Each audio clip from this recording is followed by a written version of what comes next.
Woo! Hello guys, and welcome back to another cold stream. On today's stream, we are back with some more Yu-Gi-Oh! Master Duel, and as you can tell by the title and the thumbnail, we are waiting. There is maintenance, which I believe is currently happening. Am I wrong? I'm not. Okay. Currently we are waiting for maintenance to be over so that we can play Yu-Gi-Oh! Master Duel and see the new pack and all of that stuff. I know, it happened to fall on a Monday with Master Duel Monday. Hip hip hooray. That being said, we do have stuff and things to talk about, which is cool. We all like that.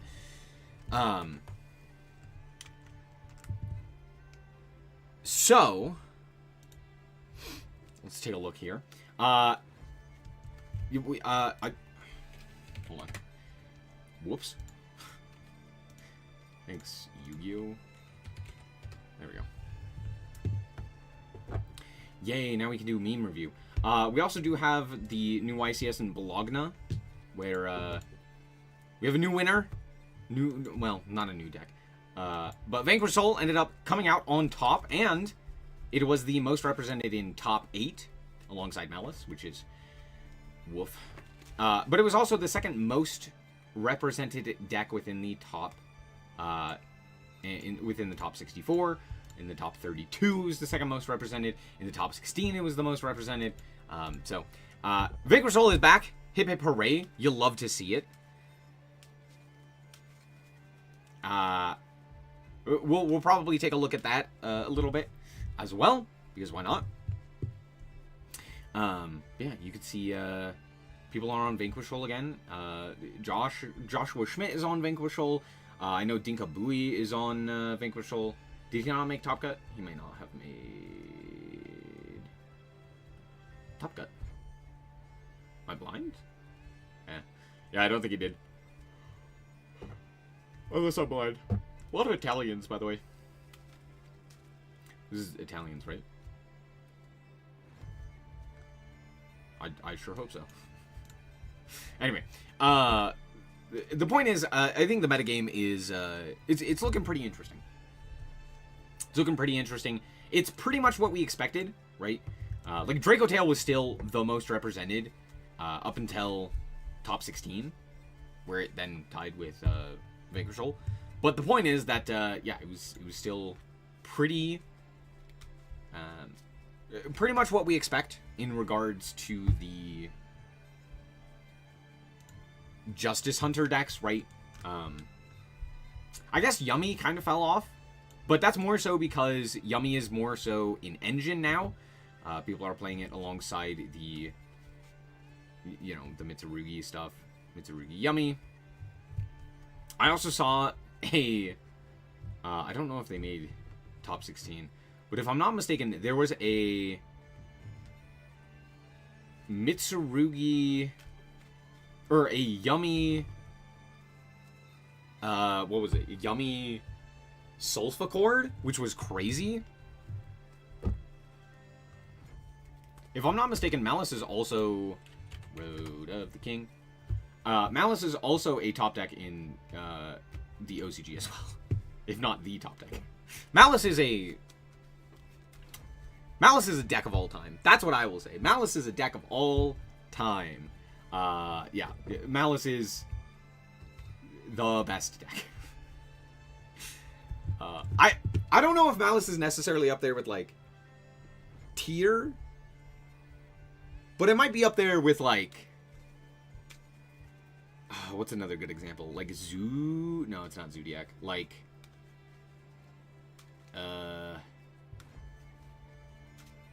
what is a good example? I'm trying to think of a deck that's, like, been super consistent throughout its entire history. And the thing is, like, the OCG generally kills decks like that. Like, Malice is one of the few decks that it seems like the OCG didn't just immediately kill. Delete Cybers? True! Make Marincess an Aqua deck and we're good. Honestly, yeah. Yeah. I can't stand Cybers. Cybers is a terrible type. I think it just has failed. I think Cybers has failed to the degree that I think Pendulum has failed. Where it's just like, oh, they just fucked up entirely. Right? Now, granted, Cybers is a type, so they could do whatever they want with Cybers. The problem with Cybers is that every Cybers monster does the exact same thing, and it's not really all that interesting.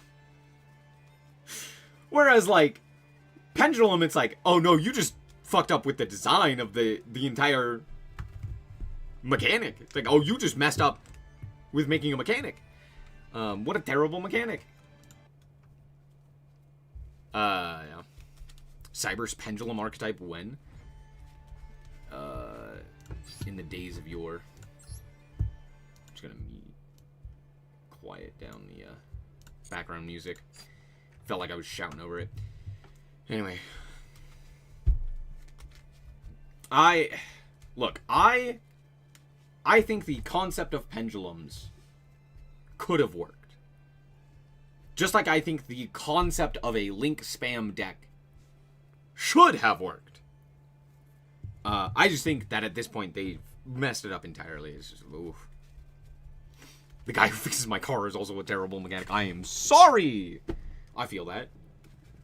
I've been having car troubles as well. It's, I have to now buy a new car. That's how bad the old car died. The old car died. I need a new car. Just straight up. Can't be fixed. It sucks. Anyway. Hippie parade. Then they printed a Link 2 that equals 5 monsters in value. Woof. Isn't that crazy?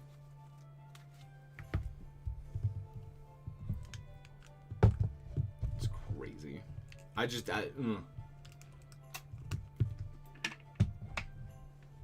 Anyway, where were we? Yeah, the YCS was kind of interesting. We'll probably take a look at that. In the meantime, there was a Genesis monthly. You can see some Genesis decks here. We have Voice's Voice with the QQ, which is kind of interesting. Here's Pearly. Anyway. Yeah, there's that. Here's meme review. Who's that monster? Low. Is this all this is gonna be? Please tell me no.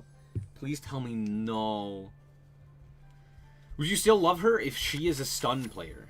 I'm on a date. What do I do? She is so cute and I'm nervous.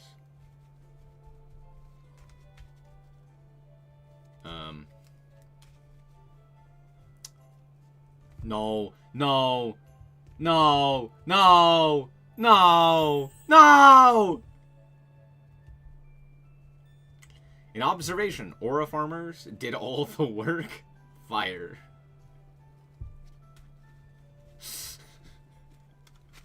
No, wait, hold on. He's on to something. Thank you, Thestalos, for your work. I'm not gonna lie. He's got a point. You may have seen it. Too much invisible meme templates. No. No. Wow. We already got meta. That's hilarious.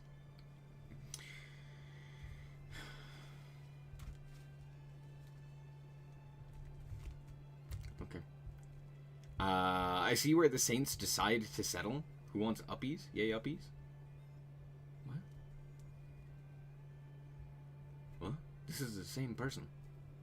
Am I missing something? What the fuck happened?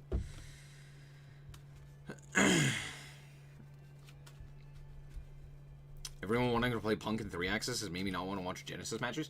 Dude, I watched Odeon versus Ice Barrier. Luckily, Odeon won, but that I was like, oh no. But it was actually pretty cool, because, anyway.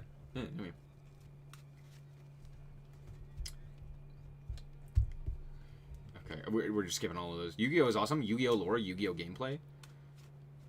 Maxi. Okay. Call my surrender.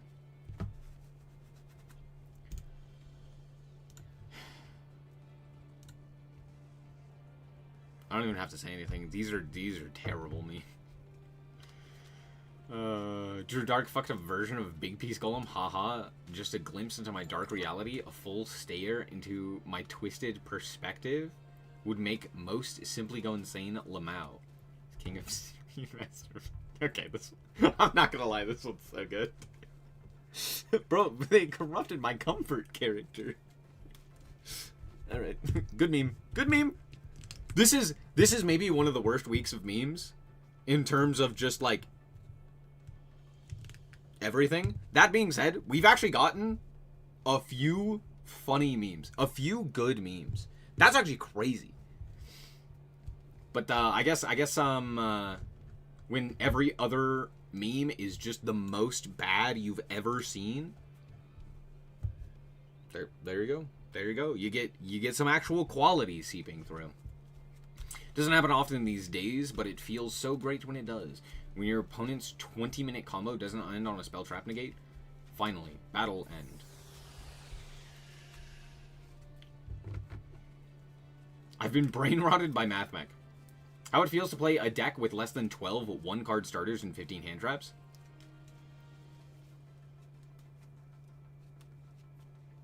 Oh, it's Nev Guy. That's why it doesn't make sense. Okay. Ah, Nev Guy. One of the worst ones. Okay. At least he's not making these memes. Go, go, go, ga. Go, go, go, ga, ga, ga. Bonga. Get out of here with that meta bullshit. How about you go, go, go fuck yourself? I've seen this meme before. Okay.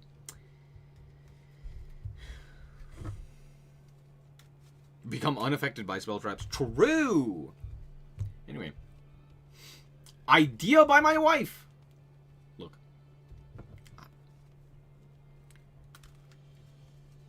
Your wife is terrible at memes. That's not necessarily a bad thing. It's just a fact. Dual Triangle gives you the illusion of choice.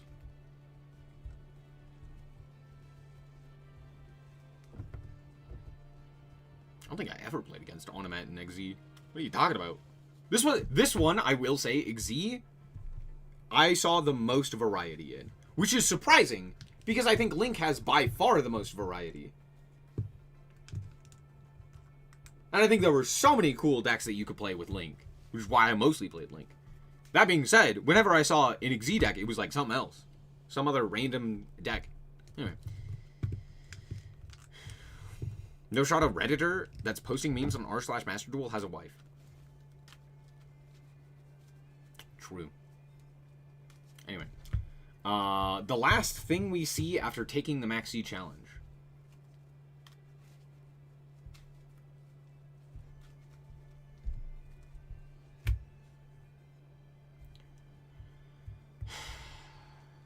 Occupational crossroads for working with demons. Novels, Fiendsmith. Working with demons. Well,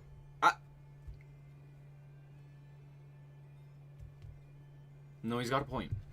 No, hold on, he's got a point. Anyway, Omni-Man made more damage to Yu-Gi-Oh memes than anyone he killed in the series. True. Plant posting. It's too late. I have already decided. I have already depicted you as a crying soybean and myself as the Giga Plant. Okay. Fiendsmith is a cool dude. Counterpoint, Chef. I'm just saying. Chef. That's some good food. That's all. Thank you for coming. 200. Can you believe that? Soon enough, this series will be older than the average Farf movie. Hey, it's extreme. Oh. Yikes. These, oh man, these were painful. It was just, woof. Woof.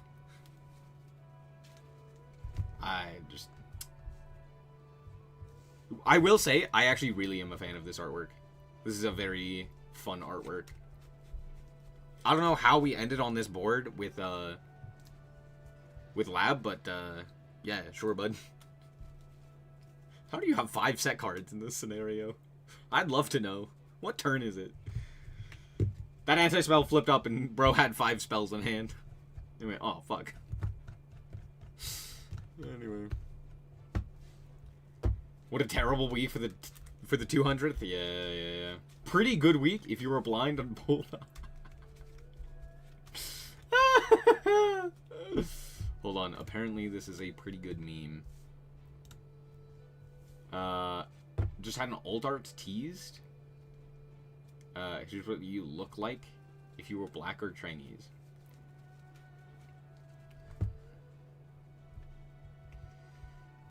Alright, this meme sucked.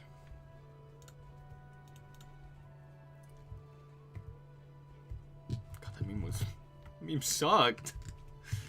They showed me a branded card. How you know people aren't interested in making others laugh, they just want cheap attention and upvotes? Yeah, welcome to the goddamn internet, dude. The comments get meaner every time. What is happening? Apparently, that I've went ahead and scrolled through the subreddit just to gather every single version of this meme posted in the last week? Oh god.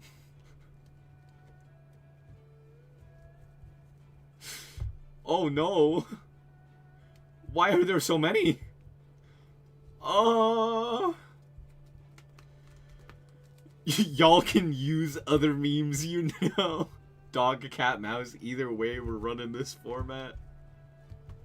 Every time the streamer who shall not be named. Oh. My favorite type of magic. This site is beyond cooked.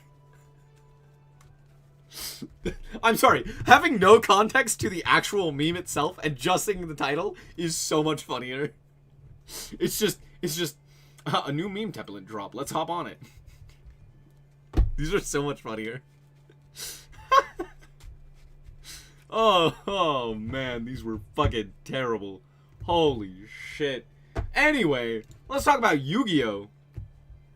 We have things to talk about. There's a new pack coming out. Which is exciting. However, before we do that, by the way, Pendulum 2, Electric Boogaloo. I don't know what this means. I guess it's like the Pendulum spell and the Pendulum summon. I couldn't tell you. Anyway. Here's what we're going to talk about. We're going to talk about every mechanic within Yu-Gi-Oh! In regards to the quality of fun, inventive design, good for the game, etc. All of that jazz rolled into one. Not necessarily like how competitively viable they are, because I don't think that is a good merit to judge a mechanic, right? And I think it's better to judge mechanics as a whole as just like how inclusive they are, right?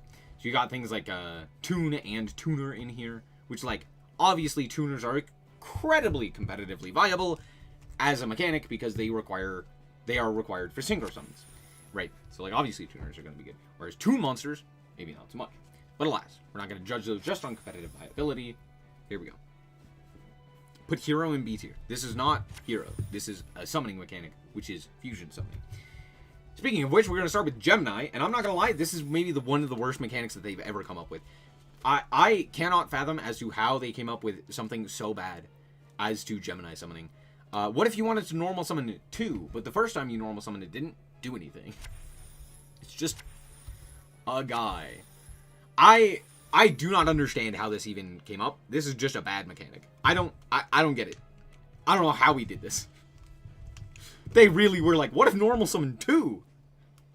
And then they just stopped thinking and did it. It was like, we didn't want to discuss that? Anyway, ritual summoning is one of my personal favorite summoning mechanics. Or just mechanics in general within Yu-Gi-Oh! By the way, for some reason, spells and traps are not on here, which I do feel like needs to be on here. So I'm going to actually add them, because I do think that they are very important mechanics within Yu-Gi-Oh! So let me find a spell and a trap.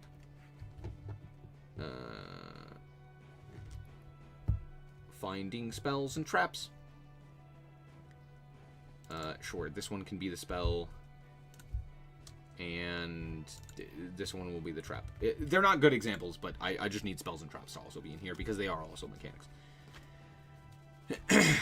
Have I seen the physical Inea craft? No. Imagine if they gave Gemini actual payoffs. Counterpoint, imagine if Geminis didn't exist. Why do they need to exist? They're just bad. Anyway, what was I saying? Ritual summoning. I think ritual summoning is a phenomenal mechanic. I think it is one of the best mechanics within Yu-Gi-Oh! Because the thing is, it has meaningful costs. And when it was released, it makes sense to have the restrictions because it's one of the few ways that you actually had to be able to special summon something. Which means that it is pretty impactful for when it shows up. Because you get big guys and you have the ability to special summon them, meaning you get an additional thing in addition to your like normal summon, which is another mechanic. That being said, I do think that the idea of ritual summoning is done really, really well. Minus one small caveat, which is that these should just be extra deck monsters. Let's be honest with ourselves. The fact that they are main deck monsters, they've done some really cool things with, like for example, Megalith and Mitsurugi and what have you. I think that the ritual summoning mechanic as a whole is fine. That being said, could be done a little bit better if they just had been in the extra deck in the main, or in the first part. You just had the tribute and the spell. I think it works. The problem is that it works very similarly in that nature to that of fusion summoning, so I get why it is a main deck monster overall, but that being said, could have been done a little better, so I do think it's A tier. But I do think that the ritual summoning is just such a good mechanic. Let's talk about link summoning last, actually. We'll talk about all of these guys in order of appearance last. Union monsters. Union monsters I think are okay. I think the idea of like combining two monsters, one in the monster zone and one in the spell trap zone, is like a fine idea, but it's not really all that interesting of an idea, especially with like fusion monsters existing and stuff like that.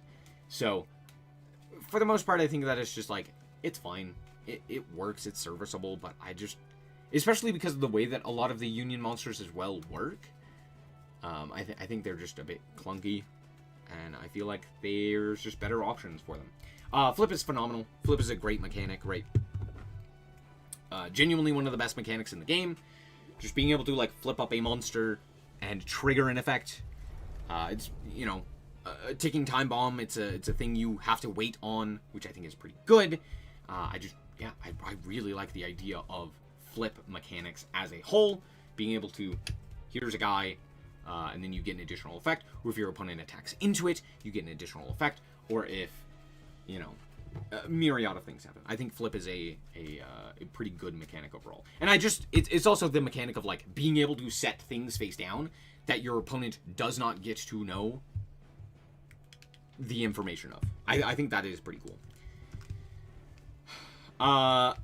We do have pendulums here. We'll talk about pendulums in a sec. Tunes, I think, are just bad. I like the idea of tunes. I think the idea of having a tune monster is fine. The problem is that they require a specific card to exist on the field for them to also exist, and I think that's where the issues stem from. It's like, oh, if you don't have Toon World, this card, it doesn't do anything. It's like, oh.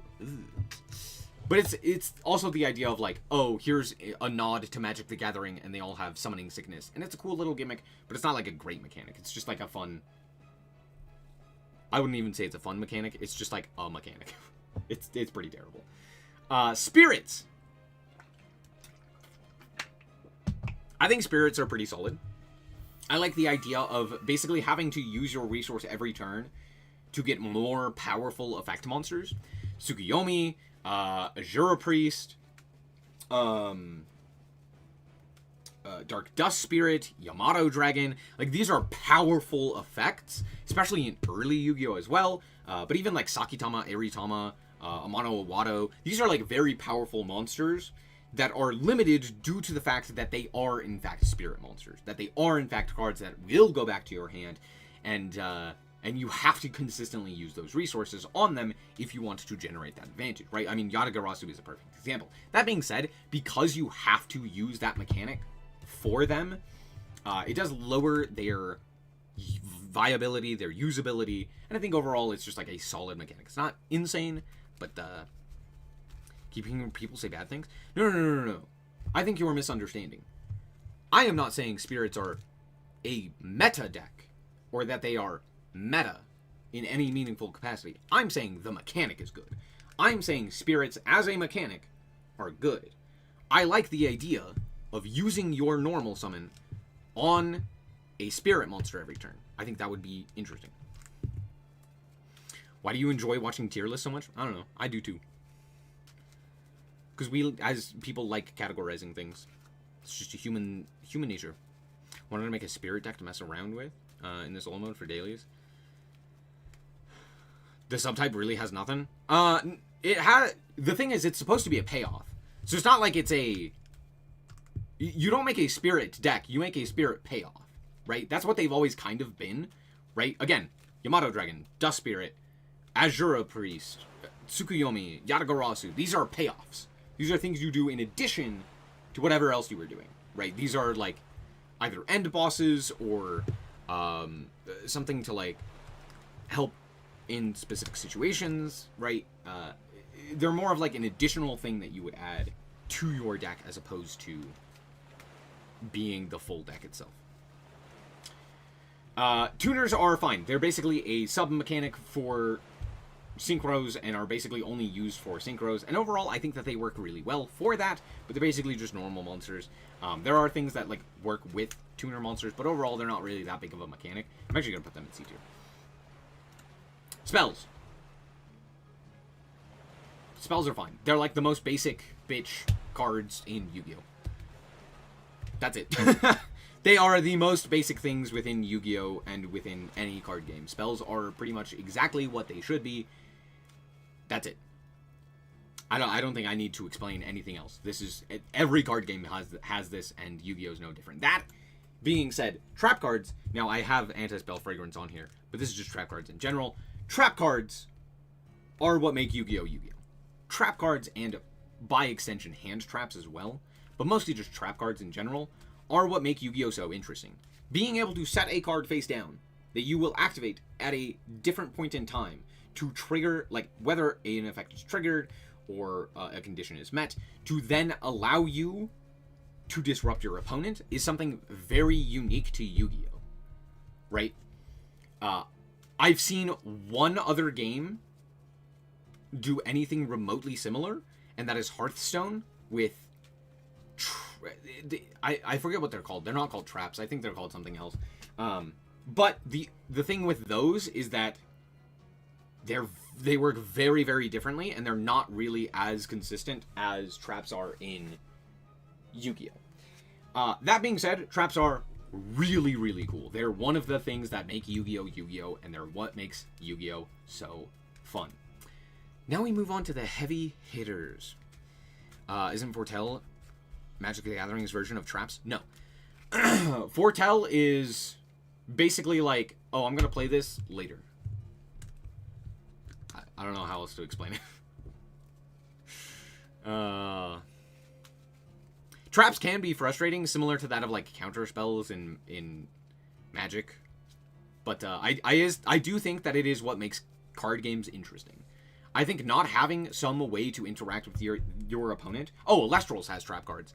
Not having some way to interact with your opponent on their turn makes the games boring. I cannot stand Hearthstone, because Hearthstone is literally just sit there and twiddle your thumbs as your opponent does their entire turn. Now, granted, their turns aren't that long, but like you literally don't do anything. It's the same thing with Shadowverse, right? It's the same thing with Pokemon, too. It's one of my issues with Pokemon. That being said, Pokemon is still a phenomenal game outside of that, and I think it works really, really well. But that being said, just let me play on my opponent's turn. That's, like, what makes card games awesome. Is that it's not strictly a turn-based game. It's not like chess, where it's like, you go, then I go, then you go, then I go, and there's nothing in between. It's like, no, we can do stuff. That's what makes it cool. Speaking of fusions, I think are pretty solid as a mechanic. I think that they are pretty good.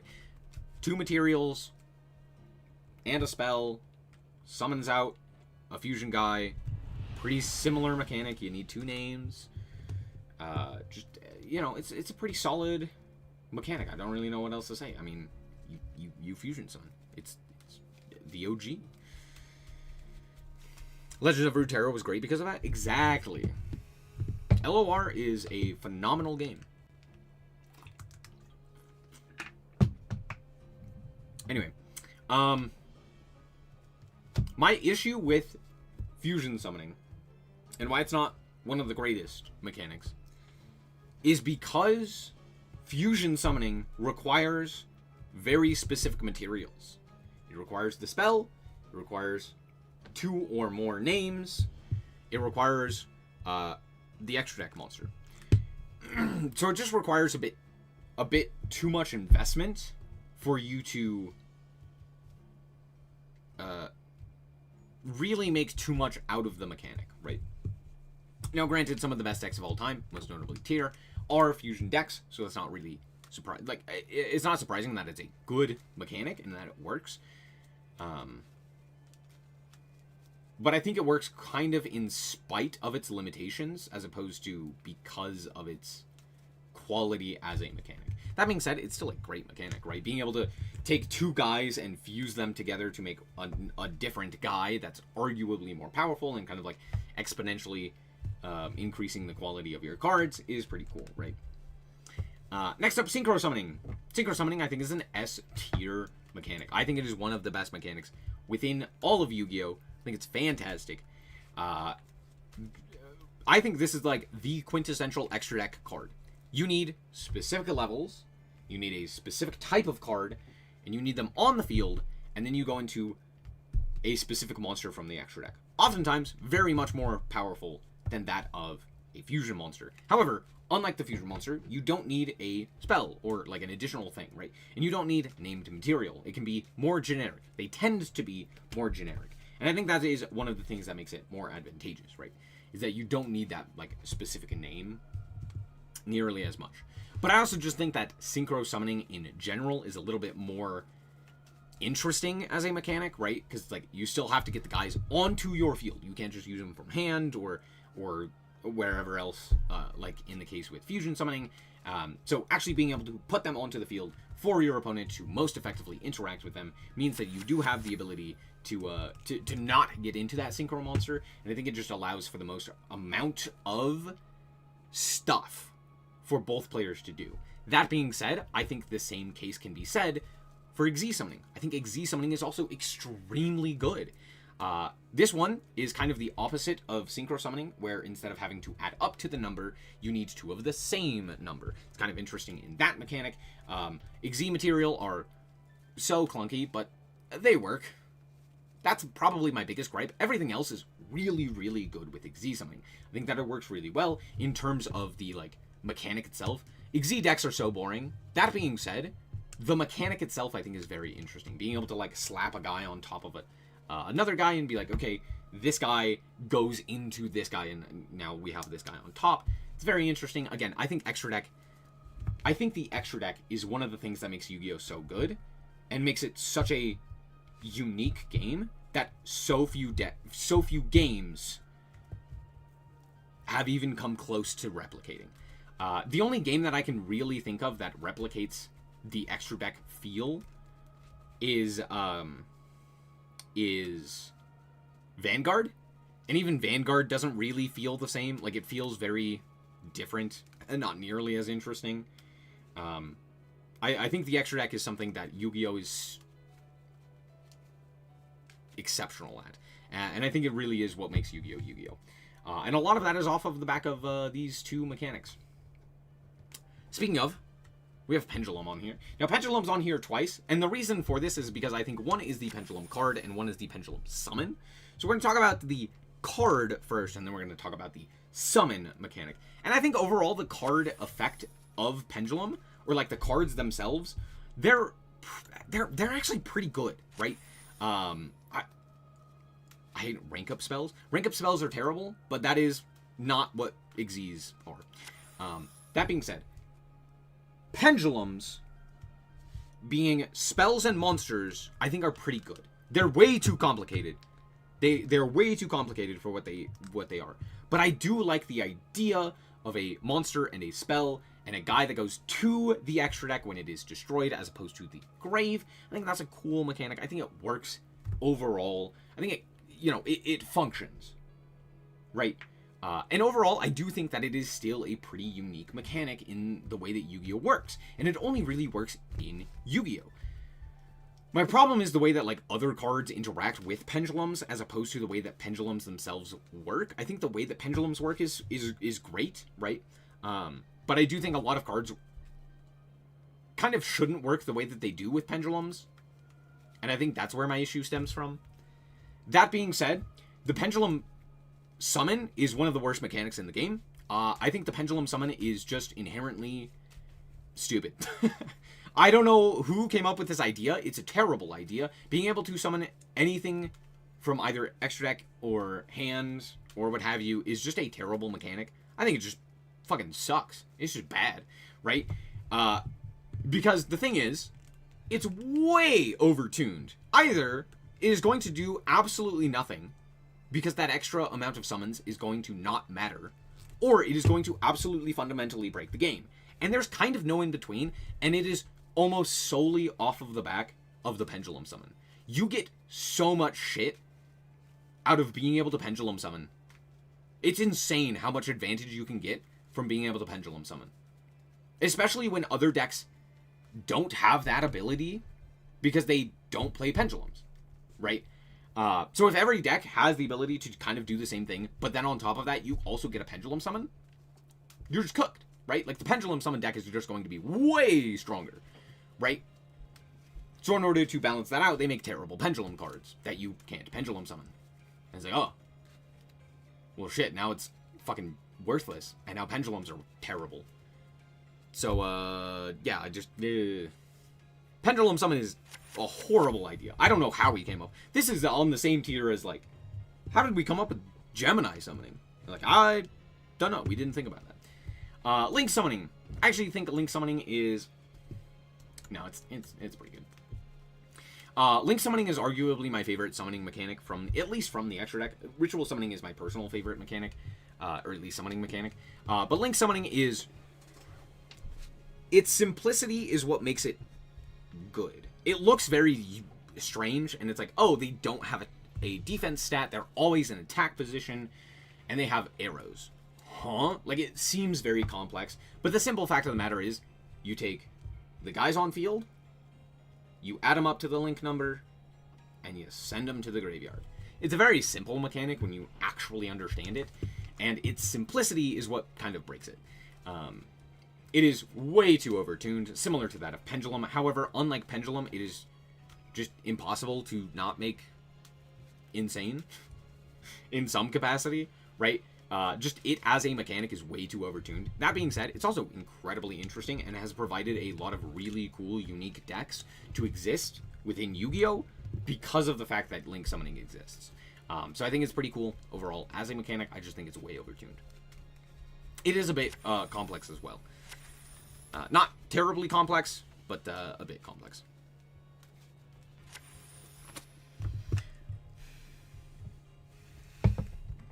Yu-Gi-Oh! Not having player mechanic restrictions kills its potential. Yeah.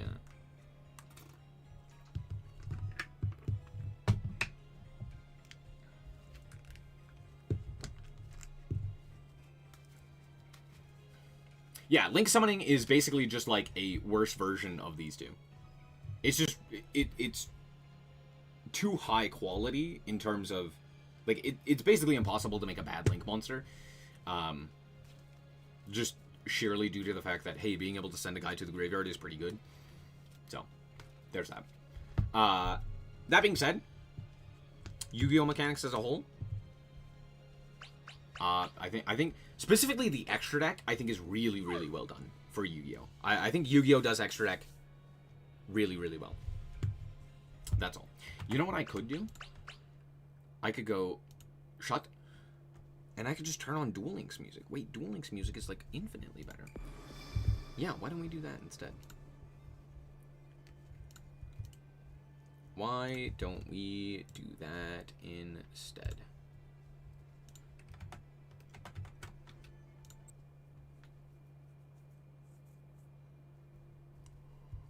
Go, circular was a mistake. Well, I mean, circular was a mistake, right? Are we surprised?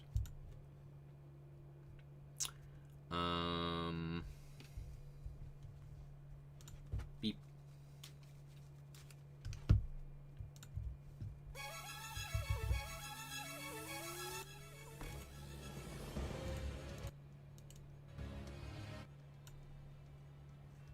Can you hear that?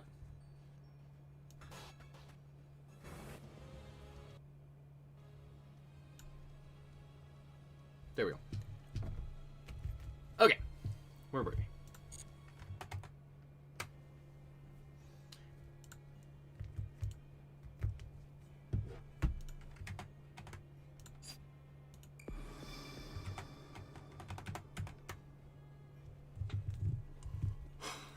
Konami rarely learns anything. It makes the same mistakes in card design. True. Well.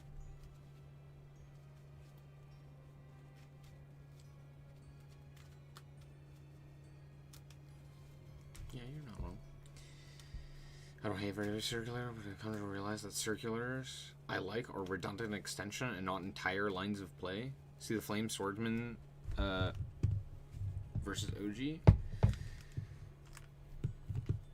Here's my problem. Sending cards to grave for cost. That's it.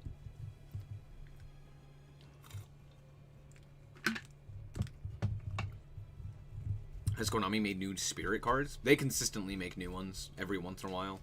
The newest one is currently not in Master Duel, but it's pretty good for the Exo-Sister strategy.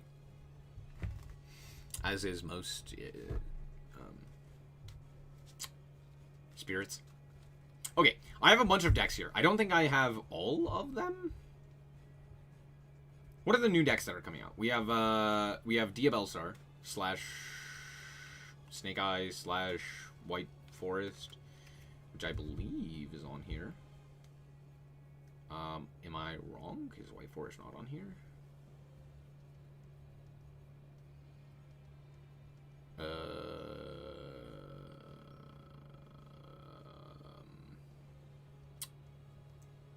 Surely I'm going crazy, right? Okay, well there's Snake Eye. Is Diabellstar not on here? It is not. Tragic. What else have we? What else did we get? What are the other things? We got. Oh, Eldritch was the other thing. That was it. It took a year to release these White Forest cards? Damn!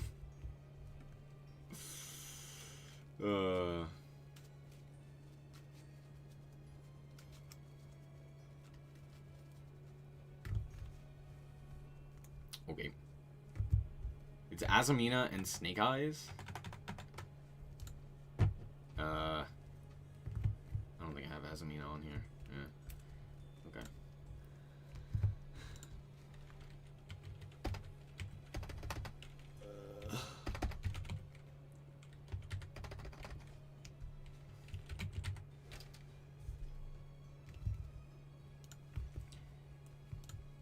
Let me find a new Snake Eye.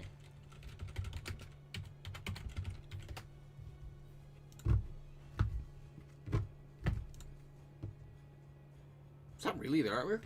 Oh, well, that's a crazy artwork. I didn't even know that was the artwork of on that card. That's crazy. Anyway. No, why is it a web image? Ew, who makes fucking web images? Ew. Disgusting. I hate it here.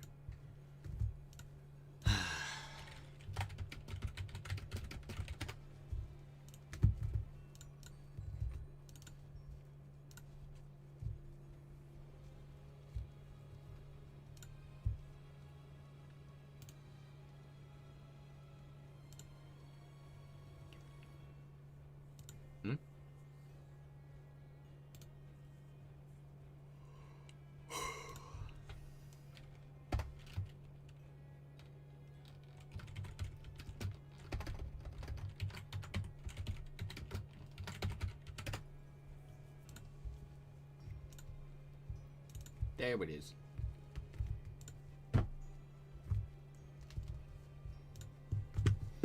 What's up, Extreme? How's it going? Something meta-relevant in this pack? The Yasmina stuff.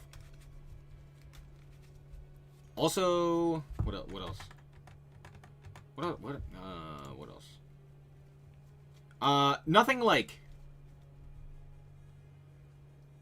It's not, like, Mitsurugi meta-relevant, but pretty much all of these have meta-relevancy. The Golden Lord gives you the ability to play, like, a rank 10 engine. The Snake Eye stuff is, alongside the White Forest stuff, it just adds higher quality White Forest boards, and White Forest isn't, like, terrible right now. Same thing with the Yasmina stuff. Dropaholic allows Lab to play a little bit more trap stuff. So, you know. And then the Psychic stuff is notable for K9, so it won't be meta-relevant for right now, unless you're playing it in Punk. But it will probably be meta-relevant in a while.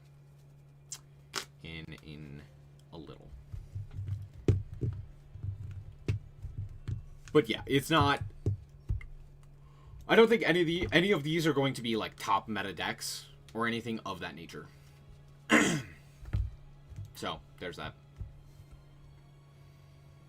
Is Eldritch on here? He is. We have Azamina. We have Snake Eyes. Cool. Cool. I think that's pretty much it. So, let's hop into this. We're gonna... I'm just gonna keep these tiers, because... Well, I'm gonna change this to... everything else. Cool. Union, not very good. Abyss Actor. That's what it's called. Denomorphic players casually going minus 90 URCP. Yep. True. Adamantipator probably has the ability to do stuff due to the fact that the Millennium stuff is still around and Block Dragon is around and its combo deck slop. It's not terrible. Blue Eyes is probably tier 3. Blue Eyes is still playable. It can still also play a myriad of hand traps, which is nice, but not necessarily insane. It's fine. BA is not real. It can't hurt you. Neither is this. Neither is this. Neither is this. This is basically the same deck, to be fair. Hero is always rogue. It will perpetually be rogue. Dragon Link is also probably rogue, let's be honest. Although, is that Dragoonity as opposed to Dragon Link? We'll just call it Dragon Link. Dragon Link is rogue. I think there's actually a lot of stuff that you can do with Dragon Link. I think its end board is still very strong. Like, Boral End Dragon is one of the craziest cards of all time. Nothing enough to displace Malice and Ryziel from the top? No. Mitsurugi, Malice, still on the top, yeah.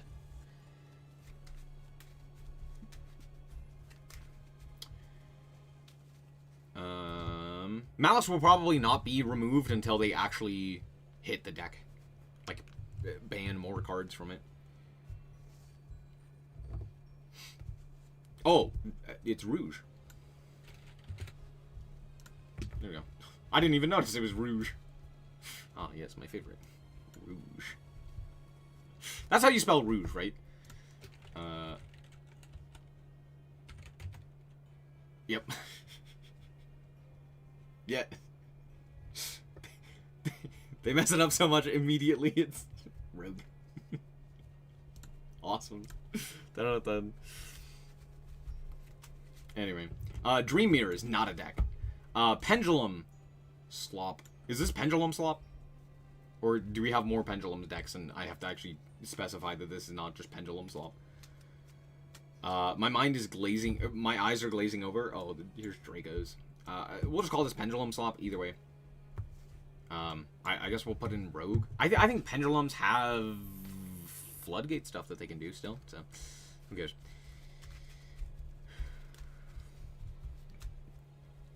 Even Google mixed it up. I don't think it's Google as much as people are Googling it incorrectly. They will type in Rouge 1 for Rogue 1. Like,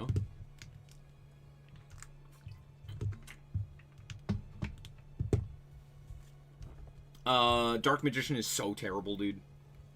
Eldritch. Eldritch, with the new support, I actually do think has the ability, more specifically, to be used as an engine. As previously mentioned, with the new fusion monster, and more specifically with the spell, you have the ability to basically use them as like a rank 10 engine, which is not terrible.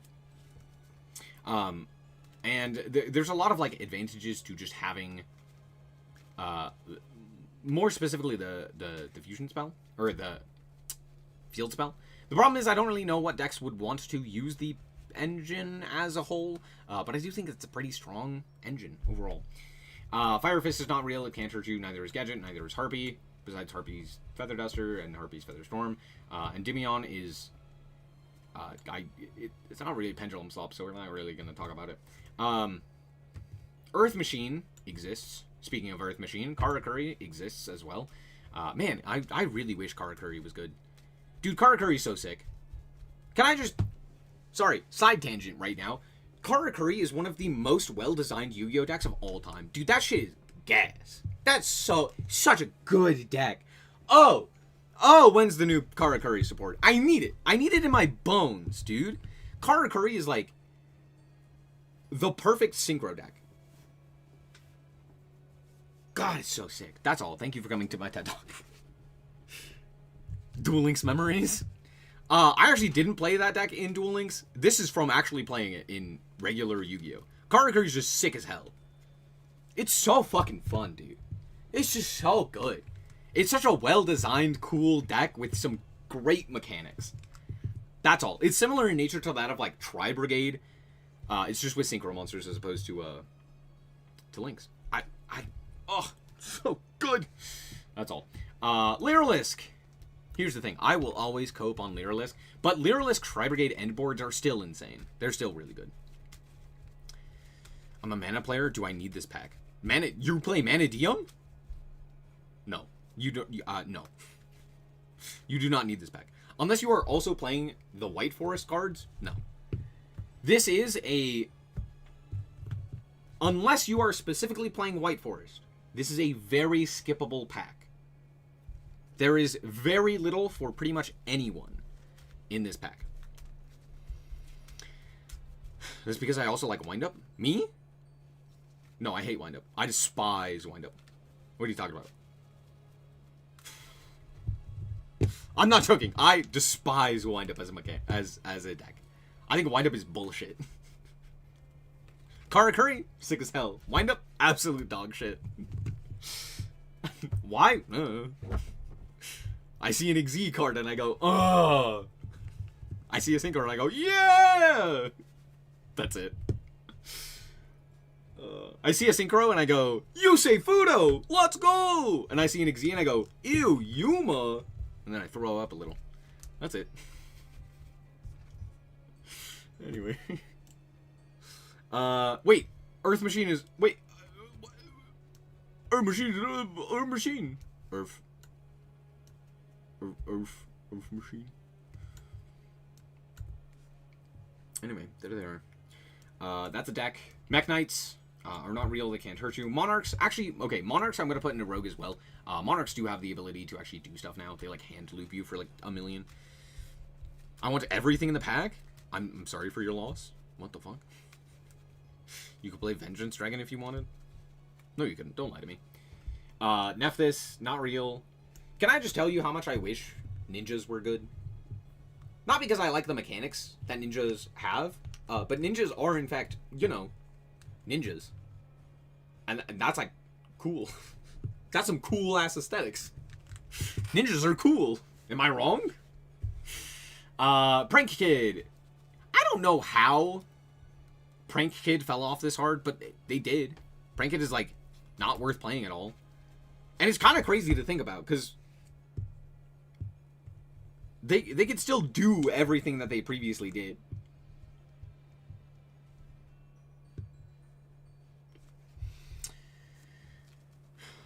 Too bad they hard to do a single hand trap than Dolce does. Great. Anyway, Predaplants, not real. Red Eyes.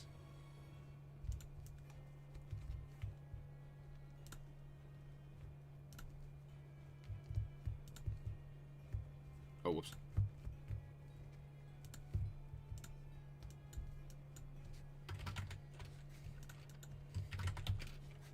Hello?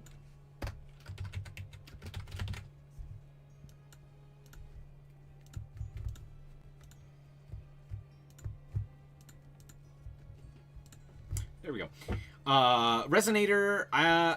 Resonator still doesn't have the new cards, so I'm gonna just put this in everything else. Resonator's like really bad. I think with the new cards it does stuff, but yeah. Oh, you were talking about Ninja? Yes. Yeah. I don't know. Plant Link like kind of does stuff, right?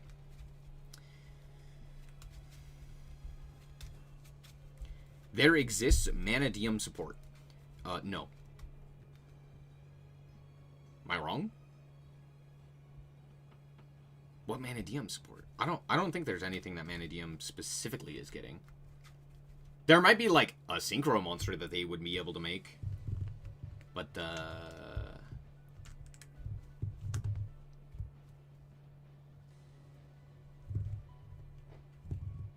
I don't think Mana has actually gotten anything.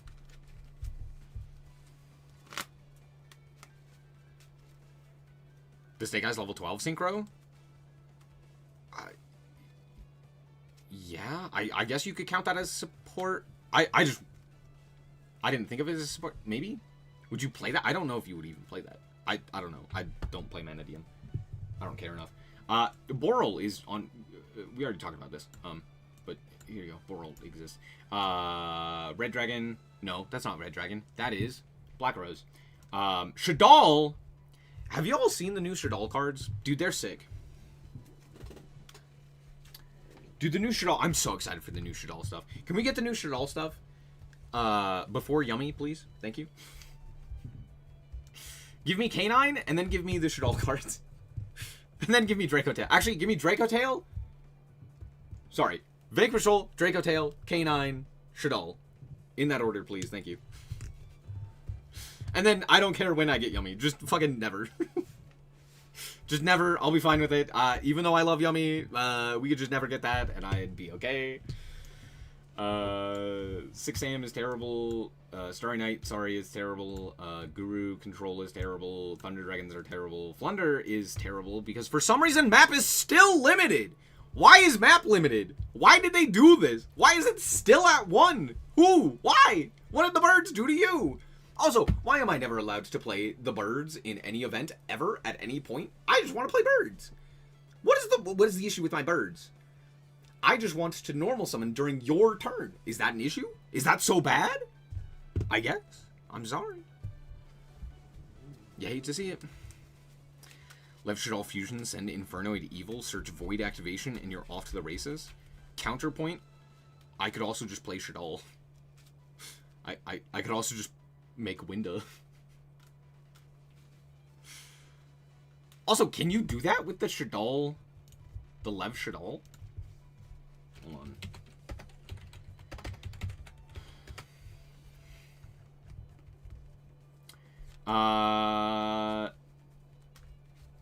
Oh, yeah. It sends a fusion monster.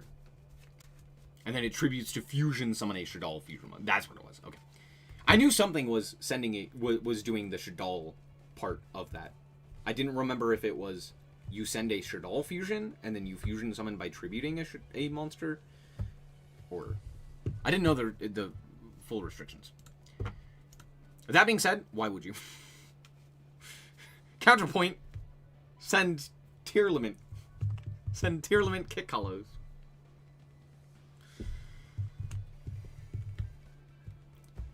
I expect a Droll ban?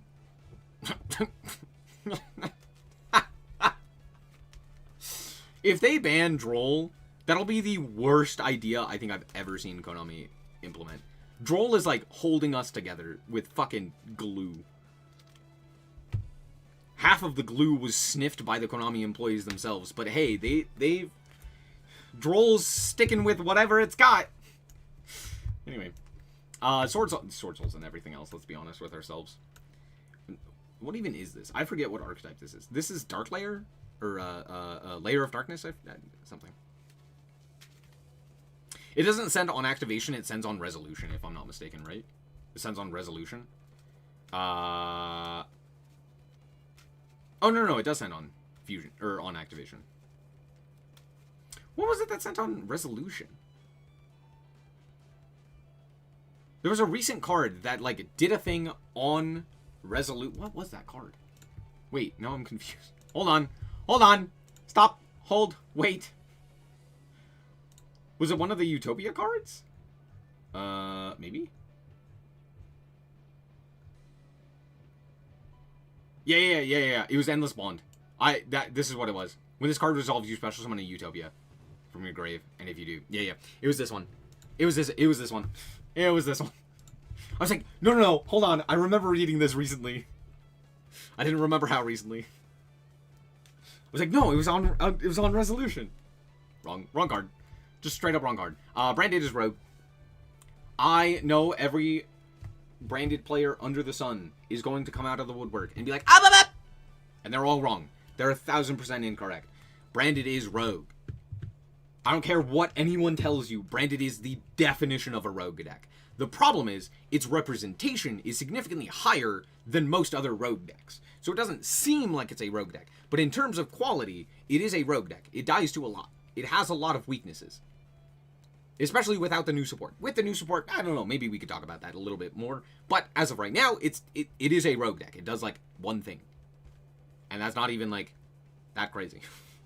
And it dies to everything. Not everything, but it dies to a lot, right? Most notably, it's very weak going second.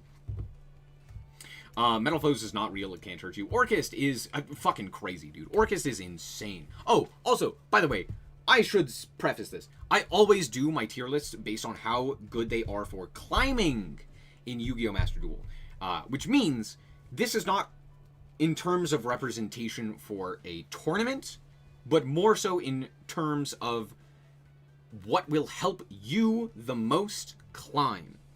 Which means you have to not only have a good matchup into the metagame, you also have to be able to, like, beat common rogue or what have you strategies. With that being said, Orchist has the ability to be played as one of the best engines in tandem with a myriad of different other decks. Fiendsmith, Mitsurugi, etc. And it has a resilient end board that is consistent and able to be played into quite a myriad of different things. It does have a weakness to things like Fualos and Maxi, but that's where Droll helps out because it can play under its own Droll. Overall, I think that Orcus is extremely well positioned for helping you climb. I don't think it's the best deck, but I do think it's up there. It's very, very good. Mitsu burning 3 hand traps, then you go into Mermaid is just BS. Yeah. That being said, you could also do the full Fiendsmith combo off of that as well. So, anyway, here, wait, we already talked about Hero. What the fuck? Why are you here again? Why are you here? Anyway, Fur Hire, man, talk about decks that are sick as hell. Man, Fur Hire is so fun to play. When are we getting the new Fur Hire support? Too bad that stuff, like, doesn't do anything. When are we getting the new Tri-Brigade support? I need more Tri-Brigade cards. Give me Shureg 3. We already got Shureg 2. Give me a good Shureg.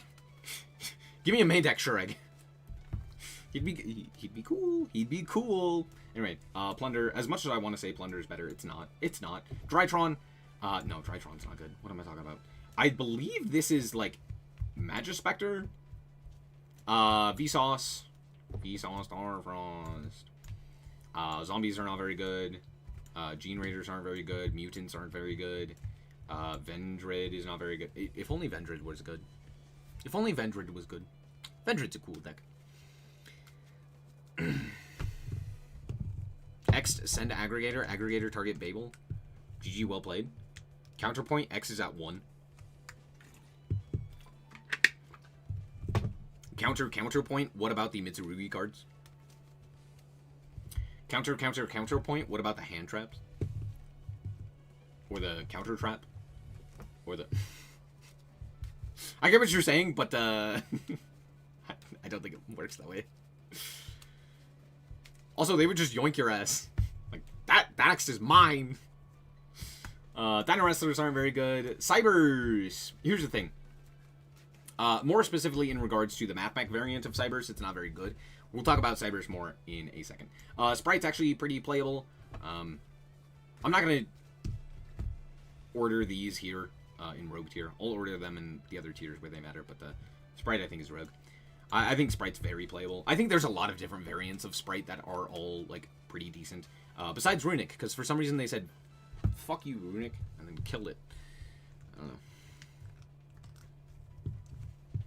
know. Therion is a deck. It's not a very good deck, but it is a deck. You can play it as just Therions. Or, like, Therions with, like, some additional extenders, like Lone Fire and what have you. Again, not very good. No, yeah. This is, another, like, Pendulum Slop thing, but it's I mean, it's a bad Pendulum Slop. Ancient Warriors are just not great. The deck that loses mostly to itself, Dark World, is gonna lose to itself and Troll. Witchcrafter is so bad, dude. Man, if only Witchcrafter did anything. Cosmo, Rescue Ace. Okay, Rescue Ace I gotta put into Rogue. I think Rescue Ace has merit. I think there's definitely a reason to play Rescue Ace, right? Having the ability to, like, set for it's pretty strong. And you get all of the, like, Diabell Star, Snake Eye stuff if you really want to. But more specifically, you know, being able to set for is a lot of points of interaction and a lot of stuff that you get to get. That being said, you do Brick, which sucks. Gate Guardians, not very good. Evil Eye, not very good. Very inconsistent. Even though it has literally, like, one of the craziest consistency cards, the problem is, even with the insane consistency of that card, if you do not see that card specifically, you do just kind of fall over. You just kind of, like, explode. And even with that, even if you do end on your optimal end board, like, a Stiff Breeze knocks it over. Not Ultra Negates with limited resources are trash? No. Hungry Burger or Novels, not very good. Punk. I don't know. I guess with the new Psychic stuff, Punk's, like, a little bit better. It's not a little bit better, but it is a little bit better. It's probably Rogue tier. Because now you can kind of play without the Gold Pride stuff. I don't know if you would, though. The Gold Pride stuff is crazy. Volcanic's not crazy. That deck's not great. Lab has the advantage of being Labyrinth, which means that it's not terrible for climbing due to the fact that, I mean, you just play on such a different axis from every other deck. So I think for the most part it's a solid tier 3 option. Chimera's terrible. Tistina's terrible. Zark, Turbo's not a real good deck. Fire King's... honestly, Fire King is probably heavily slept on. I think Fire King still has a ton of great things that it can do. Mostly due to the fact that it plays around, like, everything, any and everything. Its problem is the insane power level of combo decks right now, right? It's really good into, like, mid-range decks, right? Like, it's good into Mitsu, it's good into Ryzeal, it's good into anything of that nature that's, like, making more mediocre boards, but establishing a lot of oomph in its secondary options. And not a lot of those decks are prevalent, right? Or I should say, there are more problematic top-tier combo decks. Things like the Orchist stuff, things like Malice, etc. That I think make this a little bit worse. That being said, it's still great. Nature is probably Rogue, just Nat Beast is crazy. Nat Beast is insane.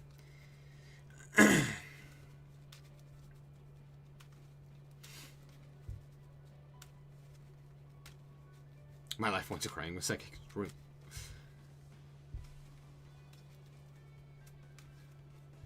Witchcrafter will be Rogue in 2027 is the most cope I think I've ever heard from Murkrow. That is... Look, we can all hope. We all know it's not going to happen, but one can hope. S-Force is not a real deck. It can't hurt you. Goblins... I don't know. I guess Goblins do stuff. Moving on. I forgot. Libromancer, right? VW without being able to end on True King is just not really a deck.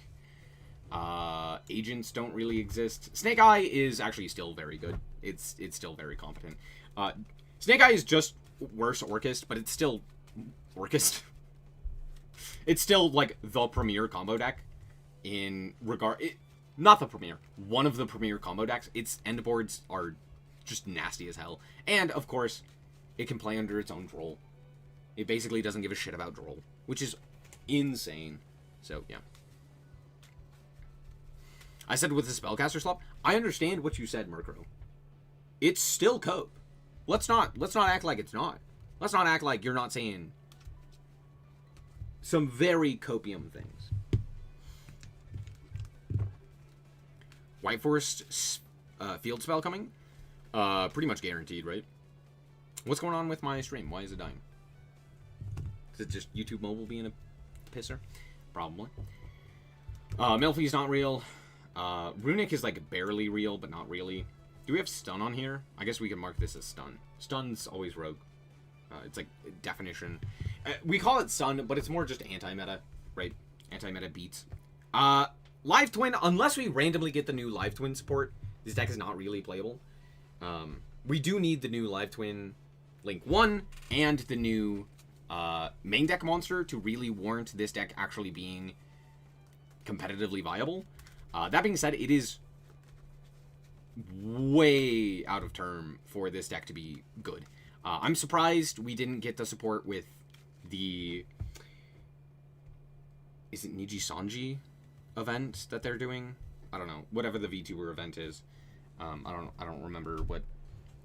I think it's a Niji Sanji, right? Anyway. The point is, I'm surprised that we didn't get new Live Twin support with the new event that they did recently. But for some reason we got Red Resonator. But we didn't even get the new Red Resonator support. I don't know what the fuck they were doing with that. That was so dumb. Live Twin should have gotten new support, but it didn't. Ancient Gear. Honestly, Ancient Gear could be okay. That's it. Lightsworn's not really... No. Lightsworn's not rogue. Tenpai, I'm going to put in tier 3. This may be strange, but here's the thing. Tenpai is similar in nature to that of Lab, where you play on such a different axis from all of the other decks. And because you have the ability to just kind of auto-win games, it's actually not a terrible choice for climbing. Because you just kind of flip some coins, and if your win rate is 50-50, you will eventually climb. So.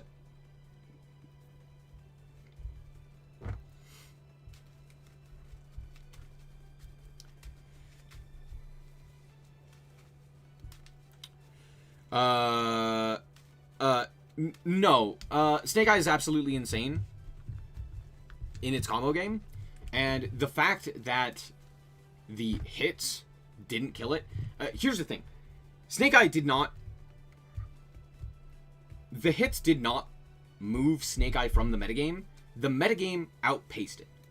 It still ends on one of the most comprehensive end boards and has the ability to play through quite established end boards as well.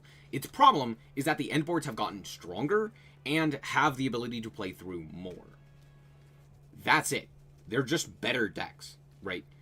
For the most part, even post all of the bans that have hit Snake Eye in particular, it was still the best deck, if not like the second best deck.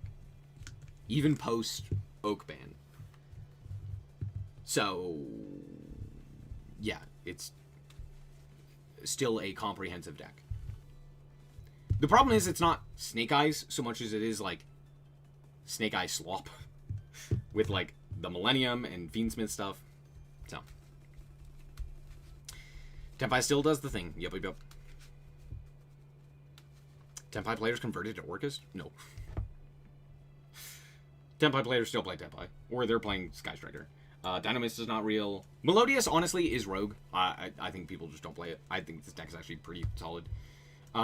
Centurion is probably rogue as well. I think it's honestly overrepresented, similar to that of Branded. Here's Flame Swordsman, Kashtira. Kashtira is like barely a deck, but I guess I gotta put it in rogue because it's basically an anti-meta deck. That being said, it's also not an anti-meta deck because Malice does exist.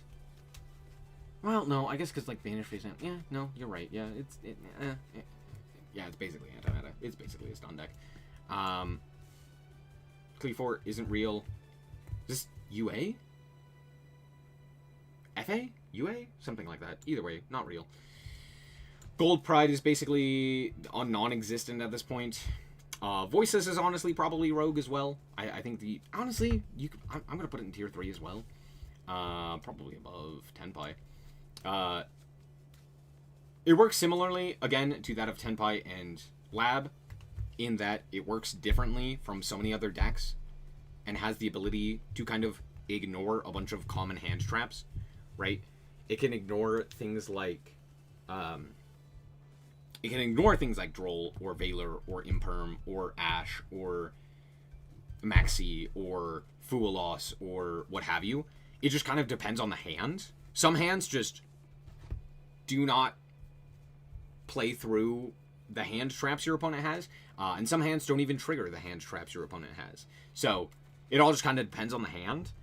That being said, it's also very well positioned as like a mid-range deck to kind of have the opponent hand trap you once and not really gain much value out of it, and then just end on like a fairly solid board, stop one important key card, and then just watches your opponent flounders to try and get over the very problematic card that is Skull Guardian.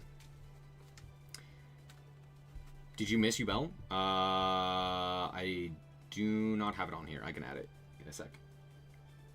I'm surprised it's not on here. That being said, anyway, Wind Witch not real. What? Why are you? What? Okay, 6 Sam is on here twice for some reason. Memento, or not Memento. Mermail is still not terrible. Is Memento also not on here? Wait, that's crazy. Wait, that's crazy. I have no idea what this deck is. Anyway, Matereactor's not real. What is this? Mimighoul. Mimighoul's not real. Vanquish Soul's not real. Glad Beast isn't real. Argo Stars. Madolche. Mitsu. Mitsu is probably the best deck in the game right now for climbing.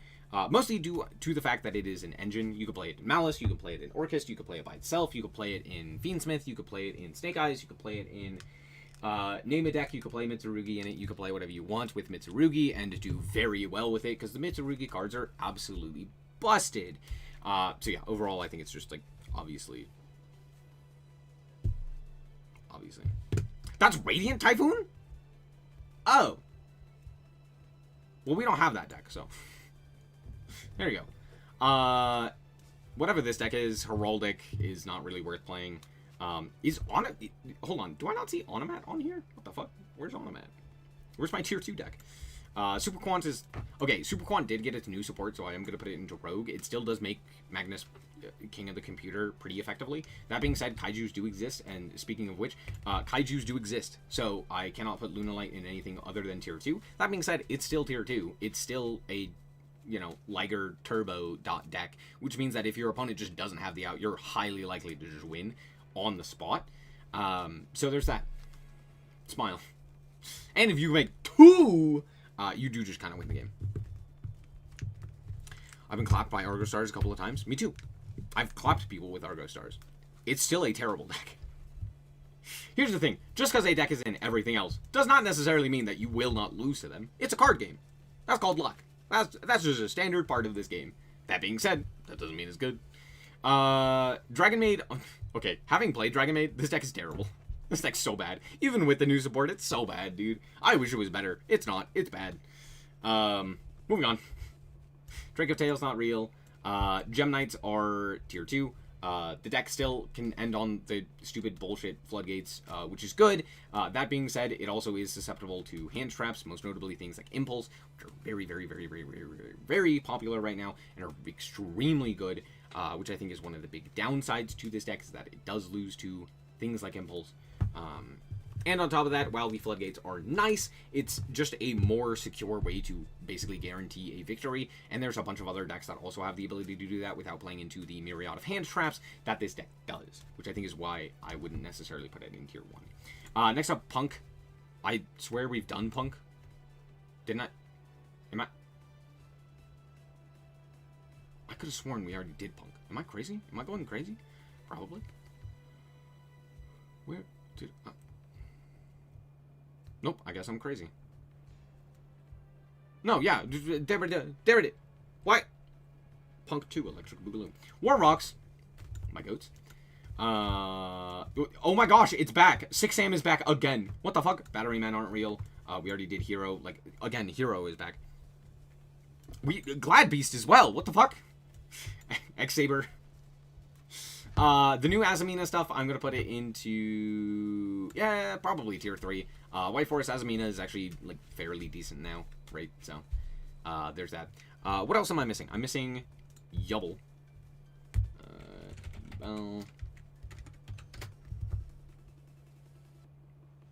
Well, that works. Yubel is... maybe Rogue? Yubel's pretty weak right now, I'm not gonna lie. We don't have Tri-Brigade nor Orchist. Not Orchist. Nor Unchained on here for some reason. Which now I feel bad about. But I'd probably put them at everything else, so who cares? Trap Tricks? Who cares? The other one that I was thinking of is Malice.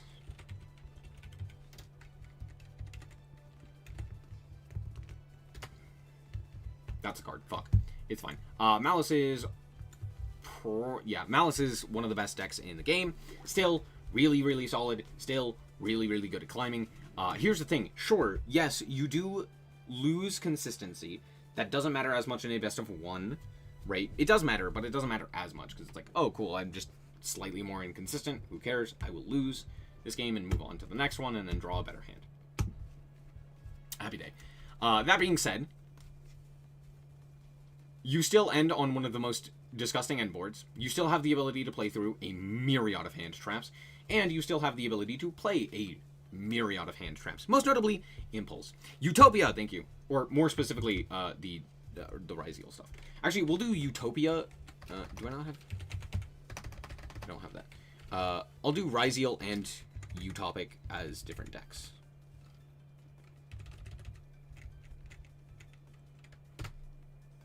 And then I don't have Doda. I don't have Doda.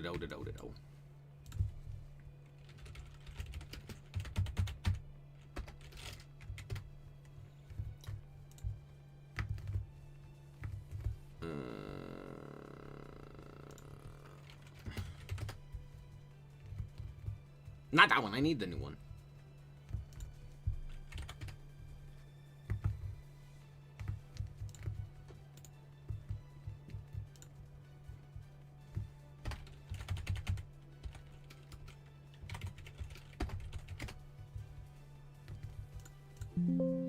There he is. There's my boy.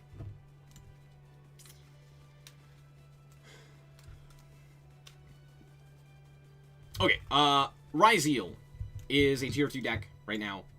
Really, really strong. Ends on one of the most frustrating end boards because it's basically just Floodgate Turbo, similar to that of Gem Knights. However, I do think that it is more consistent, it's more reliable, and it has the ability to... I think its end board is arguably stronger because it actually does have more points of interaction, which means that if you lose the access to your Floodgate, you still have something to do, which is very strong. So there's that. And then we have the Utopic stuff, which I think is actually not very good. Basically, if you're not playing the Ryziel stuff, you don't really have the ability to make nearly as powerful of a board, nor nearly as consistent a board.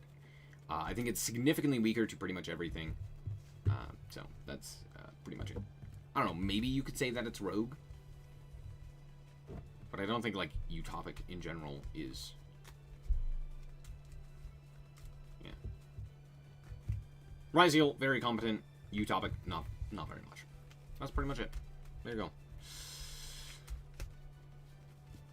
Mr. Nader with twins in the tank is a hell of a card. True. True.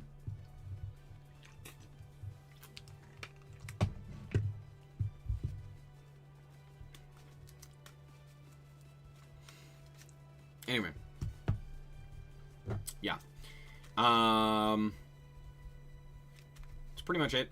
I will say, I don't think there's as much degree of separation between that of, like, tier 1 and tier 2 But I do think there is a pretty heavy degree of separation.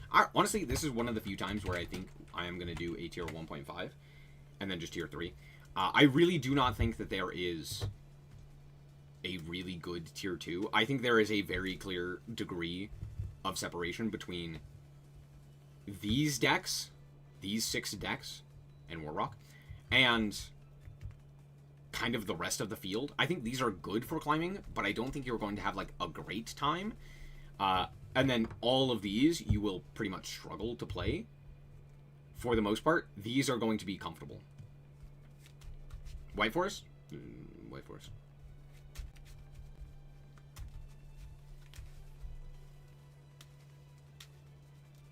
Yeah, that's pretty much it.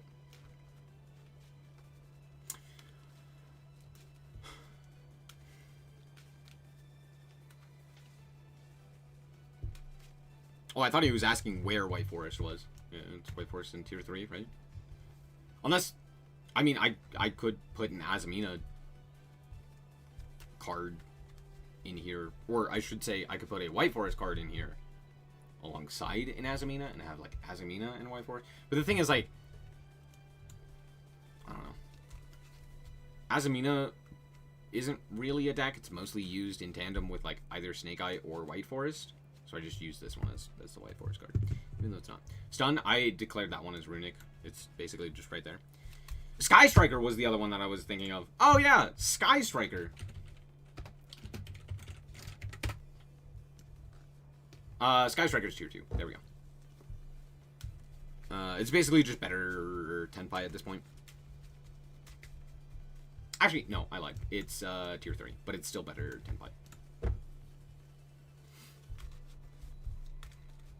Also, why would you play Runic in that deck? As opposed to just power spells? Unless you want to go first? But why would you? Also, you clog your extra deck with the Runic spells. Anyway. Salicrite. I don't know, what do you guys think? I think Mitsu is very clearly the best deck in the game right now, followed by Malice. And I think Orcus is one of the best decks for climbing just due to its matchup into the metagame. I think Ryzeal is very strong because of the end board that it ends on and the ability to play into established boards, as well as giving the ability to establish like half boards against like myriad of hand traps. Its biggest weakness is Droll, which kind of sucks. But that being said, it still has plays through Droll, especially with the new Onomat stuff. Lunar Light is extremely good, just in general, at like establishing a board. However, it's very weak going second. I think it's extremely weak going second. And it does have the weakness of, if the opponent is playing the out, you just kind of lose. That being said, if they don't. Kind of same thing with Gem Knights. But I think it is more susceptible to hand traps.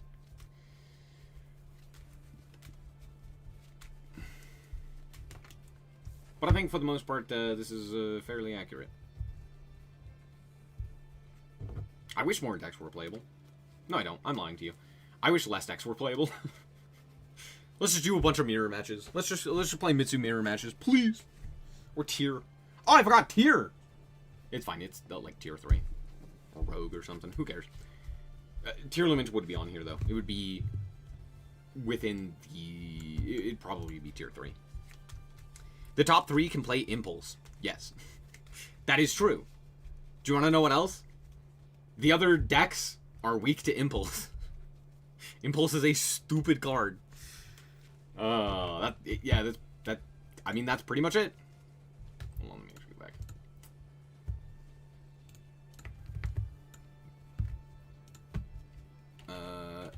Yu-Gi-Oh.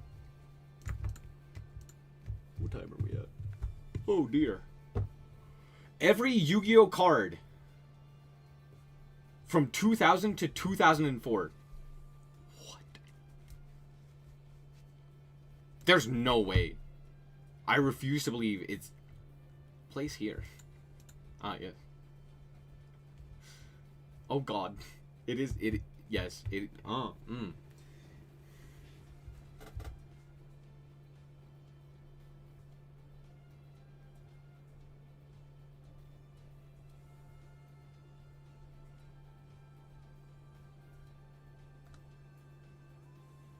Why? Counterpoint, why? Why did we do this? Why? Hey, it's my goat. Mega Sonic Eye. S tier.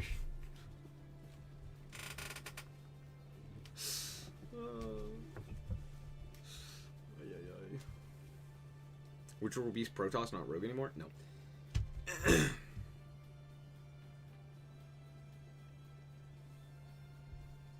Ritual Beast is pretty susceptible to pretty much anything.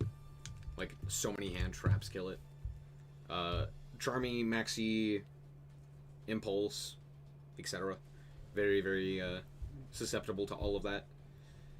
On top of that, it's pretty inconsistent. Mystic Tomato.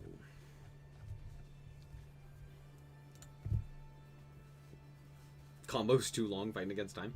I don't think that matters as much. However, I also forgot about Memento.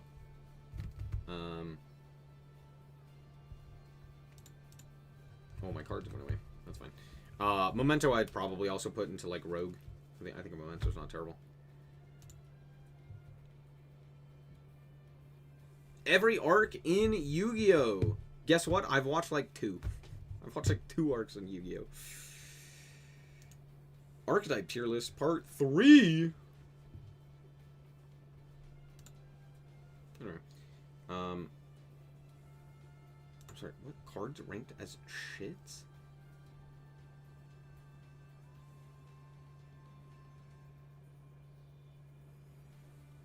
I have so many questions. What? Who made this tier list? What? Huh?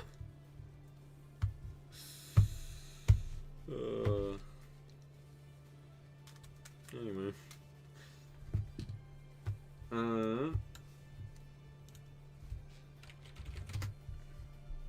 What the fuck? How did that happen? AI made that, I swear. Honestly, probably. Honestly, probably. Wait! Wait, chat.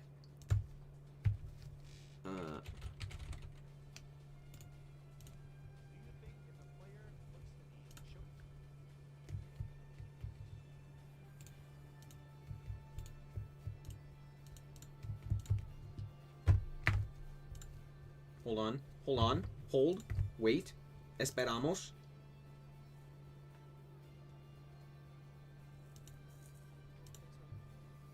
Alright. Chat, we have things to do. We can watch Distant Coder's new video about judge calls!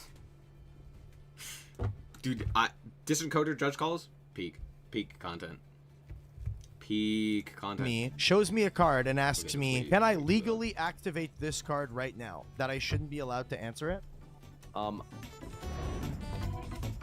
this time with Farfa! I'm in a cheating call. Oh no! Cheating. Hi, Judge. Opponent kept keep going button, and at a certain point he took it off and said he had response. I hate the keep going button. I hate the fucking keep going button because people just assume that means I have no responses. This is my favorite kind of call. Just keep going is like no response, isn't it? As me saying no hand traps, which I never said. Well, so the thing is, his combo was long until the point I wanted to do something. So instead of clicking 55 times, okay, I did that. Well, how long did he take before? Well, yeah. So here's the thing. I mean, right? Here's the thing right? is that Blue used the pan, summoned gravity controller, sent the zombie vampire, at which point he said, sec, and then stopped signaling okay. As long as the keep going is on, like, it's toggle off. That's what that means. Yeah, but okay, but like what you say takes precedent, right? So surely if they said sec, because it's faster to say wait, like to alert. No, I'm of someone, the opinion that if you go keep going, if you're getting to the point where you know you want to respond, you turn that shit off ahead of time. Like, I'm sorry, that's just not okay. Did they audibly say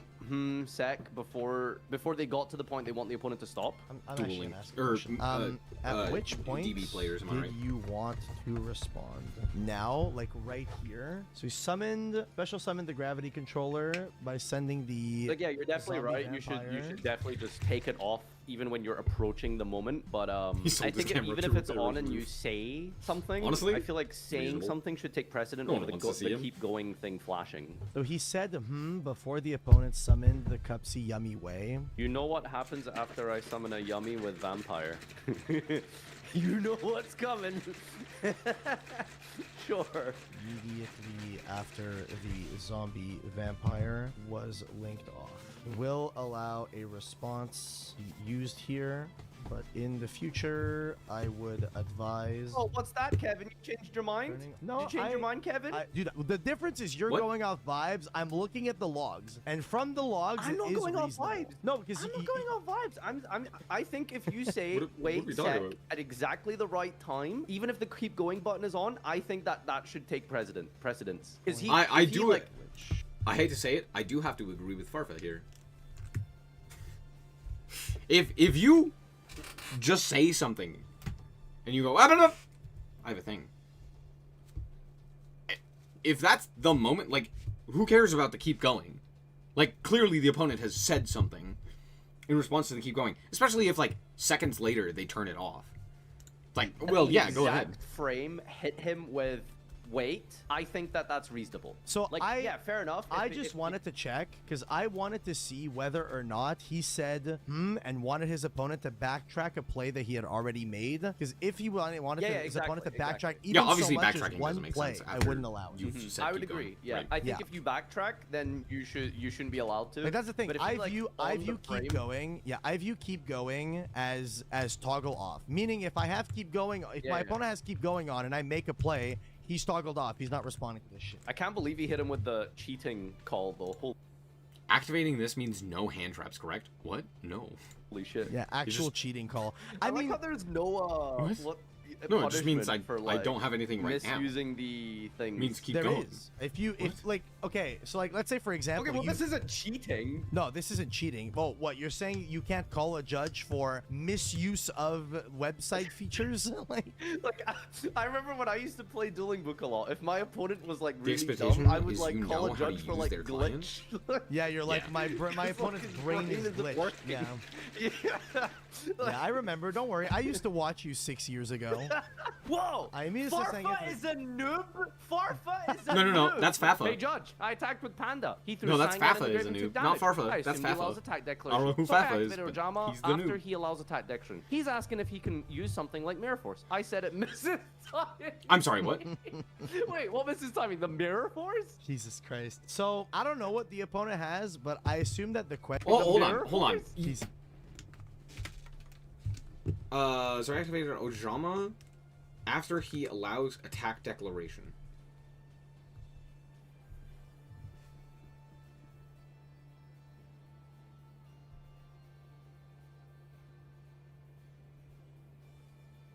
No, because we're still in attack declaration, right? Like an attack is being declared. No. Yeah, because like after the point of attack declaration, you could activate a thing to summon guys. Like before damage step, but after attack declaration, and then yes, you wouldn't be able to use the Mirror Force. That being said, because like if you were to re-declare, like say for example, your opponent goes attack declaration, you go, I'm gonna summon, I can't think of anything off of the top of my head, summon a Bestial. The opponent then re-declares, you can't then activate Mirror Force. Because it's on attack declaration, right? You wouldn't be able to then activate the Mirror Force. So I think, technically speaking, you should not be able to activate a Mirror Force in response. Right? It misses timing.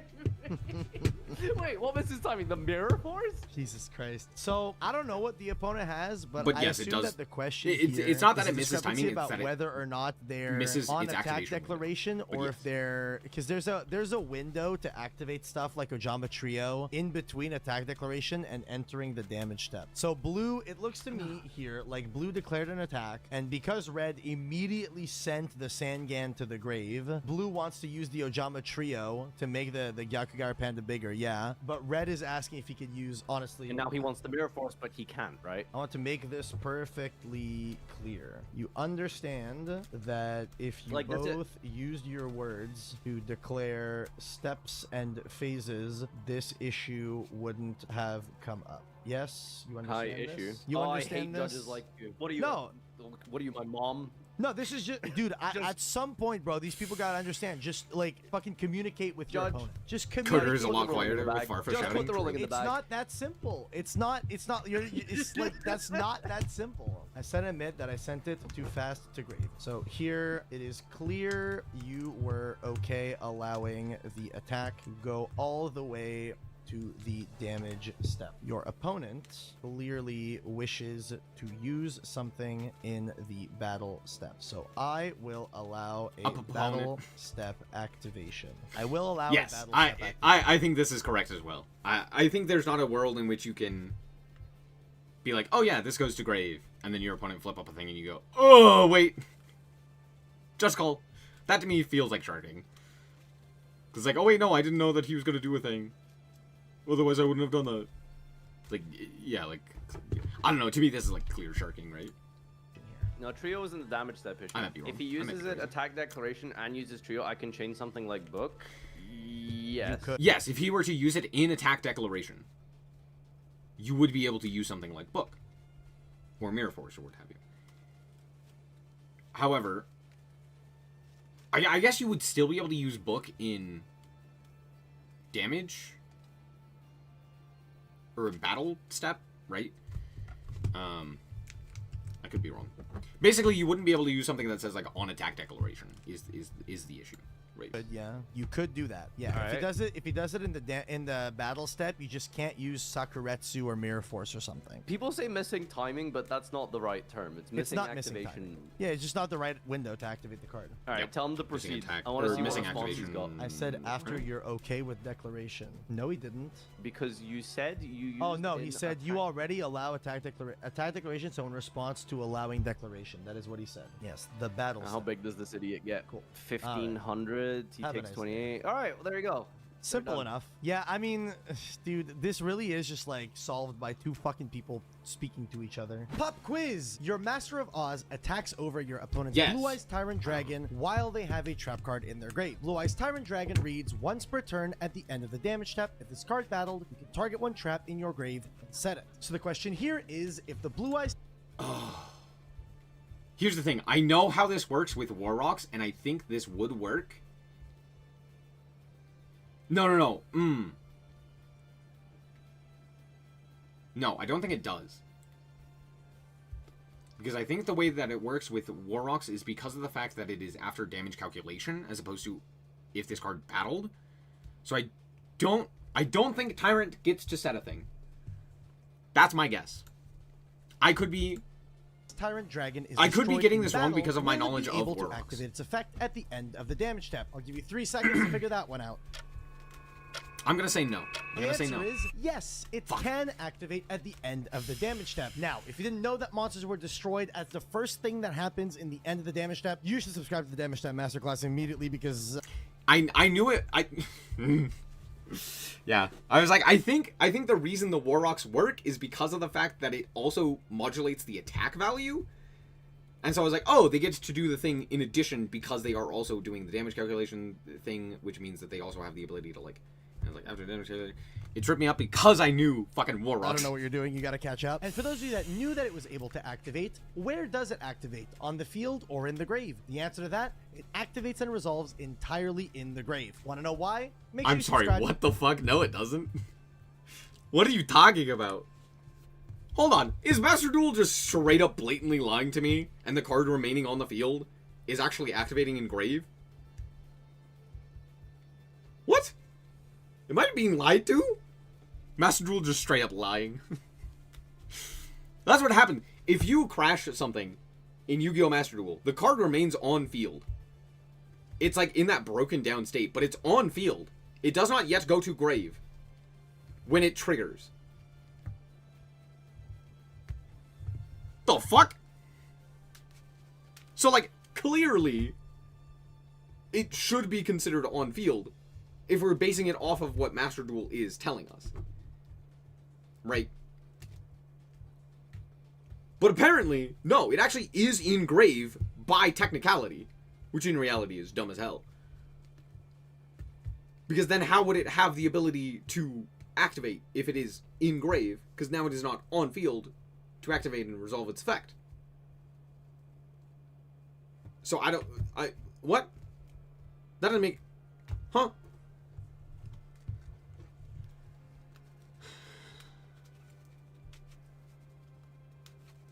Same goes for Solomon Monsters. It's not on the field yet. Yes, if you were to negate the summon. However, that being said, I do understand that one a bit more, because the difference is that monster needs to still hit the field. It still has to be summonable, because it then has to go to grave and or other such zone dependent on where it is put, right? If the negation, or if the summon is negated, right? The summon still has to be able to happen, and all of the other mechanics around the summon has to happen. Whereas the summon itself would be negated, and therefore it would leave said zone. But in regards to something like a card on field, my issue is like Master Duel could just have the card be in the grave and trigger its effect. That's what I'm saying. Is like, it makes sense when the card is summoned, because all of the other mechanics have to go through, and the opponent still has to see the card that is being summoned. You still get all of that information. Whereas with the card being in the grave, activating at the end of the damage step, the card should be in the grave. You should just have that immediately happen, and then the card would resolve in the grave. That's the issue that I have. Is like, oh, this is a thing that can apply very easily, right?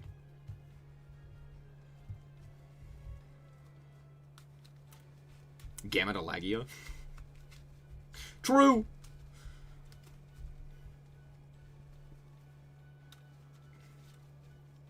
The broken down state is the card being in limbo? No, because the card is in grave at that point. Or in whatever place it is technically in. That's the issue. Technically speaking, the card should already have left the field by that point. But it still has that ability to, like, activate.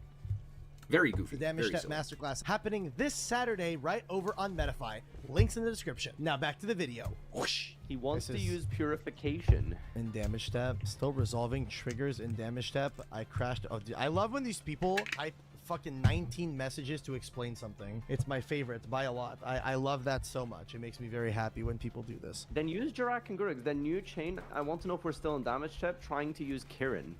Which effect of Kirin? If this card is destroyed and sent to the grave. What's happening? Hold on. If we're still in damage. It makes me very Hold on, I think I might know this. We are in Damage Step. He wants to know. He wants to use Purification. Still resolving triggers in Damage Step. I crashed with Jurak. Then use Jurak and Garunix. Then new chain, Garunix, dump Kirin, pop Kirin. I wanted to know if we are still in damage. Yes, we are still in damage. This is a very simple answer. Yes, we are still in Damage Step. This is still Damage Step. Yes. Then use Jirak and Gurug. Then new chain. I want to know if we're still in Damage Step. Trying to use Kirin. Because he reborn Garunix. Yes, we are still in that one. Damage Step. Damage Step in Fire King lasts like 10 years.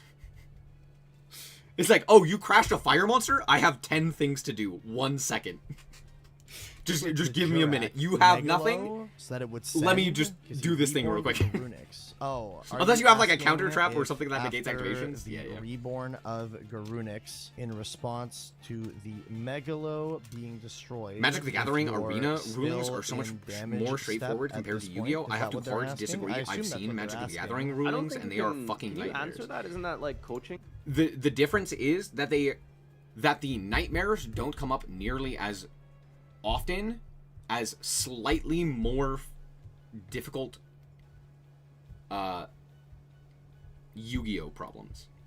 So like Yu-Gi-Oh has nightmare scenarios that happen every once in a while, but for the most part they have slightly more complex stuff, right, that happens more consistently, or that we get tested on because of like damage step and all of that stuff.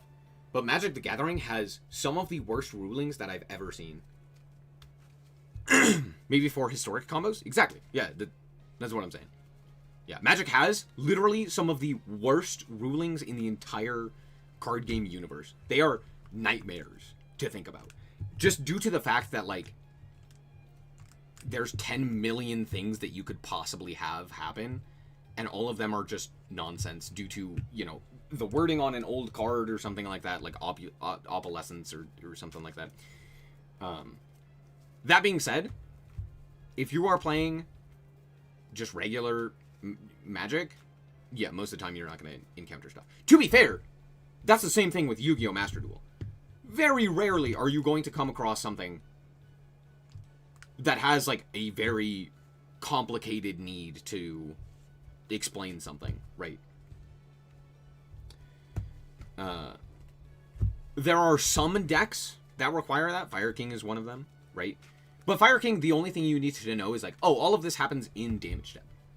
Which means that you can't respond, because this is all in damage step. That's like the biggest thing you need to know with this, is like, oh, this is all occurring in damage step because the card crashed and died. Because they have to sort of like make a play before... No, they're asking me if they're still in the damage step. I very much can answer whether or not they're still in the damage step. Okay. Well, yeah, you're just resolving all of your triggers while in the damage step. Yeah, so is he still in the damage step, Farfa? Yes or no? Oh yeah, Magic also has... You are still in as I said, Magic still has... Yeah, so as long as there's triggers that keep happening at end of damage crazy. step, you don't leave the damage step until all the triggers The only are game that I have ever seen that has not had a ruling nightmare that is like a physical TCG is Pokemon. Pokemon is so fucking simple. It's like, I don't know, what does the card say? Like, there are judges at events that, like, read cards to you and go, yeah, this is how this works. I've watched a ton of Pokemon TCG. I've seen one judge call. And it was like 2 seconds. They were like, no, yeah, that's how that works. And everyone was like, okay. Meanwhile, the judge call happens like every game in Magic or in Yu-Gi-Oh! Like, it's so consistent in those games. But in Pokemon, they're just like, did you read the card? And they're like, yeah. I just, you know, English isn't my first language. And they're like, oh, okay, yeah. So this is what this means. And they're like, okay. And then they move on. It's hilarious. I'm just kind of surprised that, like, anyway, that's all. You're allowed to answer that, because... Oh, dude, Pokemon's so great. I fucking love Pokemon. They can kind of, like, make a play according to your ruling, right? By telling them what game state they're in? What do you mean? Yeah, I know it sounds a bit silly, but, like, they should know that, right? And then they should commit to a play, and then you can say whether or not that is okay because it's... Right? Do you know what I mean? Okay, so... Let me ask you a follow-up. Do you think if a player looks to me, shows me a card, and asks me, can I legally activate this card right now, that I shouldn't be allowed to answer it? I would say no, because I don't think you can privately show a judge a card. You can. You absolutely can. Really? Yeah, you absolutely can. Show a judge a card and go, can I legally, in this instance, activate this card? Interesting. Because it's... Hold on. You can, right? Also, this imperm doesn't do shit.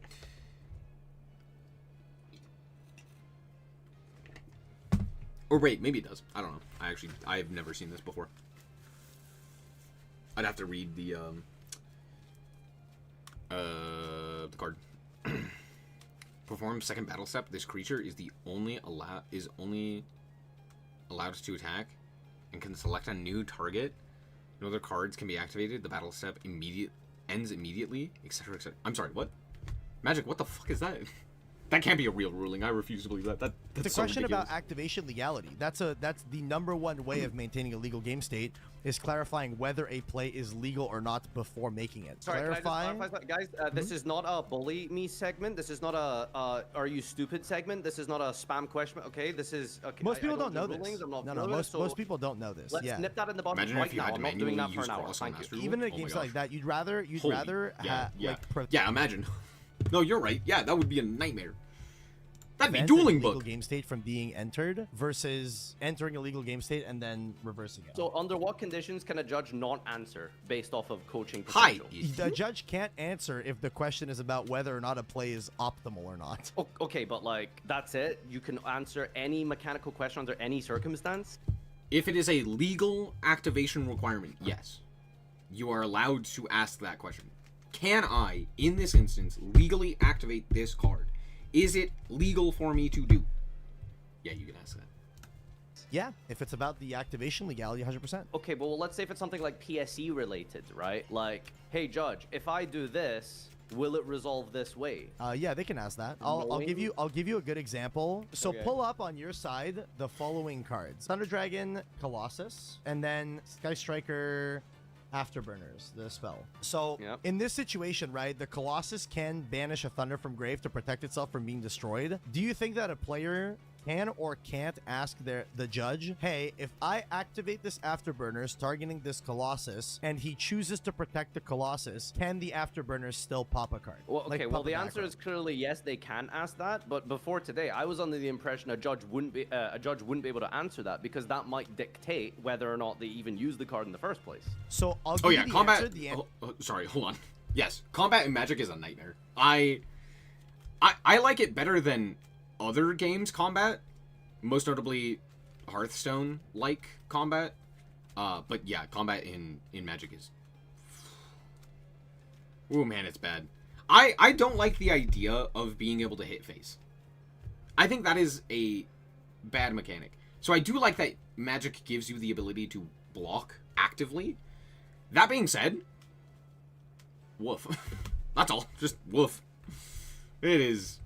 Answer is Could be a lot actually better. Interesting. The judge can't word for word. This is something I will always say in regards to Yu-Gi-Oh! Yu-Gi-Oh! Does combat perfectly. Like, even though it's super complex, I think Yu-Gi-Oh's combat is fucking phenomenal. It is nigh unbeatable. I don't think there is another game that does combat better than Yu-Gi-Oh! And I don't even think it's close. I think there is not a game that comes remotely close. The fact that so many cards require you to deal with your opponent's cards, either through combat or what have you, the attack and defense situation, piercing is like the most well done in that game as opposed to like trample or such in other games. Yu-Gi-Oh! Is just so good. It's just so. Words say Combat's no so good if in they Yu-Gi-Oh! protect with Colossus, the Afterburners can't pop. But what the judge can say is, so the text on Afterburners is destroy it, then if you have 3 or more spells. A judge can say the then conjunction requires A to be successful in order to do B, which does answer the question, but it answers want it K9? in a, you're just explaining game mechanic to someone Me too. rather than giving them the exact Join the answer in this situation. You know what I mean? We ain't I getting that get, I shit get now. why and the logic for it. I just don't think it's okay that you can ask that because, in my opinion, part of like the skill is actually having the knowledge of the PSET. Because if I ask Bro, that question, if that well, was now the I change case, my if that was the case, a lot of the top players would not be able to play the game. I think I agree with what N-Man is saying in the chat. Telling a player how a card works doesn't tell them how they should play it. Yeah, that is a massive difference. Oh yeah, this card is activatable. In order to fulfill requirement, you must have requirement activatable, or whatever it may be, right?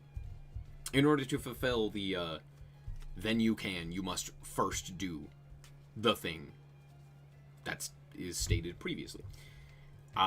I don't know what Farfa's on about. I don't know why this doesn't make sense to him, but alas, Farfa also laughs at Omni-Man. No, not necessarily. So, depending on the context of the situation, you are basically telling him. I think the intricate part there is that you're making a decision based on, like, the basic entry-level knowledge that all players should know, but the judge didn't tell you, yeah, if he protects, you can't pop the macro. The judge told you a then effect requires A for B to be successful. I understand where you're coming from. I don't fully disagree with you, but I think that there's a line drawn there that I think you can infer information from a judge telling you whether or not something is applicable, right? But for example, if I go, let's say I have, what's a good example? Let's say I have Fire Avatar Garunix in my hand. And my opponent has Skill Drain on the field. Right? They crash into a fire monster. And I go, hey, can I activate this Garunix in my hand? A judge can go, yeah. Says when a card is destroyed, special summon this card. Awesome. Is that a good play? No, not necessarily, right? Granted, we don't know the entirety of the information, but like, yeah, they could tell you, hey, that doesn't mean that they are telling you that the play that you are making is actively advantageous to you. Intuition is not a prime where it's at. Together as inherent as human. On top of that, you are not necessarily getting full information from that. Right? It's not like you're actually getting all that much information. We're gonna watch the Bologna event. We're gonna watch Dinka Bui play Draco Tail, or play against Draco Tail with Vanquish Roll K9. This is literally where I stopped yesterday. Not yesterday? Yesterday. So we're gonna watch this.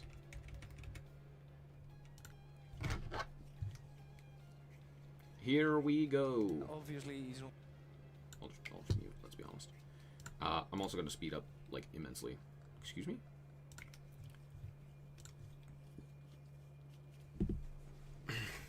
If a player is seeking mechanical advice, they're already weighing optimal versus waste in their heads. Exactly. That's a great example.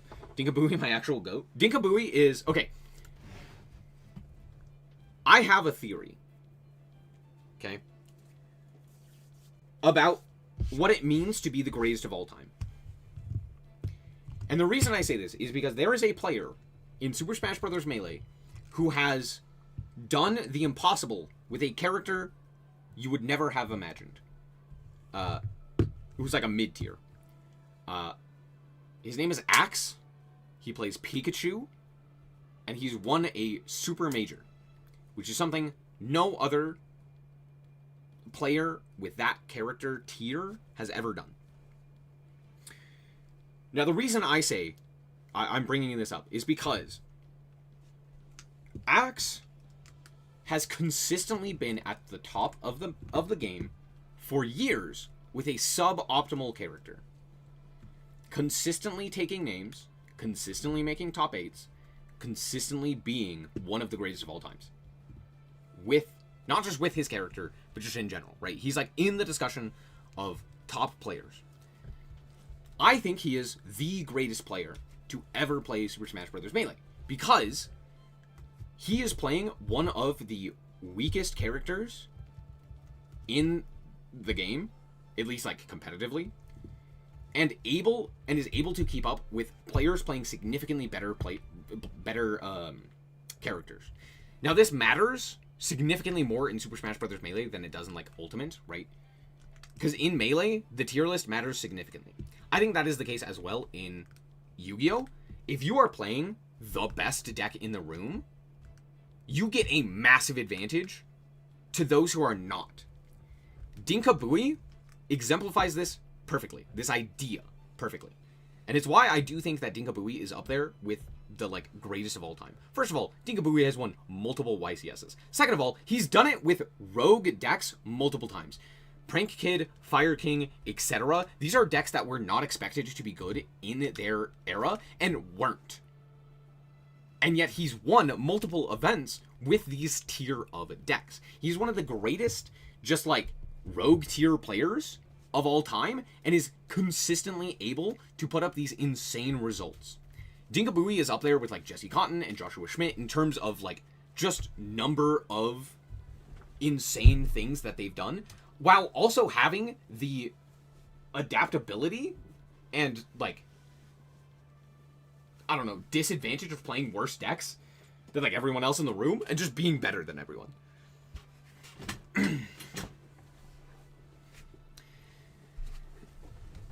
Yeah, Amsa with Yoshi is also crazy.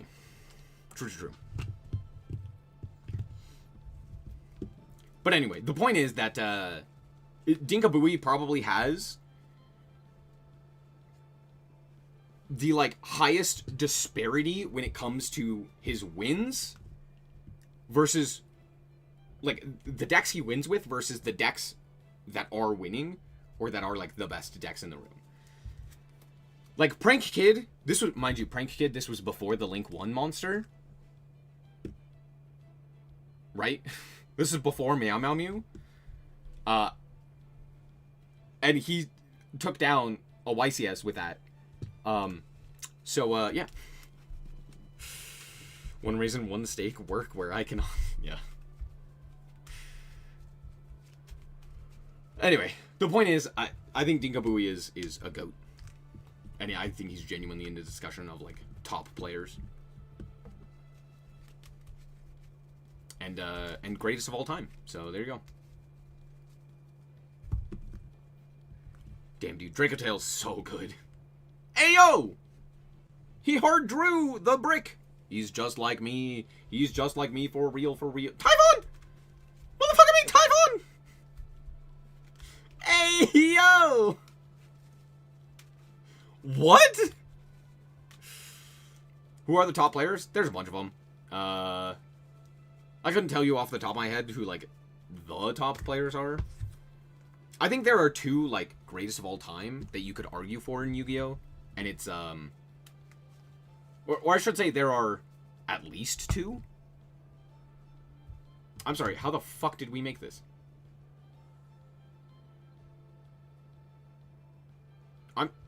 Hold on. How did we make Typhon? We just... Because they summoned twice, we could...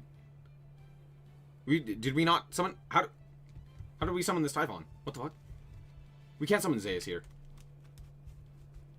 How? What? Huh? Hold on. What? How was this Typhon made? What? What am I missing? What am I missing? Does this card summon an Xyz monster?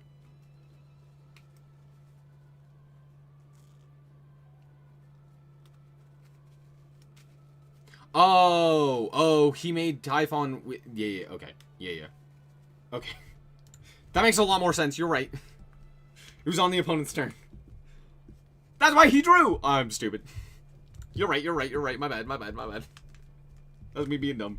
He did Lupus on the opponent's turn.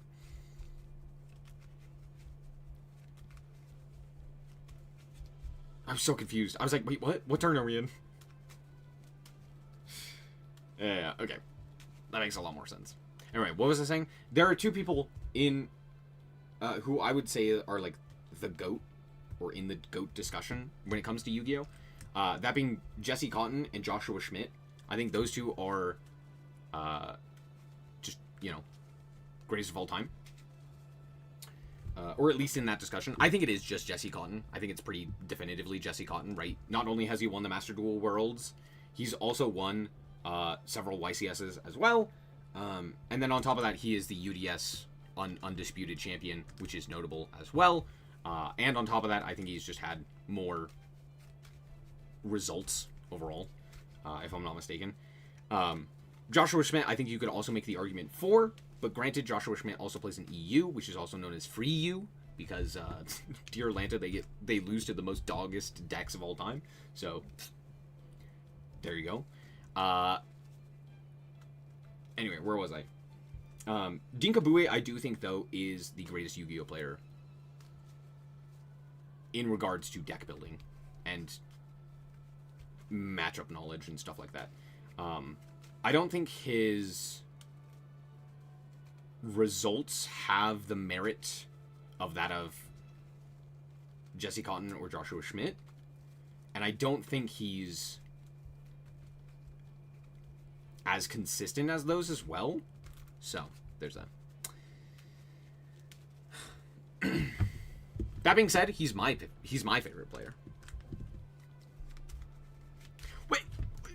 Wait, he drew the raisin. That's why he's the GOAT.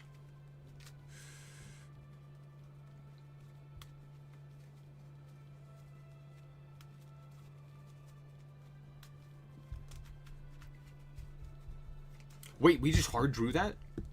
That's crazy. What did we add to hand? Oh, we had Xiaolong.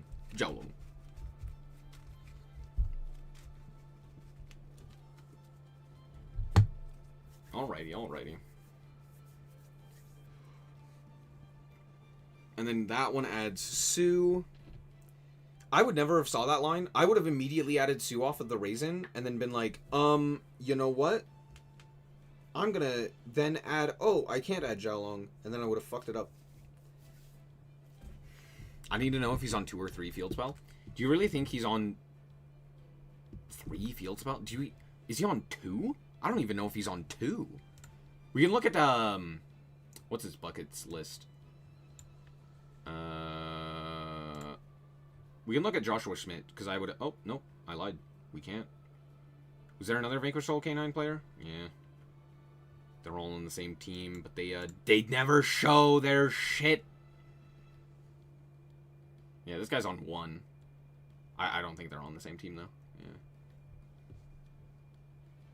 Where's the Germans? Where's the German deck list? No, I need the German one, not the Italian one. Anyway, it's fine. I really highly doubt that they're on 3. Especially, I would imagine it's probably more K9 cards as opposed to more Vanquish Soul stuff.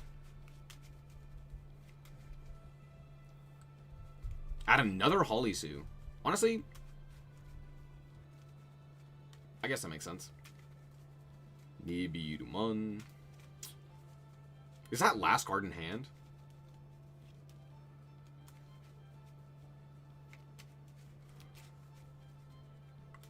We're dead here, right? How does White Forest going to be? Serviceable. It'll be pretty decent. It's not going to be insane, but like it will be a better combo deck than it previously was.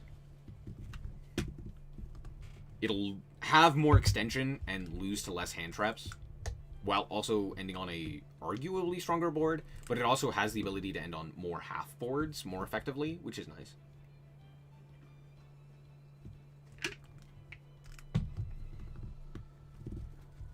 Yeah, don't lose the coin flip, true. When did that Albion get there? What the fuck? I'm sorry, hold on. When was this Albion in the grave? Oh, that was from the, true. Yeah, it was from the, that one spell, quick play spell that Branded got that's actually just played in Draco Tail at this point. It's just a Draco Tail card.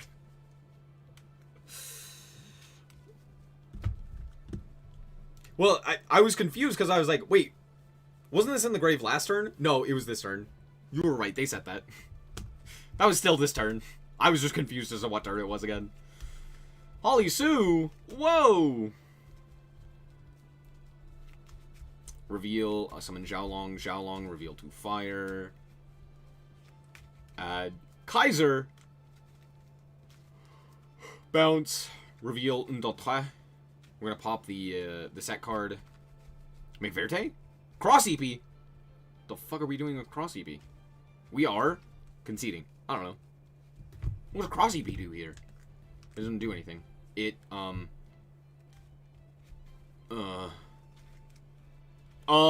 you're right. You're right. Wait, what 5 was this? What? Oh, Xiaolong. Oh, that makes so much sense. Wait, that's so sick. What are we making here? Nash Knight? No, Nash Knight sucks. Well, mean, the Psychic's not great. Maybe it is Nash Knight. It's probably Nash Knight, right? What do we have in Grave? We have a ton of crap in Grave. We have not a lot that's, like, available to us, though. Yeah.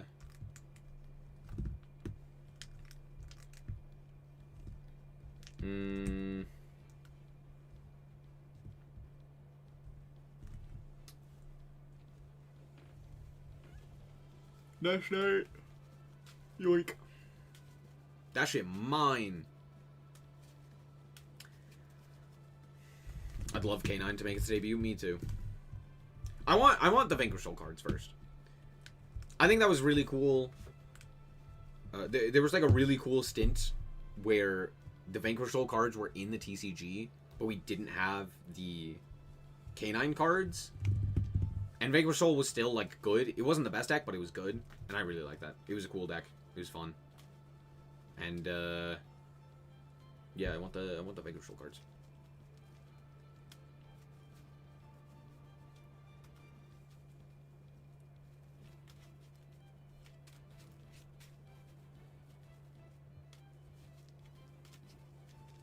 Trap Miracle Fusion for Branded.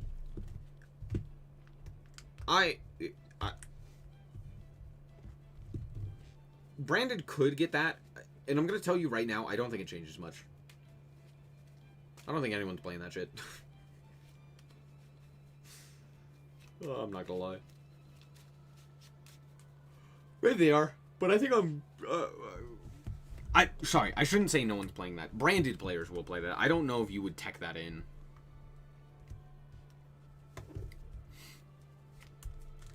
Somehow, someway, we still have everything here. That's crazy. I'm sorry, what the hell? We set a bluff? Wait, that's crazy. It worked! The Rhoda worked! I wonder if we're playing Impulse. Probably not. Why would we play Impulse? Great question.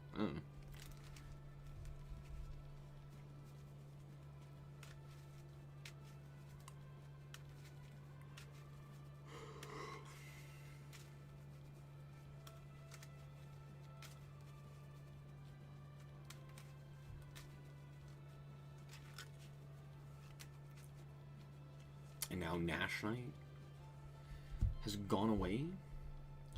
We know, like, the entire hand is just Vanquish Soul names. So unless they have a way of killing us, like, we just get whatever we want here. Yeah, there's Border.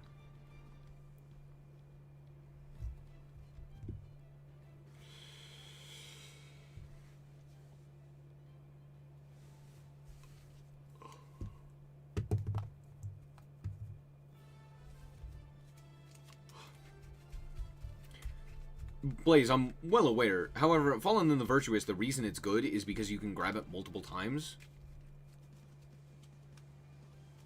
Right? So, like, it's removal that also gets you additional removal. Right?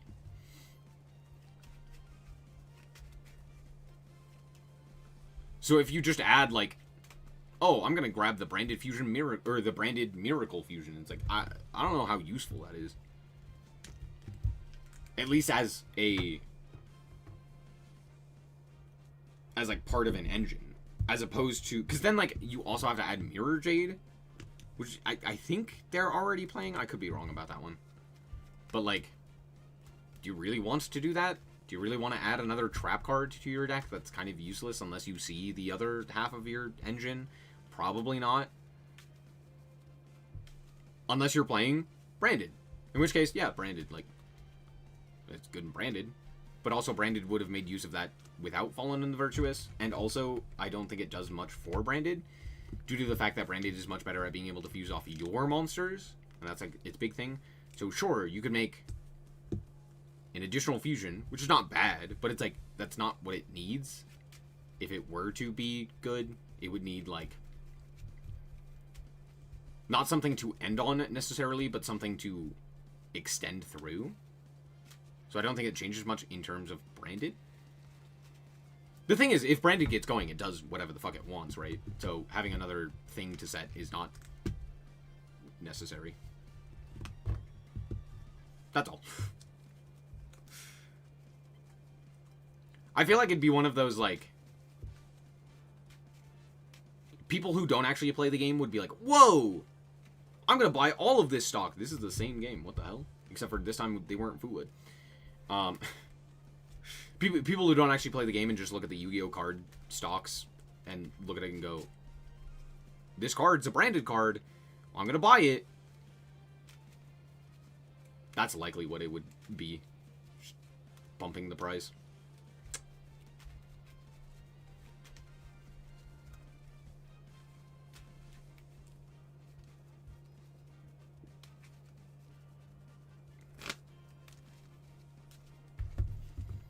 Ass! Aw.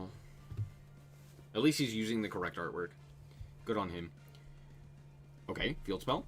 Okay. The boy. Sorry, no, that's Mad Love. Target. This does add Xiaolong. That is true. This does add Xiaolong. We are negating here.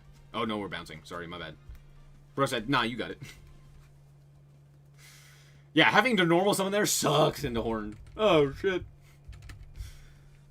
Yike. Purulia. Cringe. Jokal Xiaolong. Thinking. Draw card.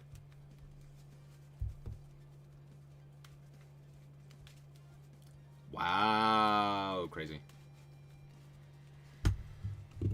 Wow. Crazy. Wow. Crazy.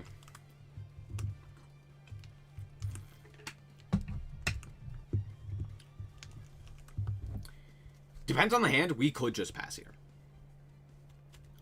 I don't think it's great, but you absolutely can.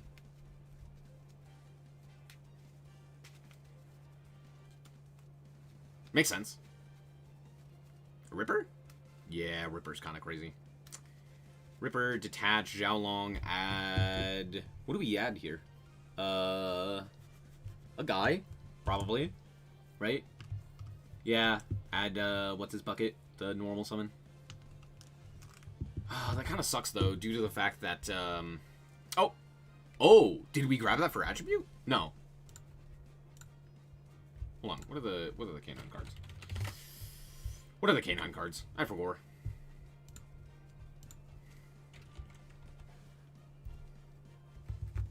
Yeah, certainly. We might have added it for attribute. Dark attribute is pretty good. I was pretty certain it was dark. If it was Earth, I would have been confused, because I would have been like, why did we add that? That doesn't really make sense. Dark is probably more advantageous. Maybe we have Sue in hand? Probably. Hopefully. Maybe. To be fair, it's a 6-card hand against really strong... Well, it's a decently strong hand, to be fair. Ew! Brand Diffusion. Impulse? No, we wouldn't play Impulse. We can't play Impulse. What the fuck am I talking about? Impulse? What? We just set Impulse? Honestly? No, that'd be terrible. What am I talking about? We allowed that? Okay. That's, He has the Fiendsmith sleeves. Based. Dude, those sleeves are so sick, by the way. Dude, I love these sleeves. They're so good. Oh, by the way, is Master Duel done? Shouldn't be. We're, like, way off. No, yeah. Okay. He said nib! Honestly, reasonable. Bro really was like, what am I making here? Brand Fusion is at 1 in the TCG, right? Impermanence! Whoa. I guess that makes sense, right? Fine mana! Nah. Understandable. Have a nice day. We changed to dodge. Dude, Ripper's so good. What a crazy card. We do also now have the ability to activate our... quick play. Oh, just kidding. Just die. Die! Get his ass! Send his ass to the grave!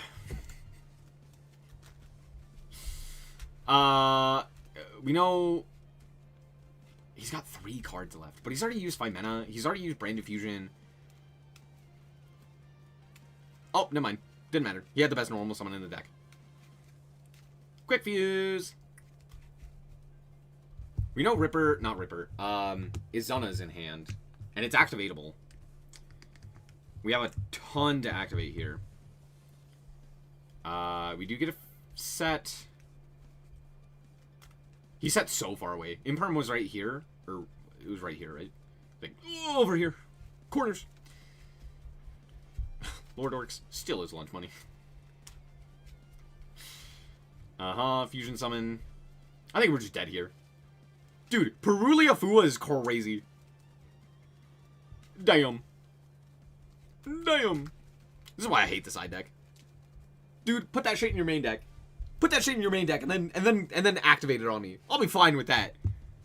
You side deck that shit in, I'm gonna take your knees. Remove the side deck. Please. Oh. How much damage is this? A shit ton? Infinite? What, 3k, 3k, 25? Yeah, that's lethal. I think it's like 3k, 32, 25 or something like that. I don't remember.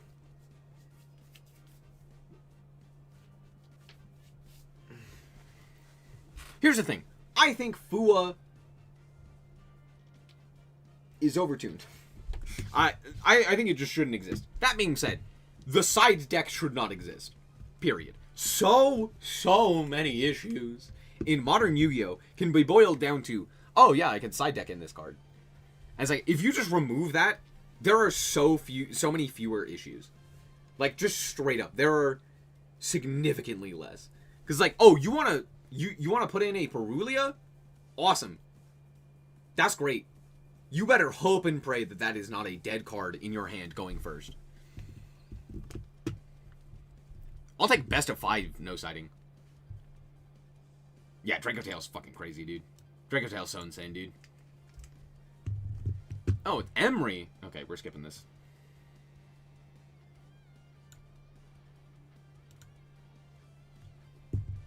Luna Light versus Mitsu. This is why I like Master Duel more. Same. I actually think Yu-Gi-Oh! Is really good in best of 1s and best of 3s with outside. Also, best of 5 with outside, also fantastic. Actually, just, you're right, just side decking cards is terrible in Yu-Gi-Oh! Imagine not having to pay to activate, what is it? Dimensional Barrier. Yeah.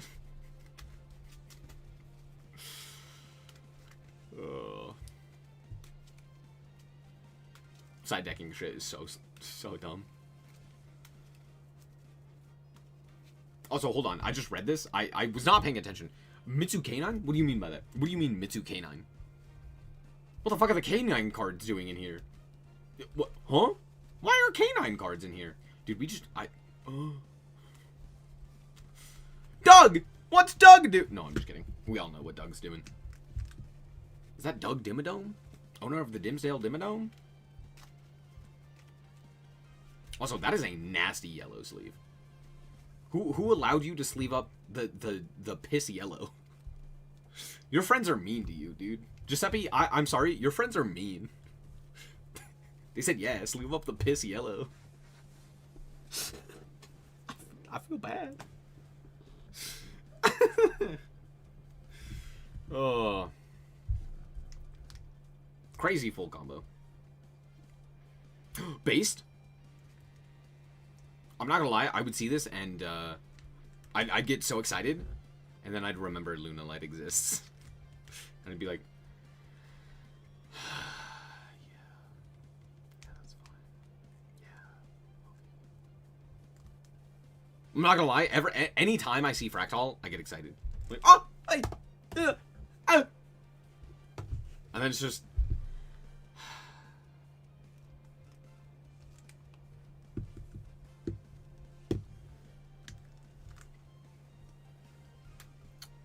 man.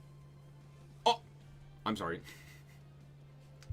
I'm sorry, what's happening? What the fuck is happening? How did this card get onto our field? Where did this guy come from? Oh, Futsu. Okay. I got so confused. I got so confused so fast. I was not paying attention for like half a second. And all of a sudden, I was like, hold on. There's an extra dingus on our field. Where did he come from?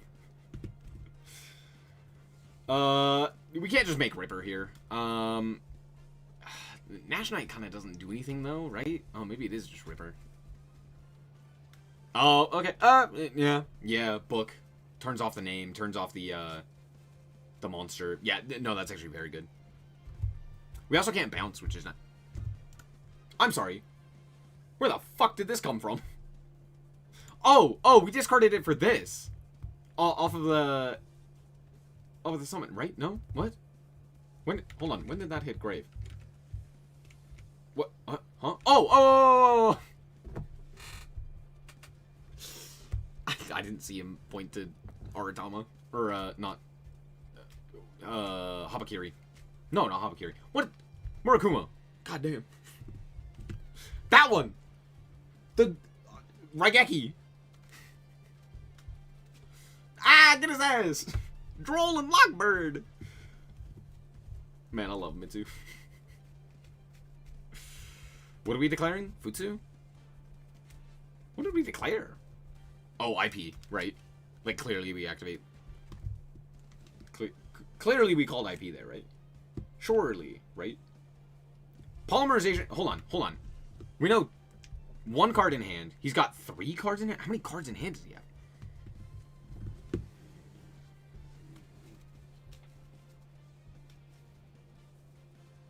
I'm gonna say hard draw poly beats Alan, but Droll, just full stop here. Yeah, Droll. It is a nightmare. How many cards in hand? We have 3. One of them is a spell. I don't know what the hell we get off of this polymerization here. Prayers? Dreams? Hopes and prayers? We do get to add... No. I forget what the cards do. And he came back! Oh. Well, never mind. Yeah, Heavy Poly kind of does it. Heavy Poly's a hell of a card. Anyway. Cool, didn't matter. Anyway, negate. I was like, what do we even grab off of this polymerization? The answer was nothing. The answer was we had hard drawn the heavy polymerization. That does, by the way, if heavy polymerization resolves there, he just wins. Like, that game is over. Lunalight just wins. Summon Liger Dancer just kills him. Isn't that dumb? Isn't that bullshit? God, I hate heavy polymerization in this deck. Bro, ban that shit. You gotta hard summon that shit. Do something else. Activate polymerization. Banish from your grave. Don't care. Summoning from your extra deck by, like, banishing the materials or whatever it is. I don't remember exactly what it is. I don't care. The ability to just activate that and summon Liger Dancer should not be allowed. Or you could also just ban Liger Dancer. That's also an option. I like that idea. I like banishing Liger Dancer. Because me and my homies fucking hate Liger Dancer. Who made that card? Who thought a Towers monster that also has the ability to Omni... Or not Omni. To Raigeki was a good idea.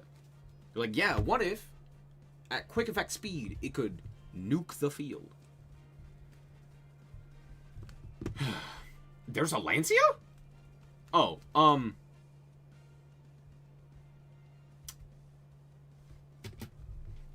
Oh, because Malice... Oh, I forgot Malice exists.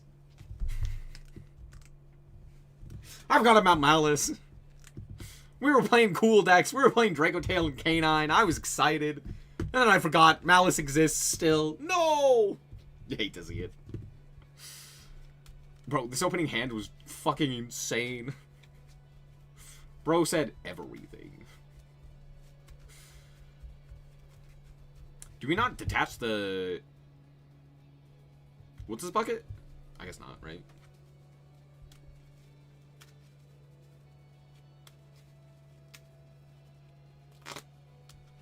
Exchange? I'm sorry, where are you seeing exchange? What, huh? What, where, what? What are you seeing exchange for? Why is there a pink card in his hand? Oh. He activated exchange. I'm sorry. What?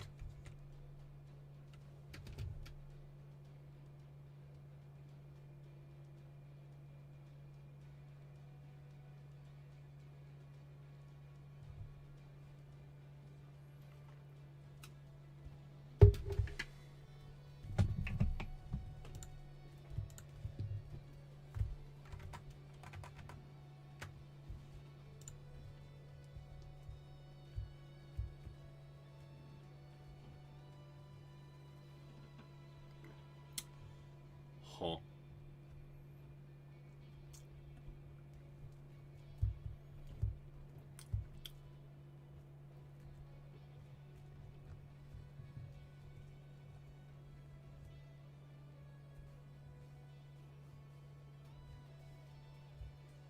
Okay, no, it's just this one psychopath. Okay. I was wondering if this was like a new thing that Lunalight was doing. No, it's just this one... this one guy. I'm not gonna lie, this artwork did not scream Exchange to me. That did not look like Exchange. Anyway, sorry, where were we? I saw the pink card and wait a second. What the fuck? I'm so confused.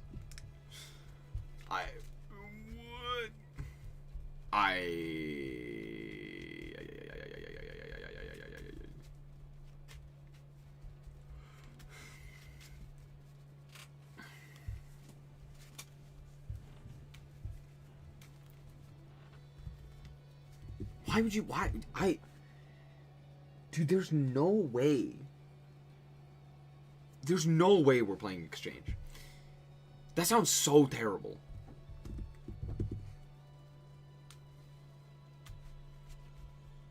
Hold on. I now have to read Exchange. How does Exchange work again? Exchange. Both players reveal their hand and add one card from each other's hand to their hand. Yeah, so you get to choose. Both players get to choose what they take from the opponent, not what you get. Okay. Also, I'm sorry, hold on. There's no world in which I am not taking that mirror force there. What the fuck?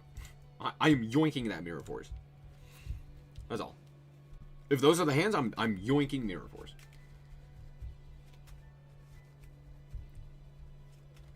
Did he steal Droll? I'm sorry, hold on, I have to go back again. What did we take? What did we take? Okay, we got Lancia here, right? Out comes the canine. No. This was after the fact. So we got Fuwood. No. We normaled the guy.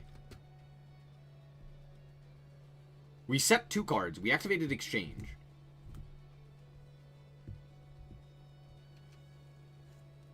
He stole... Is that triple tack? And okay, we stole the Habakiri. Okay, that makes sense.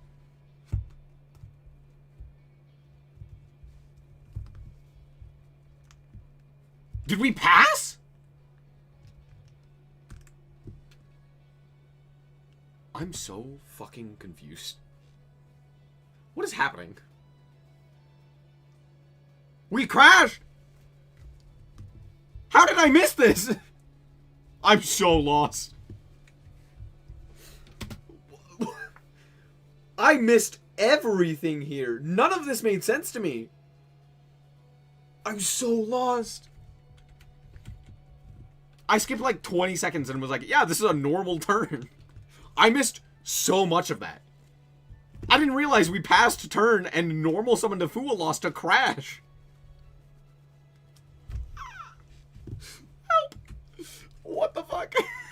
There was an exchange activated in this game. My brother in Christmas, what do you mean? Exchange? I'm sorry, there's gotta be a better option. There's gotta be a better option going first. I understand that Triple Tactics Talons is at 1. But like... I don't know, play fucking... Mind Crush at that point. Like, what do you mean? Why are we just looking at the hand? They get a yoink there.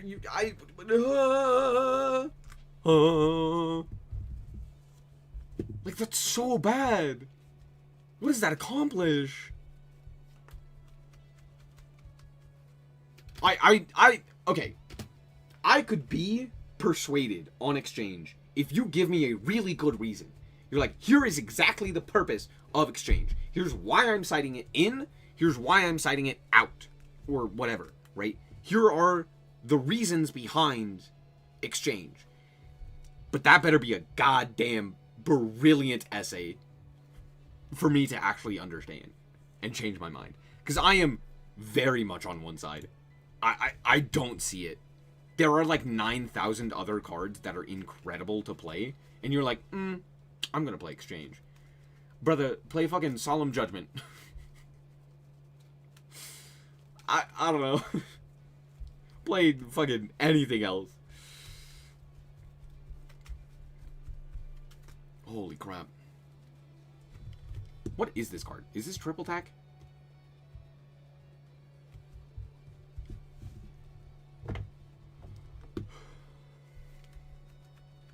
Is this worse application than Jack in Hand, revealing 3 ones to the opponent and letting them pick the best one?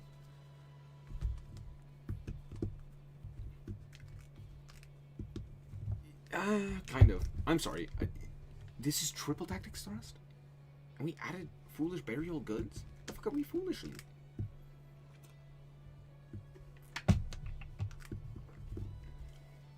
What the hell are we doing? Oh, we got Lanciad. Right. I forgot. We got Lanciad. Never mind. We literally can't do anything. We literally can't do anything. Never mind. True. My forgot. So the only card in hand is the stupid ass Habakiri that we can't even use.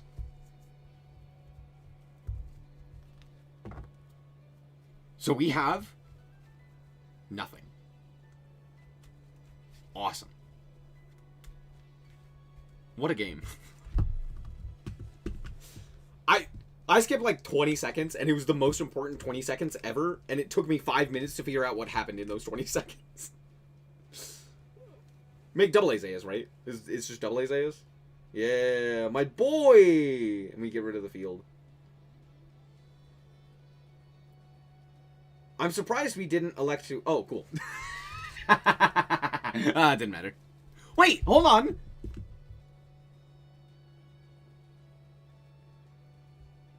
Don't we just... Do we just banish and activate effect, and then they can't... I'd have to read the card again. It might say on field. It might say on field for the trap card engrave. The blackout laughs.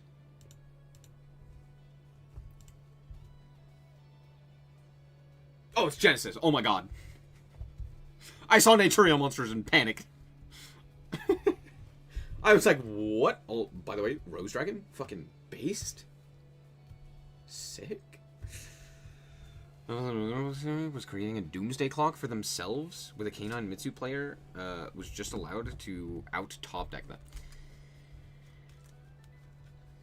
Yeah. That being said, their opening hand was terrible. So, I get it. I sure hope that exchange is like a one-of.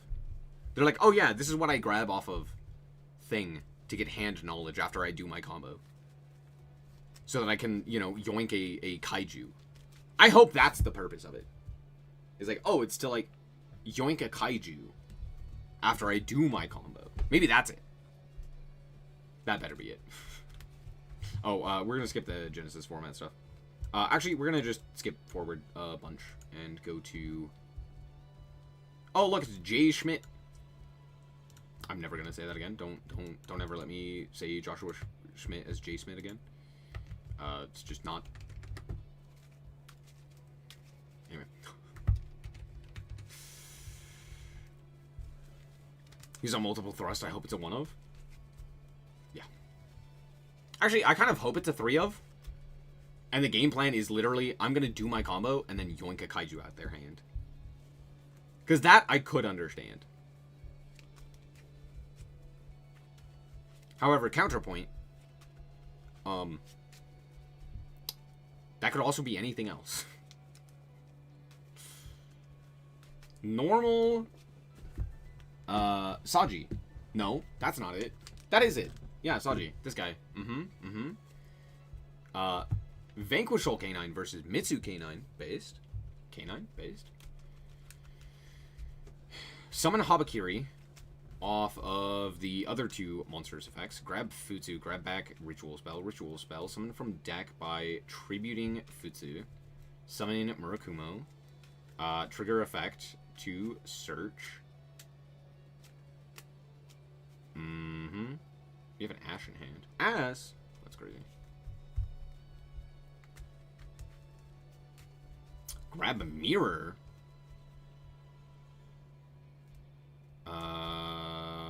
Yep.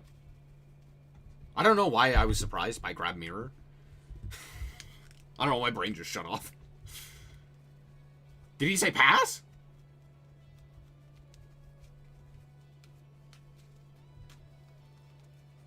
No, we're just waiting on the canine here. What does this do? Why are we doing this now? Why are we electing to do this now?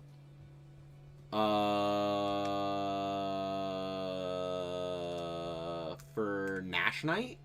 Oh, so we can grab Nash Knight here? So that we yoink the Murakumo before it has the option to, like, Tribute and Reborn. Okay, that makes sense. Yeah. No, that makes sense. That makes sense. I would imagine here we're making Nash Knight, right? And we're gonna yoink the Murakumo.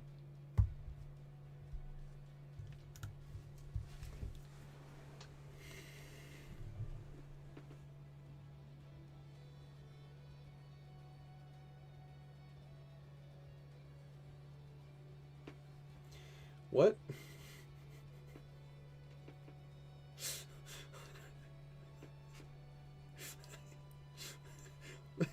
What? What? I'm so confused.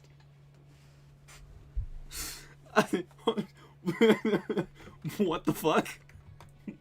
What is happening? What is this card? Hold on. No, not Trios. Sorry. Oh, it's a, what's it called? Kiros? Fuck, what is it called? What is this card called? It's a rank 5, obviously. Z. Cinco. What is this guy? What's he called? Tyros. I was close. Keeper of Genesis. Cannot be destroyed by card effects. At the end of the battle phase, if this card attacked, or was attacked, target a card your opponent controls to destroy that card. During each of your end phases, detach material. There's no way this was... There's no way! Why was this the choice? My brother in Christmas! What do you mean? We have Nash Knight. Just yoink his ass. Why? He really wanted to make Zeus. He's like, I need Zeus. I need Zeus. Oh, there it is. It literally showed up immediately. I hate this play. This play is ass. This play is fucking awful. What do you mean? Why? Why? Why is he on the board? What do you mean? Oh my gosh, dude. That's so fucking... That's wild. I guess... Okay, I'm just... Yeah, I guess it makes sense, right? Because you go combat... You go combat... You go Charger, you go Zeus, right? And then you go Zeus twice, and you nuke the field. Pretty much guaranteed, and there's like very little that they can do about it, even with the trap card. Yeah, I guess. What the fuck else is in our extra? They'll never see it coming. What's up, dude? How's it going?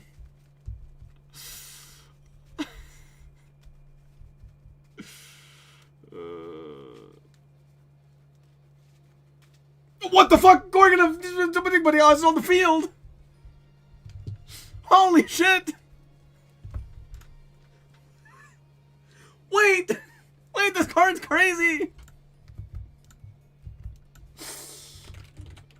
Oh, wait, this card's insane. Monster 6 card also, this card points you cannot attack, also activate their effect. Whoa, crazy. Whoa, crazy.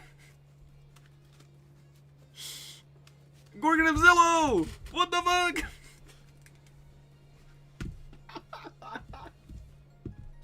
Oh, I fucking love this card. Dude, I remember reading this card and going, wait, this card's cool! The random niche rank 2s. Here's the thing. I think for the most part, the rank 2s make sense to not know. The thing is, I knew Tyros. I know this card. My problem was not that it was being played. No, sorry. My problem was not what it was. My problem was that that's what we decided to make. It was like, oh yeah, we go like Nash Knight here, we yoink the guy, and then we're like off to the races, and we're pretty solid. But like, Nash Knight's not crazy, but at the very least, like, it's pretty solid, and then it also gives us the ability to like use follow-up or extension or what have you. But then he was like, no, I'm just gonna make a guy that makes Zeus later. Like, what? I'm sorry, what? It's just Zeus material, I guess. Okay. What the fuck? Why? I don't know, because we're not prepared for Gorgon. What is happening?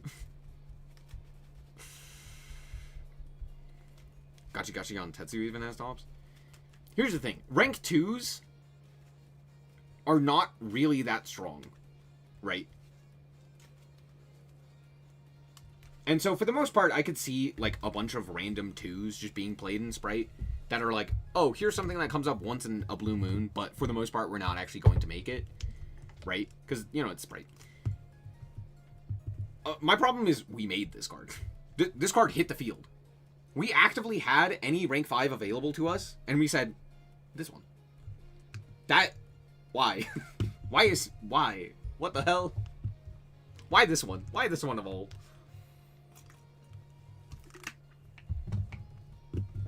Also, by the way, this game is unbelievably over. This game is so unbelievably over. Good game, Joshua. You tried. However, no, you didn't. You made fucking Tyros. Why is Tyros on the field? My brother in Christmas. What do you mean? Alright, now make Typhon. Imagine if he made Typhon instead. Imagine how much cooler he would have been. Please do it. Please make Typhon. Please. Please. You can't attack.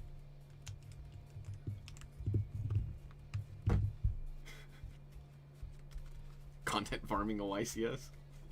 The thing is, I know Joshua Schmidt's team, and they're all like insanely good players, and they all play the same deck consistently.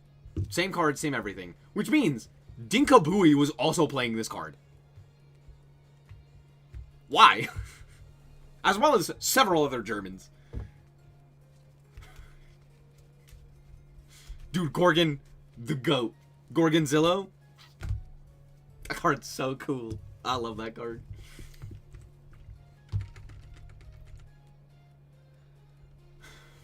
Here's the top 8, by the way. Is that 2 motherfucking Bestial Malice? We also have 2 Mitsu, 2 Canine, or 2 Vanquish Soul, 2 Yummy, and just 1 Draco Tail. That one frame of Noah in the Family Guy clip looking at the elephant and penguin going, what the hell is that? With Tyros on the board. What the hell is this? True. Is Destruction Protection that valuable in Mitsu meta? No. Gorgonzola is a cheese, but you are close.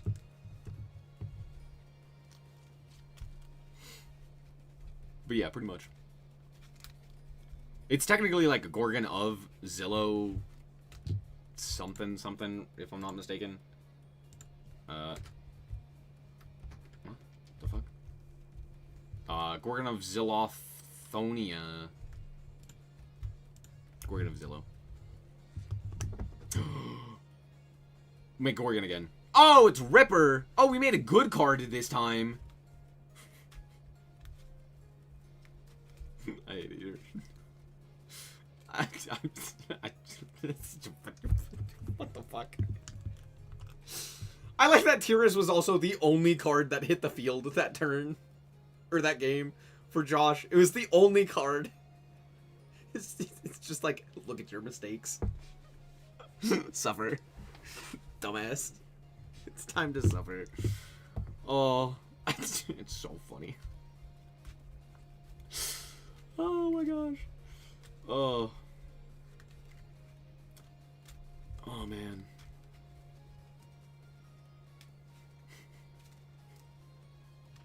Run that back. Show us the Tyros. I'm making fun of him. To be fair, he's in the YCS. He made Top Gun. He's way better than me. That being said, it's just funny. It's not bad. It's just funny. It's like, oh, what the hell? Not what I was expecting at all. There are so many good rank 5s that they could have gone into. Ripper does exist. Like, that is a card that they could have made. They also have the new Psychic rank 5. They have Nash Knight. Like, there are good options. And they're like, here's Dingus number 5. It was like, oh. Yeah, what a good game.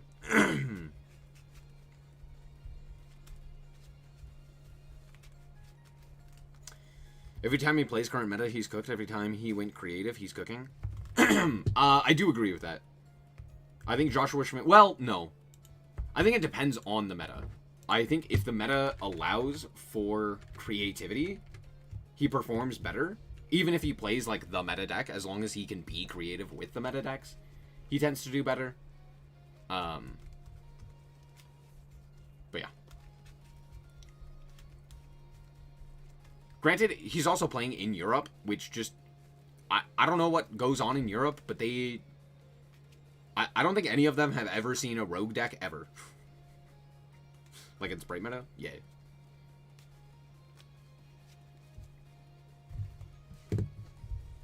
Yay! And now we get to see Mitsu combo. Again! Yeah!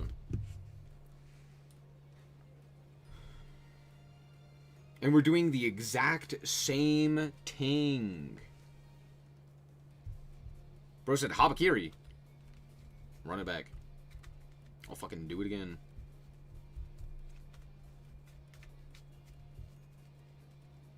If immovable objects or castles were good, Lunalight wouldn't need unaffected status.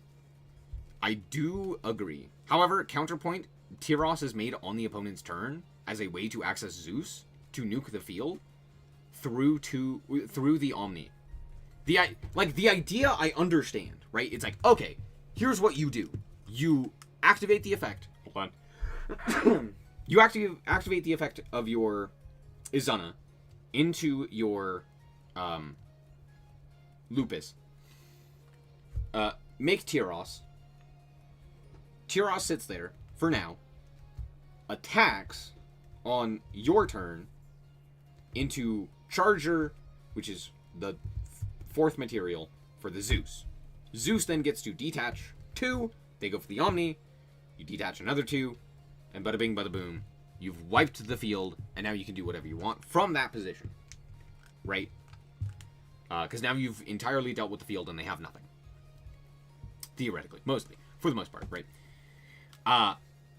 However, the problem is that that requires your opponent to not have any other out other than destruction. Which there's like 10 bajillion other outs to that card. Right? So it's like, okay, cool. So I'm doing all of these things, right? In order to beat just Mitsu. This just beats Mitsu. Nothing else. Just Mitsu. Right? Because every other deck has a very, very clean out to that. So it's like, okay, cool. Awesome. So this beats Mitsu. If the opponent has literally nothing else. Now, granted, Mitsu is never, at this point, played with just pure Mitsu. So you're going to have to contest, most likely, Yummy, right? Like, I would imagine if I'm going to play against Mitsu, I'm also going to play against Yummy. And Yummy is going to absolutely shit on that just every day of the week. They're gonna stare at you and laugh. They'll be like, ah ha ha ha. Anyway. Anyway. Cool. Here's 10 million other things. So I don't know. I guess my question is, like, why would you ever make it? Like, when are you actually ever making Tyros? And the answer is never. Yeah, the answer is you're not. You shouldn't, right?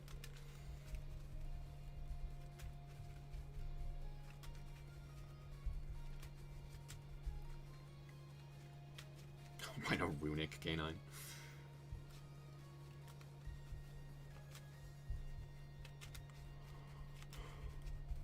Oh yeah, Prosperity exists in this game. What the fuck? I consistently forget that this card exists in the TCG. Like, we talk about Maxi in the OCG. Yeah, the TCG has Pot of Prosperity. And I know someone's gonna be like, Pot of Prosperity doesn't compare to Maxi. Yeah, it does. Yeah, it fucking does, dude. This card's insane. This card's so busted, dude. It's just fucking Pot of Greed, except better.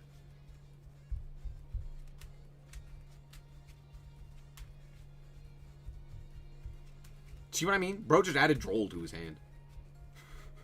Didn't we just fucking normal summon Droll? Never mind, forget everything that I just said. Lupus Hero sounds hard to out, but like, now out the board, dingus. Prosperity is an extra starter. Exactly. That's the thing, like, Pot of Prosperity is such an insane card. Isn't it banned in the OCG? Negate Jokel? Yeah, I guess that makes sense, right? What else? Like, what else are you gonna negate? That's such an insane... That's... Yeah. Especially if we're starting with Jokel. Well, no, we would always start with Jokel. Mirror goes back. Out comes the Murakumo. Murakumo add prayers. We didn't have prayers.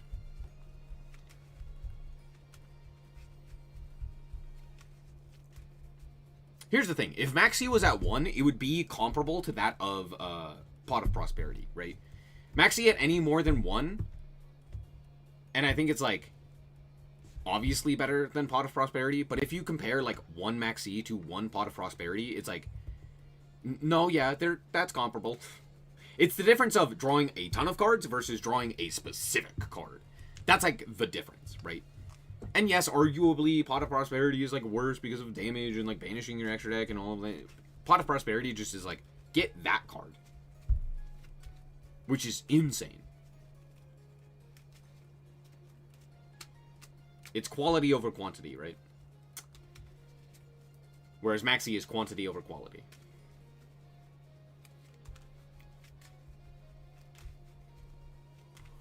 Dinah. Sure. Have your Kiri. What are we bouncing here?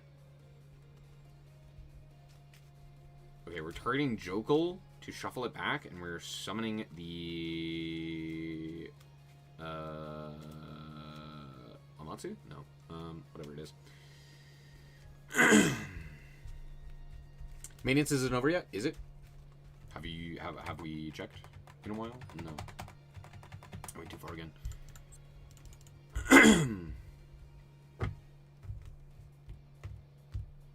It is not.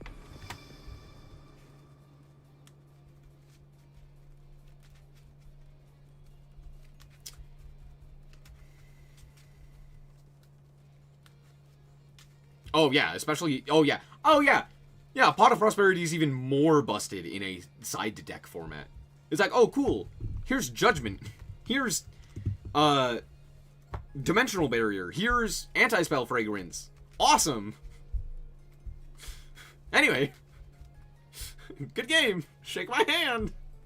God, what a fucking dumb card. Ghost Bell. Do we have anything here? The answer is prayers. Dreams. Now we make Tyros! Please don't make Tyros. That was a joke. Please don't. Please, Josh, please. Do not make Tyros. I swear if you lose a second game because you summon Tyros, I'm gonna lose my shit. It would be funny. But also, counterpoint, you could not... Just saying, you could also, like, try and win the game. You did it! National Night!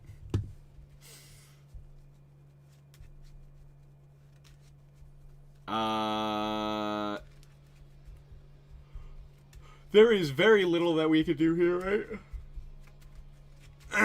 I mean, we could Lupus.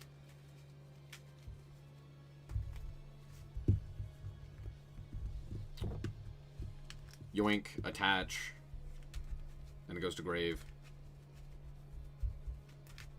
Just so that we don't have to deal with that guy. Yep. Just kidding! Omega lol! Get belled! Get belled, bitch! Cool, well. That's a good game. Holy shit. Wait, what? He had Habakiri and prayer in hand? Never mind. Alright. Not prayers. That's ritual. Alright. Shake my hand. Shake my hand. Good game. Fuck you. Pitch Habakiri! Yeah.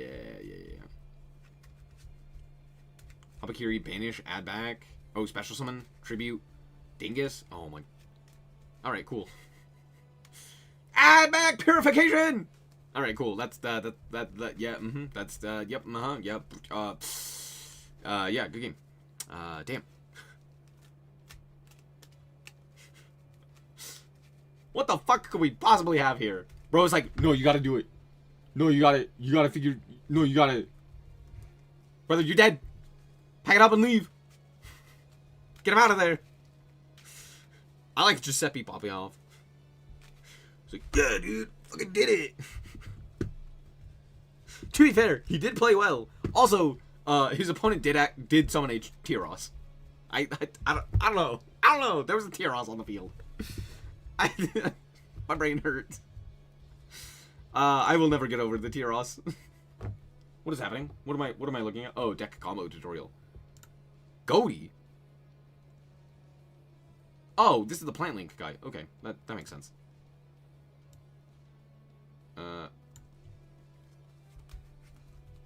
Bestial Malice, cringe, versus Canine Vanquisol, based. Alright, Pierre. Alright, Pierre, I believe in you.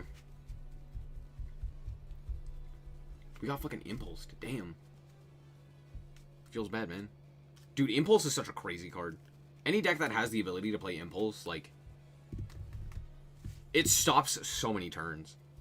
It's crazy how good it is. Normal Rabbit. We're gonna grab GWC here. Damn. I love when I'm right. Because we already have the TB11 set. And we're gonna activate it, banishing, to search. Do we have Ash Blossom? Oh, look at that! It's Ash! Alright, cool. Anyway. And he came back. Link off for the Link 1, because Link 1s exist for some fucking reason. Lingaribo. Bro said, nuh-uh.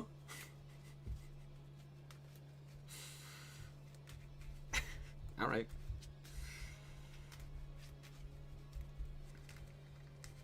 Yeah, dude, Gorgon of Zillow is absolutely obscene there. Also, the fact that they're playing that is crazy. Gorgon's such a cool card, and I, like, haven't seen it played at all.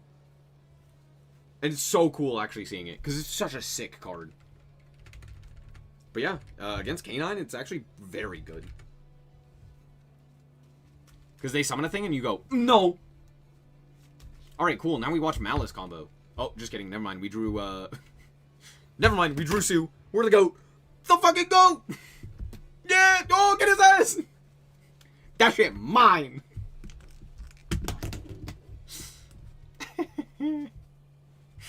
Yeah! Yeah! You said Sue with a Darkening Earth. Get his ass! Is that a motherfucking cyber sponsor? Get it. Oh, what the hell did we just declare? Banish? I guess? What does this card say? Cannot banish cards from grave. Neither player can special summon from grave. Activate card effects in grave.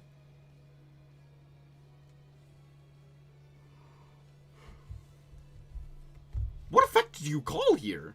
I guess special summon, right? No, it's banish. It's banish, right? Like, obviously it's banish. I'm stupid. It's banish. We know Bestials.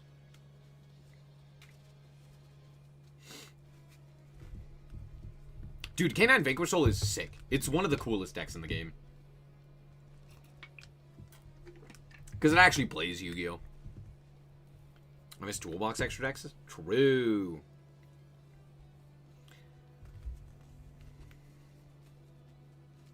That's one of the reasons why I like,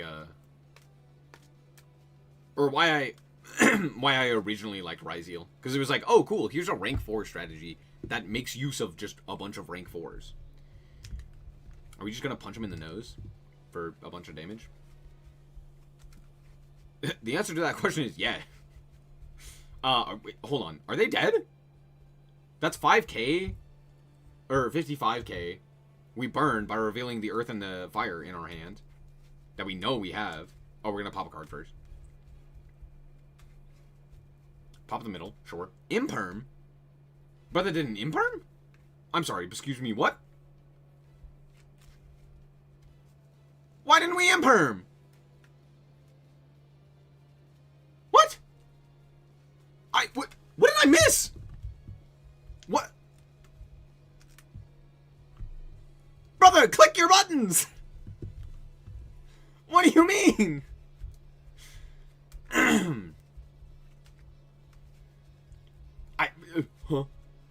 I understand not wanting to imperm,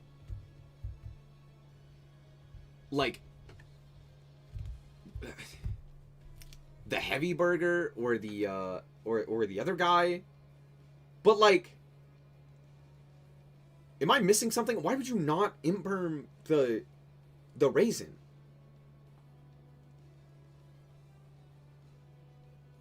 Oh, because we knew the Caesar was in hand. And we had Droll. Okay, yeah, right. Then why not imperm the Caesar? What? Yeah, why not imperm Caesar? To prevent the pop. Or imperm heavy? I don't know. I guess. I don't know. It didn't glow yellow. Yeah, I guess.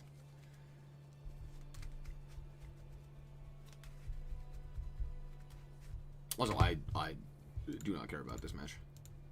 I think I already know what happens. Alright, let's go K9 Vanquishal versus Yummy! Oh, Yummy won the coin flip. Never mind. Tragic. What the fuck is... What are you talking about, Pluton? What are you talking about, Pluton? What's Pluton?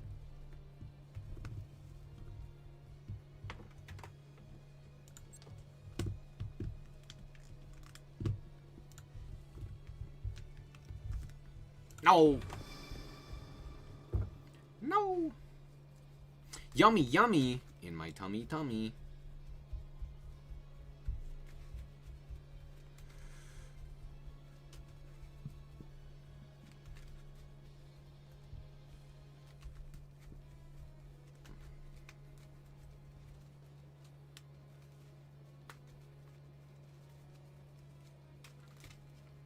Oh, there's a Fu engrave.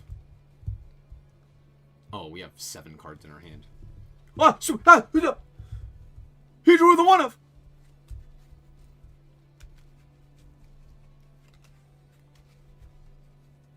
Pantera and Izana. Yeah. Define hit hard. Because I don't think they're going to limit any of the K9 cards, nor any of the Vanquishal cards before they actually come to Master Duel.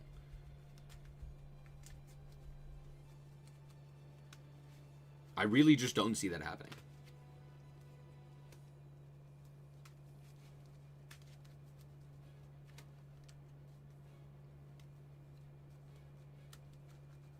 Mostly because it's like an engine deck. And it doesn't really make sense to hit that. I don't know. Maybe they hit Izana, but there's no shot they do, right? Izana to 1 or 2 pre-release? If they do that, that would be the dumbest decision I think they've ever made. That's worse than hitting Fiendsmith. Because the thing is, the deck is good, but it's only as good as the sum of its parts. And K9 is strong, but it's not, like, so much stronger than anything else, right? It's an engine, right?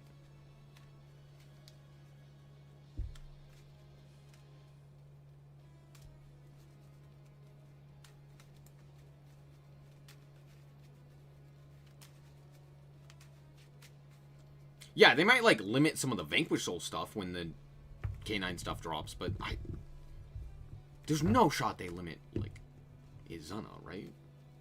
They're gonna do that now, aren't they? Because it's, like, the most stupid thing that they could possibly do. They're like, what is the dumbest thing that we could do?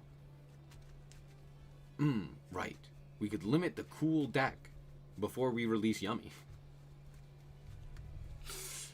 True.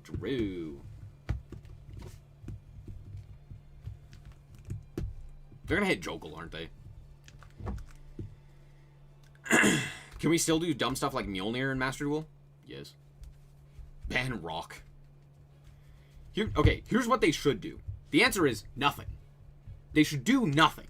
They should limit 0 cards prior to their release. Period.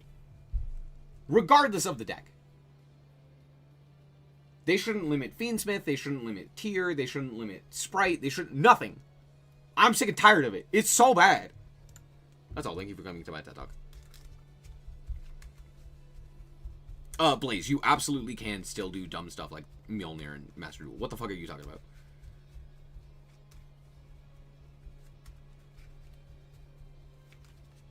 They killed Konkiri, summoned Mjolnir a long time ago?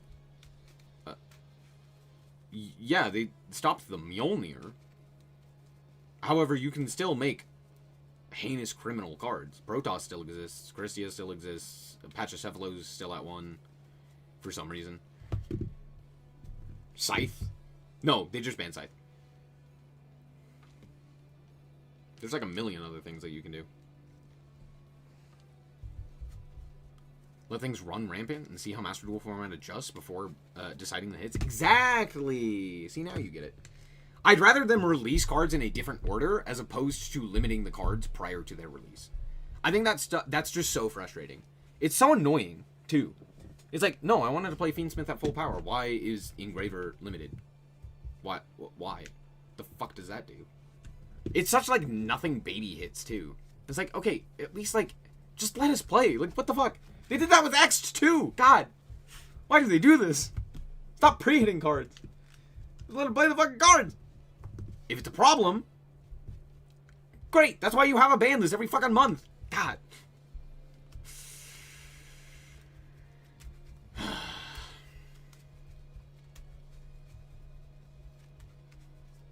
Leave my doggos alone.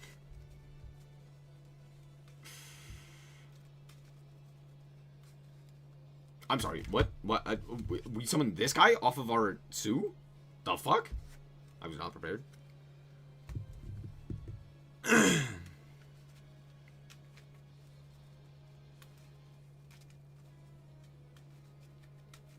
They just ban Habakiri for a month and then unban it and study the data? Yeah, I don't know why they don't do stuff like that. Like, this is obviously one of the cool things that they can do. But they're like, no, we're just not going to touch anything.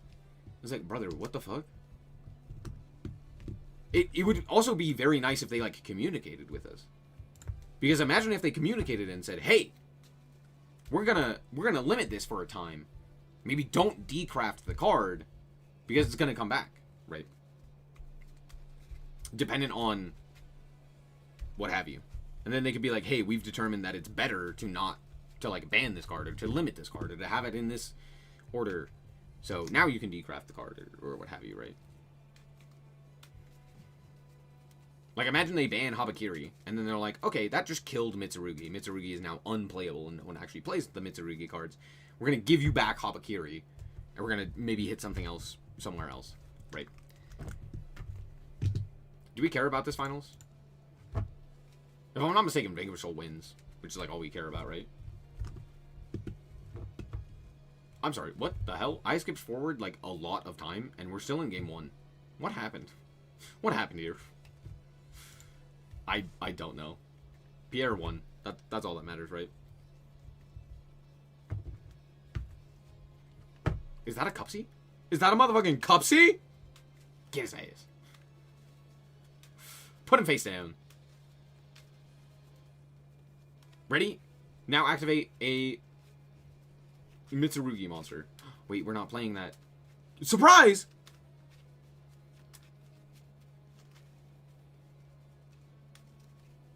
What are we grabbing?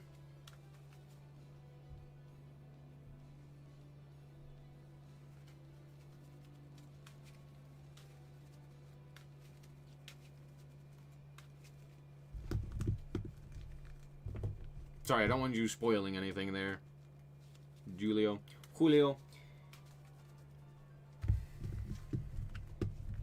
No spoilers. We'll be there in a second. We're gonna watch the finals here.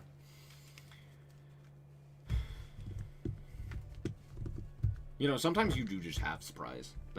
That's true. Sometimes you do just have surprise.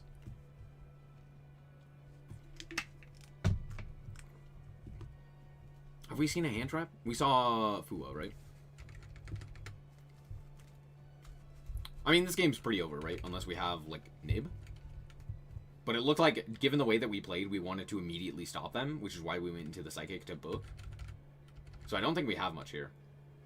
Oh, just kidding. I lied. We can just make double Azayas here without triggering any of the effects. Which means that they can't even tag out. Never mind. I'm stupid. No, yeah, double Azayas just cooks them here. Dude, double Azayas is... God! This is so good. Oh, what a crazy card.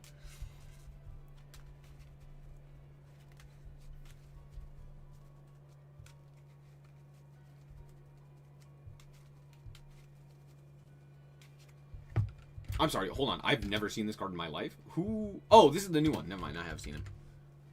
Yeah, it's the new guy. I don't remember what he does. I don't know. He puts himself on field, probably. Out comes Ripper. Yeah, this game's pretty over, right? What just happened? I'm sorry, what?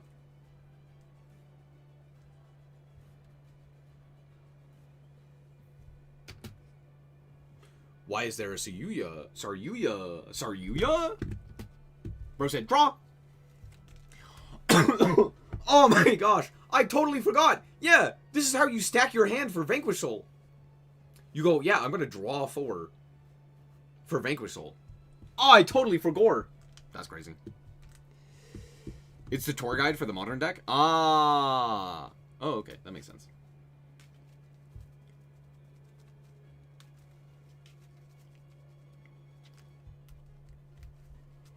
I remember it being akin to Jokel, but I couldn't remember why I thought that. But there you go. Now we do all of the Vanquish Soul stuff. And actually, you know, have a board.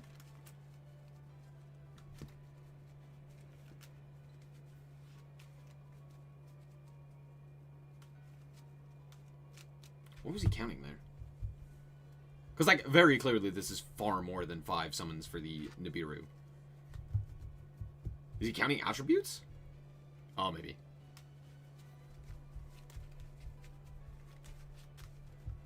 Oh, yeah. Canine Vanquish Soul is one of the coolest decks of all time. As I've previously said. Goated deck. Really cool. Very fun in its interactions. Actually feels like what Yu-Gi-Oh! Is... At least modern Yu-Gi-Oh! Is designed to do. It's so sick. He's like, what did you reveal? What? Hold on. What is in your hand? I love that Vanquish Soul Canine players are just like, okay, here's what I've shown you. They just reveal their hand. They're like, here you go. Here's the entire hand. You know it all. I'm like, oh, okay. We banished Field Spell. Clever. Because I think they have 2 Yummies in Grave, if I'm not mistaken. They have a Cupsy and a Marshmallow. Alright, what could we possibly draw here that does anything? The answer is fucking nothing. This game is over. This game is so unbelievably over, dude. Cupsy. Do we not just tag out here? No, because of Sky Striker cards, we probably don't just SP here, right? Oh, never mind. God, I forgot that card still exists. No! Oh! Bah! Well done, Pierre. To be fair, well done. That being said, woof. Woof. To be fair, I don't think that mattered. I think there were like 10 ways to Sunday that this game was over, even without that card. That being said, it did seal the deal. Yikes. Okay. Alright, Master Duel maintenance is over. We can actually see what's happening.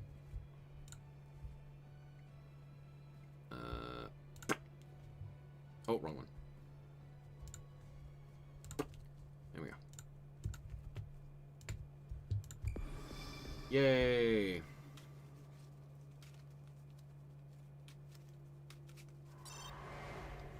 Oh. Oh, it's the quiz! Quiz time!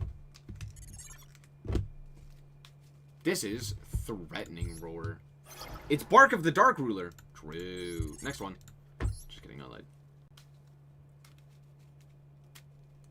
You know, in Duel Links for the quizzes, they keep track of your score.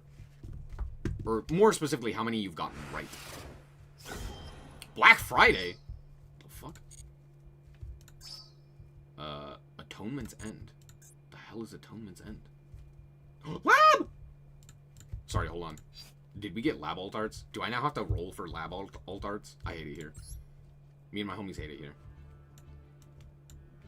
Animations have sound? The fuck? Since when does animations have sound? The hell?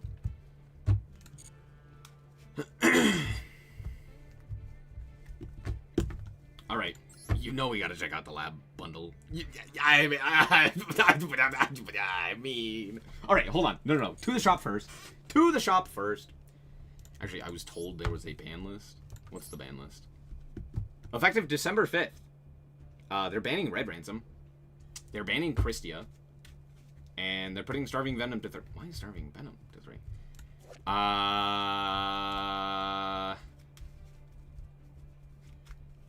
Yeah, that'll probably do it.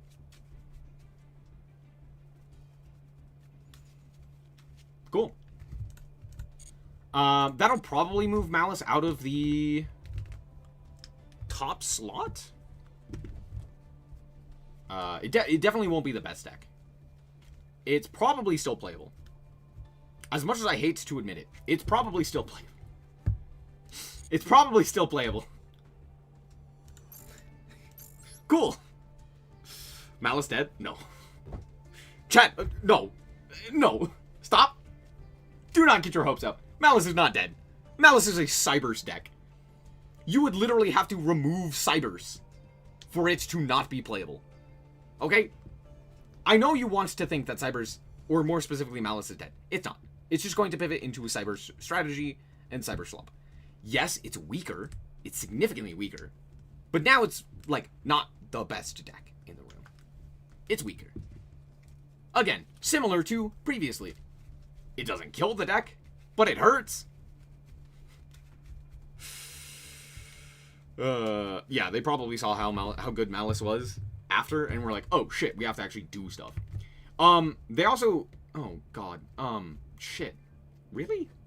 Wait, there's, oh my fucking hell. There's so many bundles. Okay, there's so much going on here. First and foremost, let's take a look at the new pack. You just crafted the fairy monster? It's fine, it's an SR, who cares? Oh, we got Axon Kicker Oracle.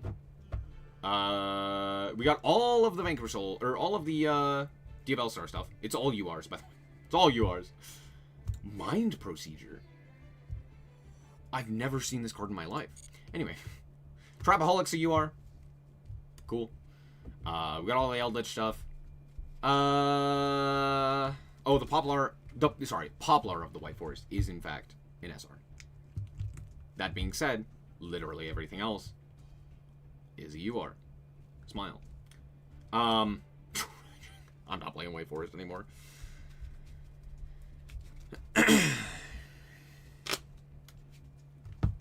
We also did get the new Golden Land, which is fine. It's fine. It works, right?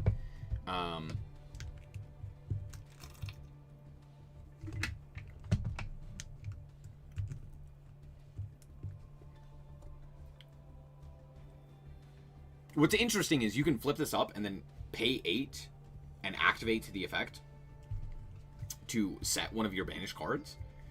And then on like the following turn, you can special summon it, which is kind of cool. It's a pretty solid card.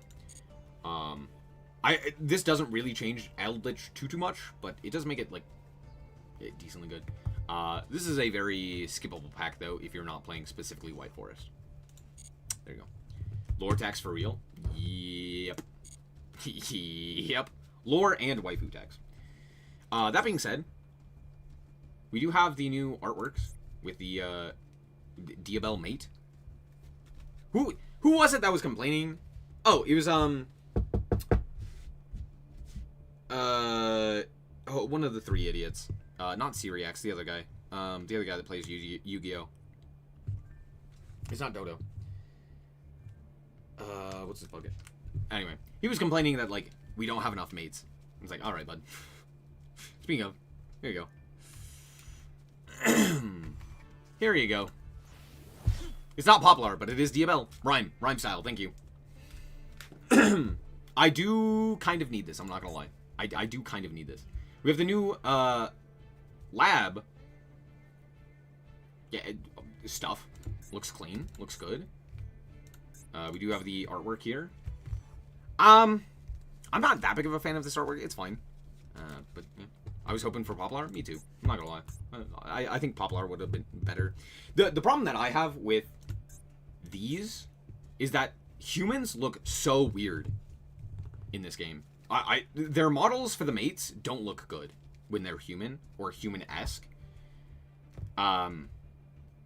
So yeah, I'm not. I think this could have been significantly better, or if it were Poplar. So would have preferred Poplar. Anyway, we do have any new artworks as well. Fun. Your sleeve, icon. Here's what the field looks like. I actually do like this field. It's not a harsh white like some of the other white fields. It's still too white in my opinion, but it's not bad. And then there you go. That's what it looks like. I don't know. It's pretty good. I actually really like this mate base. I think it's really good. This is a really good one. It's a solid field, but that mate base is pretty solid. Digimon just spoiled us on good 3D anime models. Yeah, you're absolutely right. You're so true, dude. Alright, I'm absolutely buying this. I would love to get some alt arts. That'd be real cool.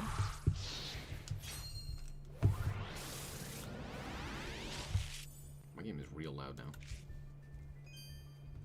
Dog Doom. Doom Dog. Dog Doom.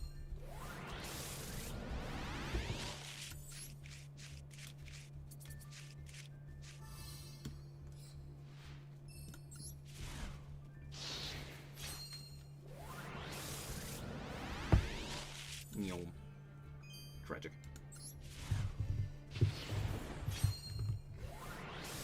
Alright, Konami, I'll play Lab. You forced my hand. Why is Fiendish Warrior Rhino in here?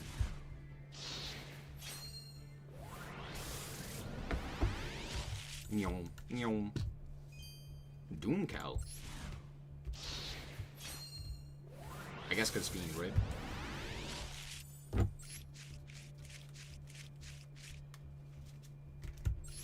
Setup. Short.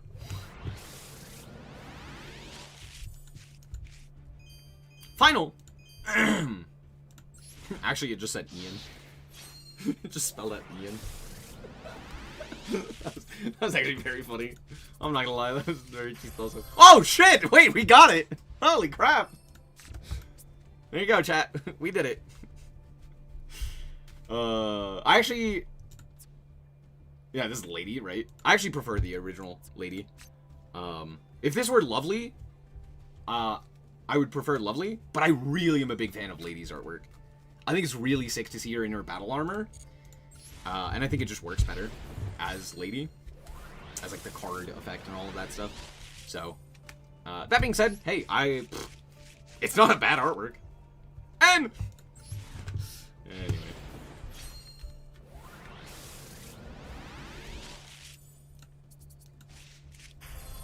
Oh, Big Wilk.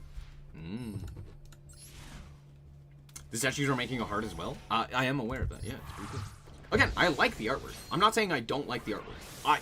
Obviously, I wouldn't buy this pack if I didn't like the artwork. But, specifically, I think if it were Lovely's artwork that switched, I would use that one way more. And I'd be, like, more inclined to grab that artwork in particular. As opposed to Lady. I think Lady's artwork is really, really well done. I like the battle armor. I think it looks cool. That's it. Maybe we will get scissor art. True. Scissor made art. Oh, welcome, Lab. Oh, it's shiny. No, it's shiny. Well, now I don't feel inclined to buy the other bundle as well. Except for the fact that I'm absolutely going to do that because Lab Pog. I'm about to go on a Labyrinth spree, and I'm sorry for anyone who is not a fan of Labyrinth. Hate to break it to you, I am a fan of Lab. I think trap cards are very sick. I think they're very fun. And this is like the only trap deck that exists. Eldritch does exist, that's true. And Eldritch did just get support, that's true. However, even then, it's still terrible.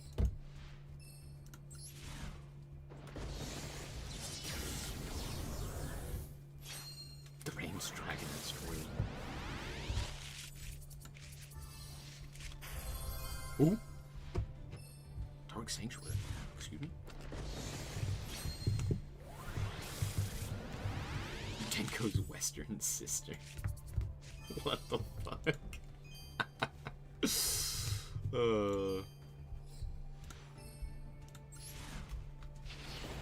Here's what you do, Murkrow. You close the game, and then you open it again. you just completely close the game, and then you open it again.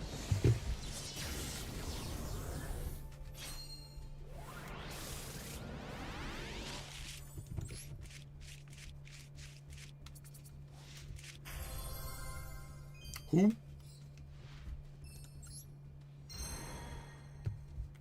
There's not another alt art, right? Don't apply that. I totally forgot. It's just the one alt art, right? Yes. I don't think anything else got an alternate artwork. Ian!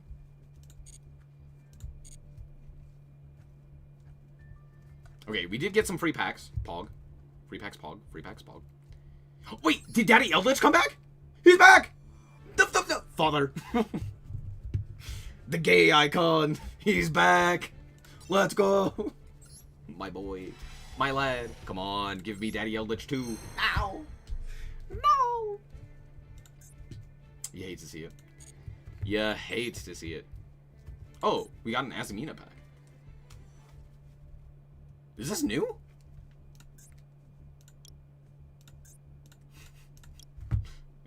Kinda. I think so. Okay. Skip Oh. I already had 3 of these, didn't I? Yep. Yep, I did. Tragic.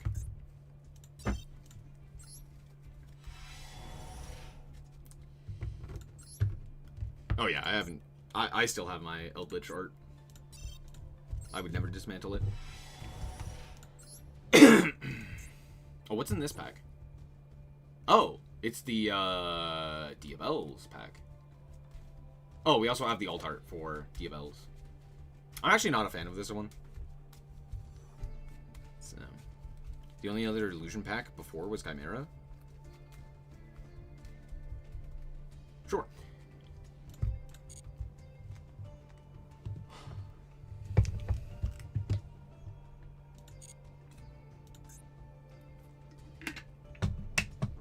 We have the Eldritch bundle, which I'm actually not that big of a fan of. The biggest thing is you get this as an artwork, which is nice, but you get 10 packs of Immortal Royalty, which is not that great of a pack. So, you? Oh, I guess you can get the alt art Pot of Extrav, I guess. That's also a possibility. There's like 2 alt art. Yeah, I don't know. I don't think this one's worth it. Unless you like Eldritch, which, hey, to each their own. Oh my gosh, it's a different color. Wait, that's something. Hard skip?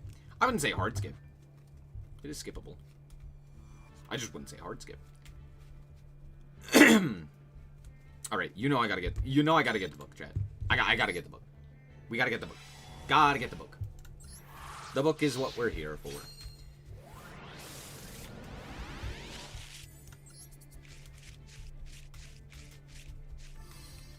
Hysteric signs. I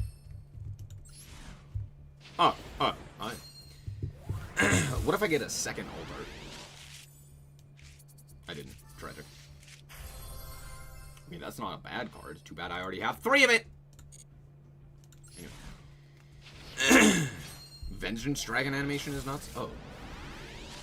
I forgot that had an animation. Bella Madonna. Dude, this card is so bad. It's actually laughable how bad this card is. While this Link Summon card points to no monsters, it's unaffected by other cards' activated effects. If this card points to no monsters, you can inflict 200 damage for each Trickstar in your grave with a different name. God, that card's so bad. Oh, it's so bad. I love it.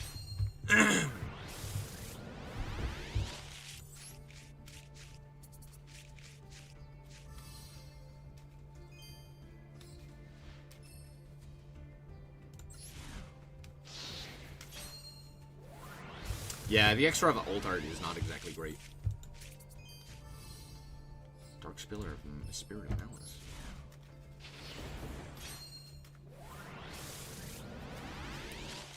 I need the Diabell alt art.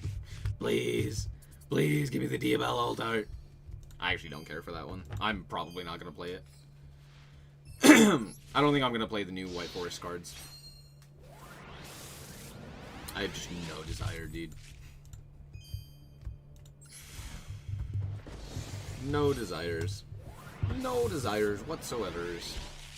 Yum, yum. Stovey Torby. I really wish Lab Archfiend was more playable. Such a good card.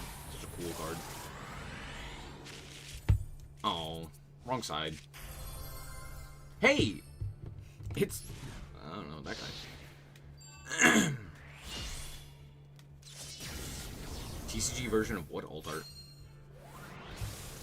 Diabell? I didn't know there was a difference between the two versions. Why did this open... Why does this open so many packs? What the fuck? Why does that open 3 packs? What 3 packs did this open? Yeah, sure. Oh, it's just a bunch of dragon packs. Okay, that makes sense. To collector's file! Yes. We did it, chat. This should be fully... What am I missing? Wait, Trapaholic is considered a lab card? Yeah, fuck you. Alright, generate the card. Oh, why is it shiny? Damn. I got a shiny one. We did it! Hooray! Yay! It's gold. Let's go. We did it, Chad. Lois Emos. Hell yeah. Hooray!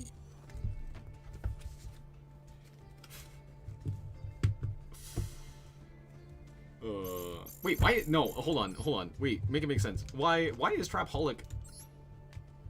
Trapaholic's not a lab card. Why is this one in the lab pack? Or in the lab... I mean, yes, it is obviously a lab card. But, like, it's not, right? Huh? We're gonna have Vesper Girsu included as well? I guess. Yeah, okay. Yeah, that's fair. Yeah, okay. I guess. Sorry, what is this animation? Alright, now I need to make that every game, always, forever. God damn! What a sick-ass animation! Holy crap! Oh. Dude, it's crazy how much better Yu-Gi-Oh! Is than literally, like, every other game. Why? Why is Master Duel so much better? It's so much better!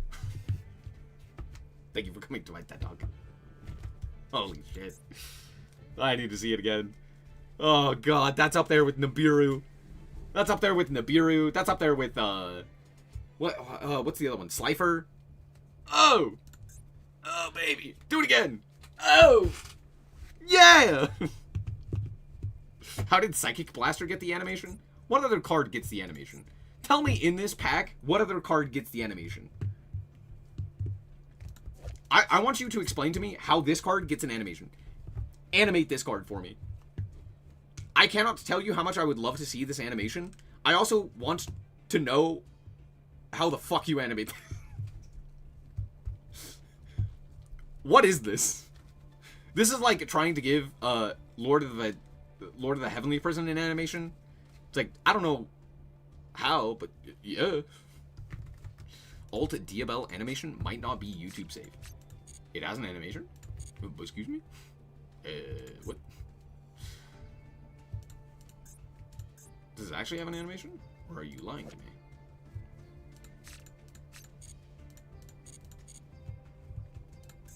Hold on. Hold. Stop. It's not that bad. She's really putting her leg up very high. She's like, hold on, let me just... It's not even on the chair, by the way. Yeah, what is that? She's like, I'm gonna cross my legs like this. All right, bud. All right, bud.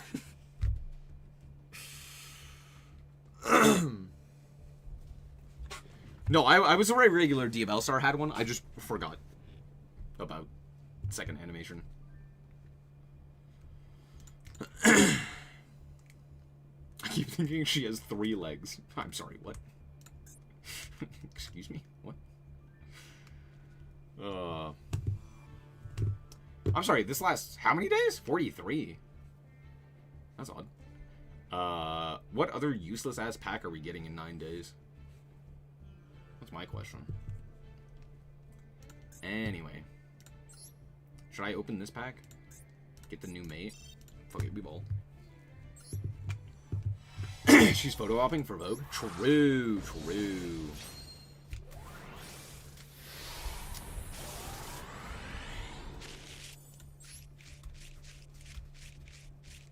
Bro, I was lied to.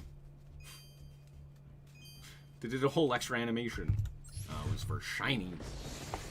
Yeah, you can see it.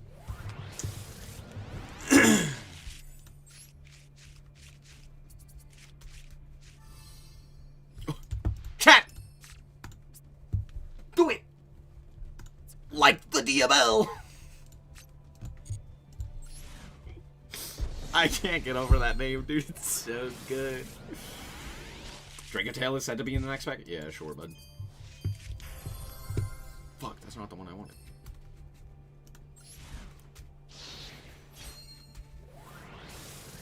Future Slash comes to up? That's true.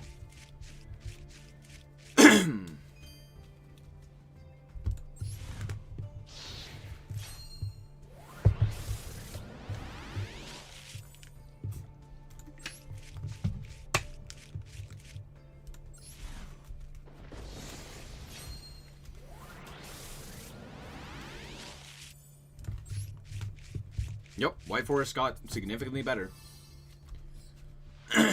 I'm glad you got what you needed. Play the Diabell is funnier because it's a pun on play and pray. I think like is way funnier because it is basically a command. It's like it. Do it. Do it. Like it. This much Gooner bait, there's definitely a big pack next month. Define big pack. Ragnaraka. I love Ragnaraka. If only it was good.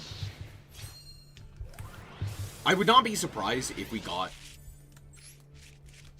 a Justice Hunter deck next month. Either Vanquishal or some Justice Hunter deck, right? That being said, that's not the card I wanted. What was I saying? That being said, I don't necessarily think that the pack in however many days, the 9-day pack, is likely to be anything of importance.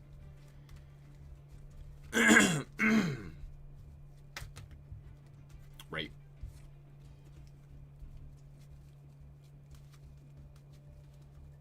Odin, maybe? Maybe. I would imagine it's likely to be more of a reprint set. Okay, look, okay. I always have to feel like... I always feel like I have to explain this.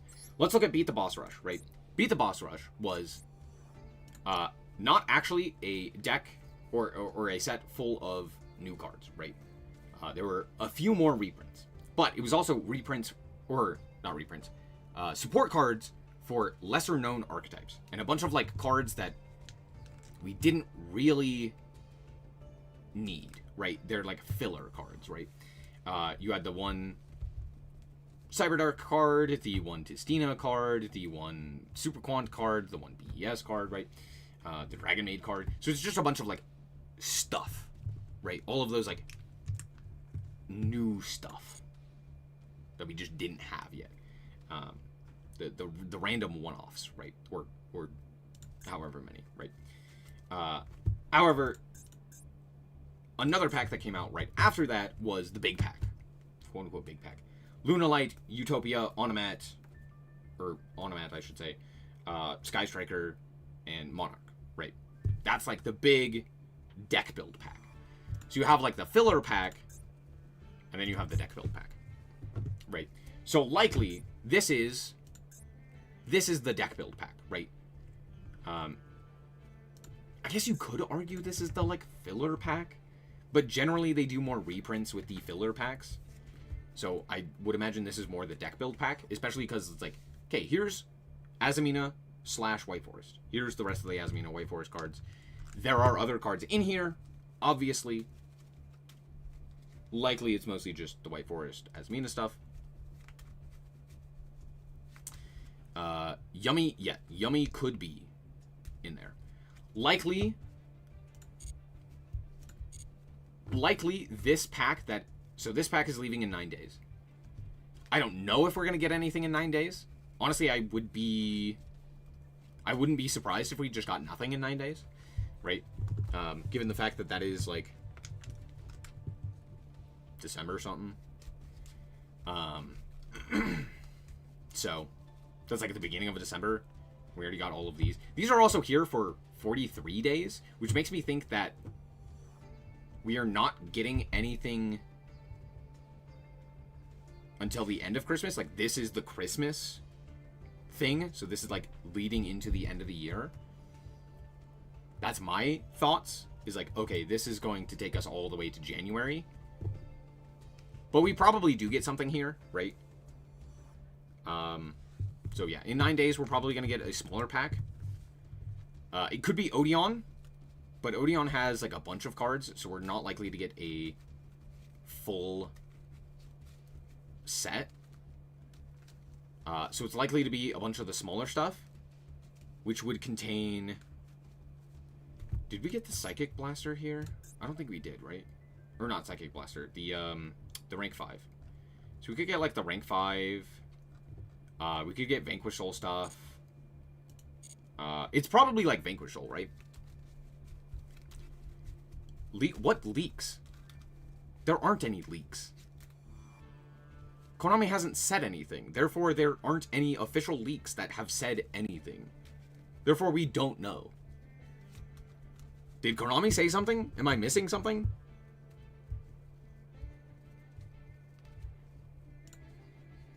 Did Konami, like, randomly tweet, like, oh, we're getting Draco Tail?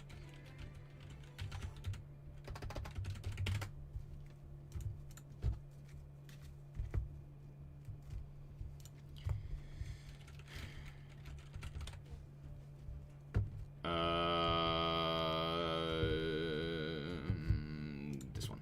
Actually,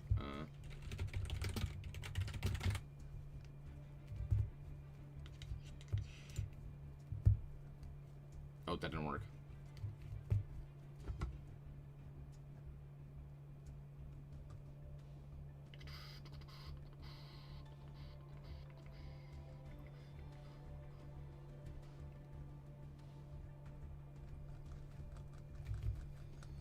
I have not seen anything.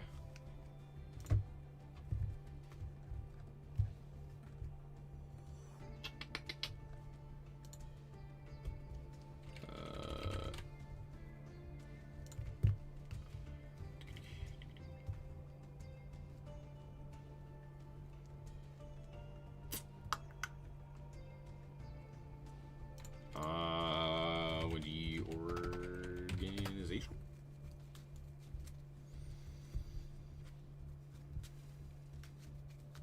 Did I see the ban list? Yes.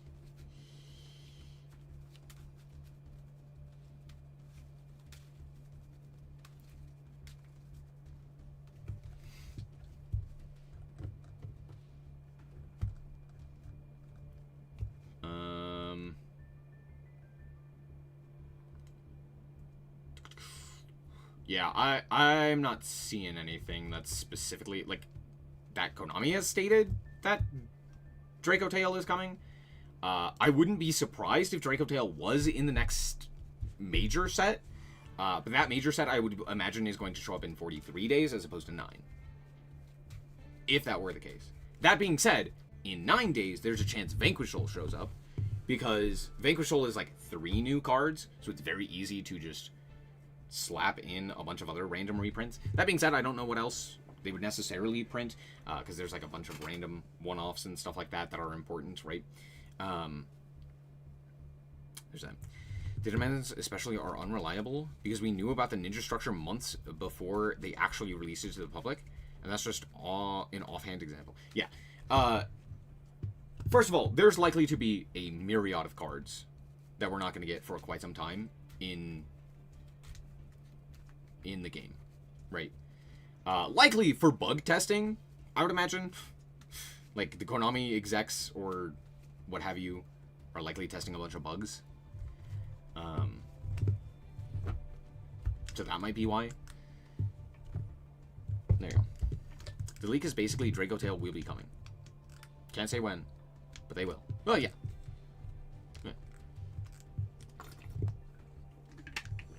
What's up, Yessie? How's it going? Is this one of those things where it's like, oh, Decade said a thing? The thing is, Decade used to be reliable. But even when he was reliable, it still wasn't guaranteed. And he's been way less reliable recently. At least from what I've seen. And he's also stopped doing leaks in general, because Konami has cracked down on leaks in general. That being said, also, nothing has officially been leaked. Nor announced. Right. So unless the leaks are just like some dude on Reddit, I mean, I haven't seen anything. No one's said anything. No one's really seen anything. I've had guesses as to what likely is showing up. As I said, Vanquish Soul is likely to show up here, only due to the fact, like, show up in 9 days, only due to the fact that we just got a big pack in the End of a Guild. This is a big pack. Which means, tied to the big packs, as we see with these two, we get a smaller, more reprint-focused, not entirely reprint-focused, but, like, smaller in the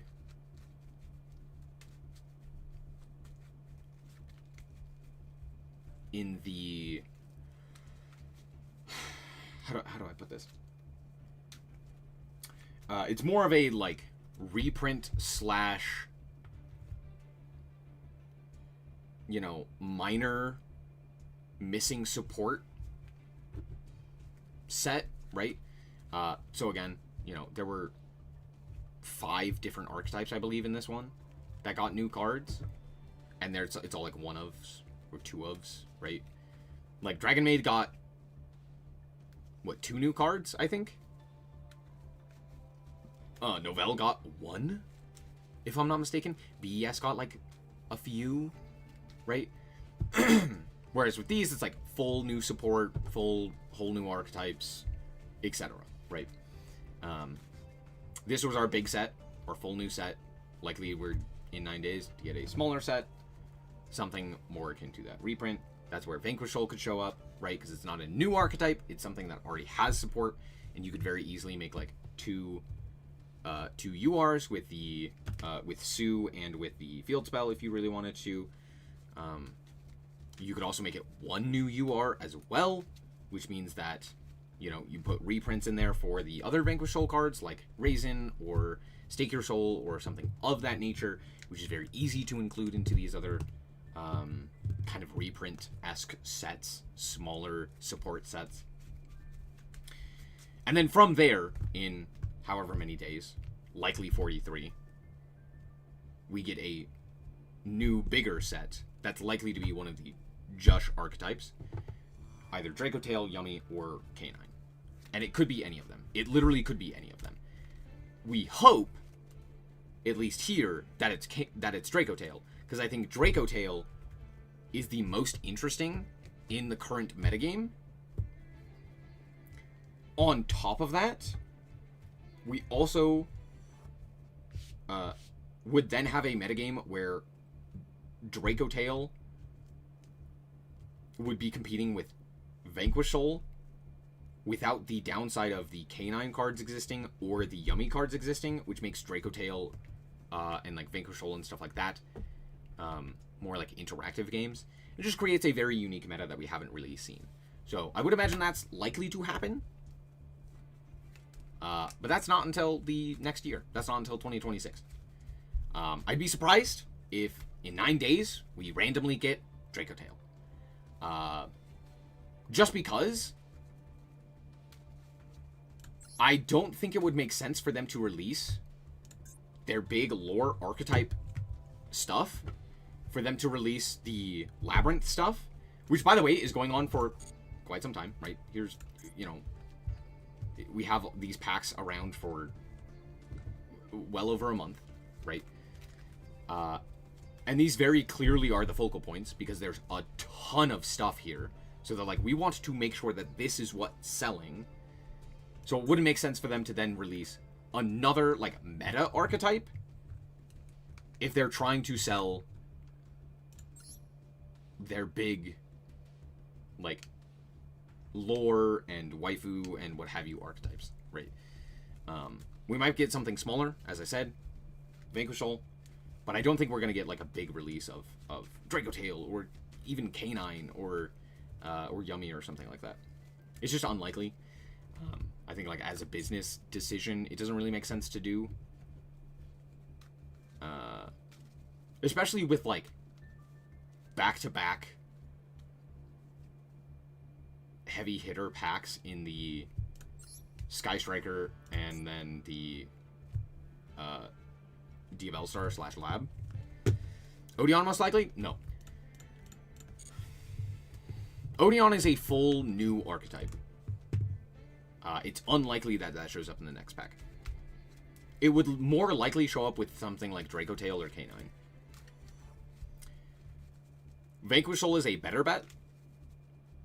Though I guess I could see them giving us Odeon. I just don't see the purpose behind that as much as, like,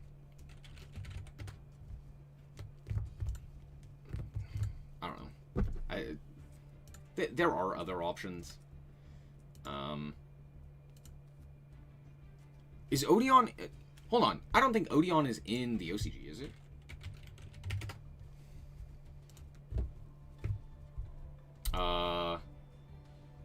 No. I think it just... I think it just showed up in the OCG, right? Yeah. Okay. It was in November. Sorry, September.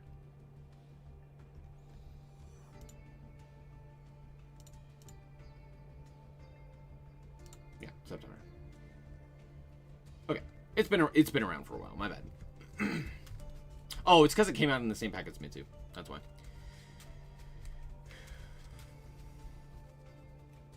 Yummy or K9 for February anniversary?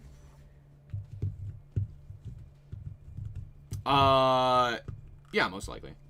Right? Would not be able to compete with them? I'm sorry, hold on, what? Draco for January. Yummy or K9 for February would not be able to compete with them. What?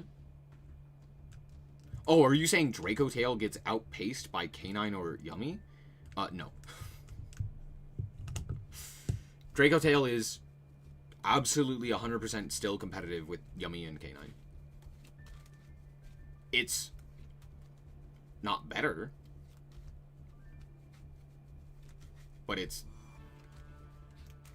just as. And especially with how weak Malice will be, like, it's probably second or third best deck. And, like, a clear step above what's currently playable. Besides, maybe, like... Obviously, like, Mitsu is up there as well. But, like, other than that, it's like... Of the decks that would be out, it would be Mitsu, it would be Draco Tail, and it would be whatever the other released deck was. K9 or Yummy, right? Like, easily. So while Draco would be weaker than the other two, it's 1000% competitive. If not still, arguably better. Anyway, what were we looking at? I was looking at release sets. What set are we in? We're in...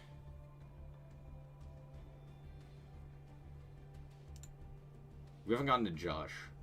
We're in Duelist Advance, right? Are the Archmage cards in OCG land? I don't think so, right? OCG still doesn't have the Archmage, right? Do they?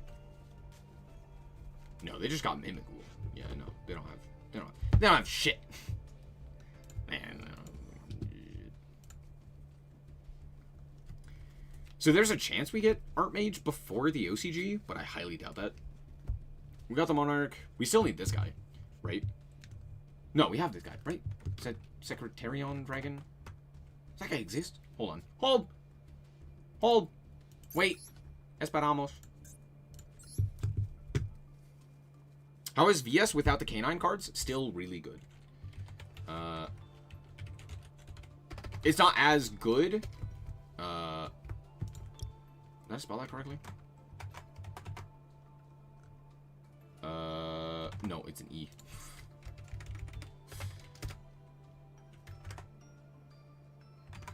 God damn it. I can't spell. Okay, I don't... Yeah, we don't have him yet.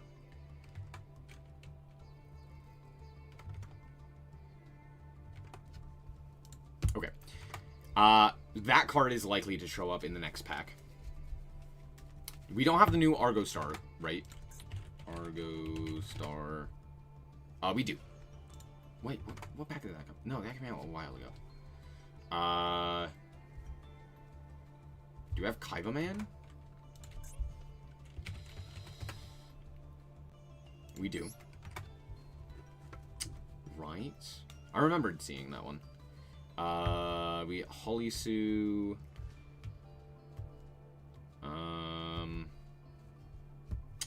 We get Rocks. Rocks was the third card I was thinking of. We get Wake Up. Do we have Angry Burger? Oh, do we have the, Oh, what's the level 1 ritual guy? It's a Pendulum Ritual guy. Raven? Is it Ritual Raven?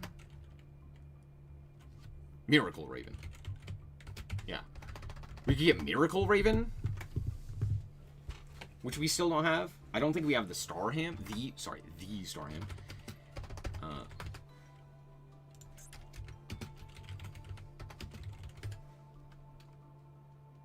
Yeah, we don't have the Star Ham. Yeah, there's a fair few amount of cards that I could see them releasing. Like, I don't think we have this Heroic Champion guy. We don't have the Sky Blaster. We did get Dark Lair. Wait, did we get Dark Lair?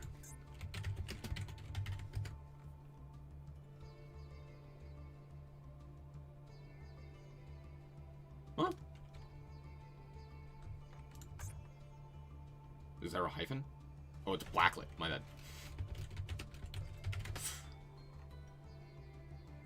Yeah, okay, we did. I'm not crazy. I'm not crazy. We did get him. He's there. We just got that guy. We do have that guy.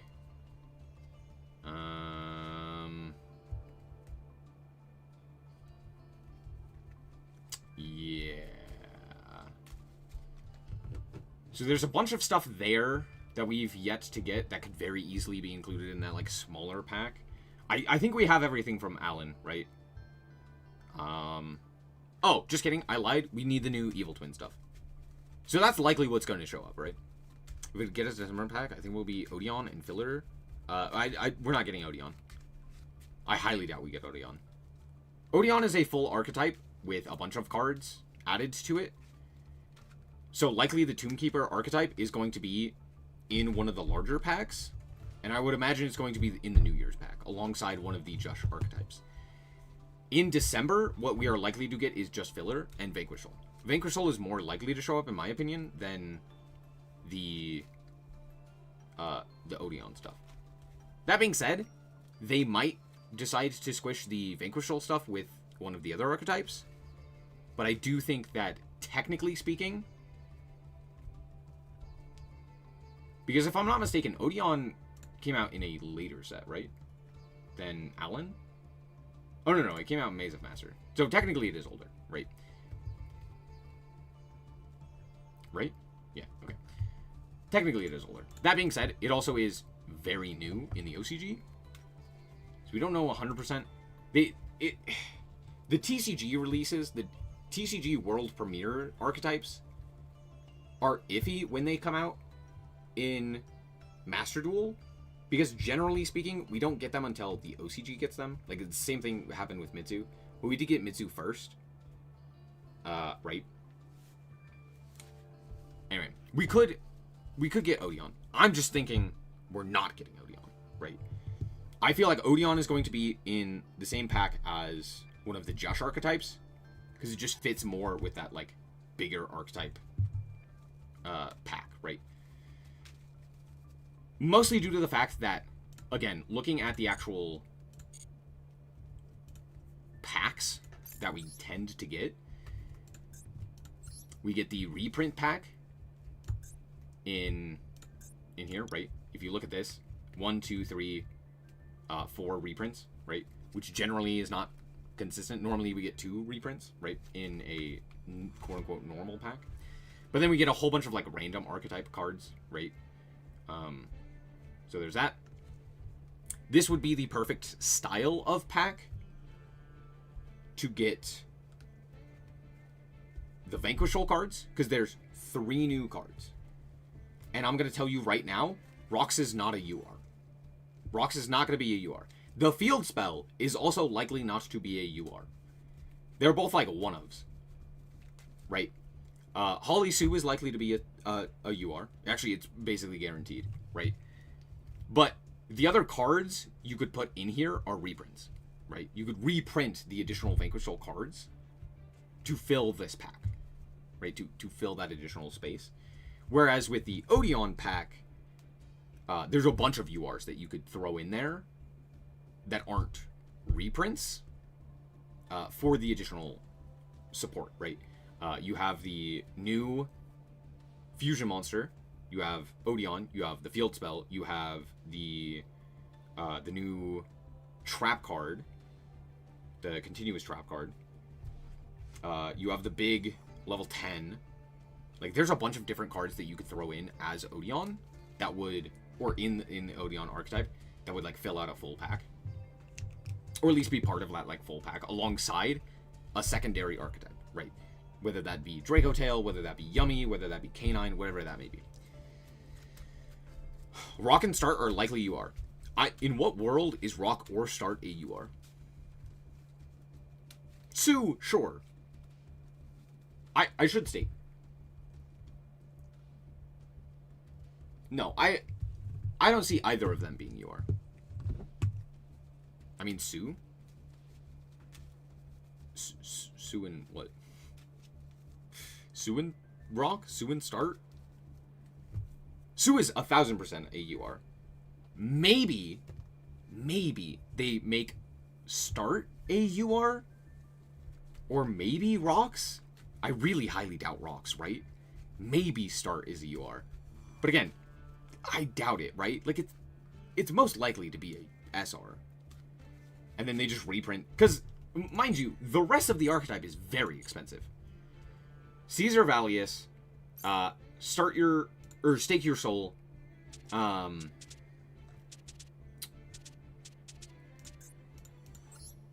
sorry, Caesar Valius, Raisin, Stake Your Soul, and Mad Love are all URs, right?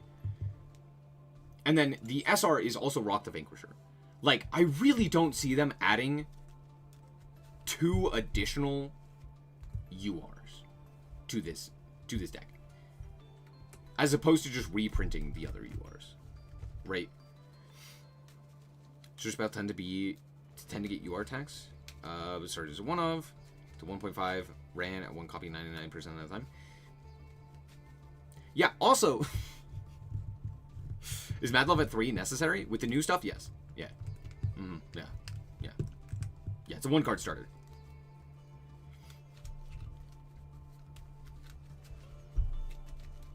So again, just due to the cost of this deck already, it's hard for me to see them adding an additional cost, at least in terms of URs, to this archetype.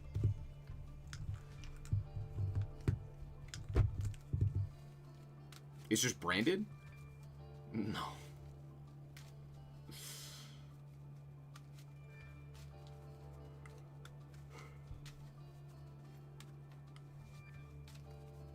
How many, it, 1, 2, 3, 4, right?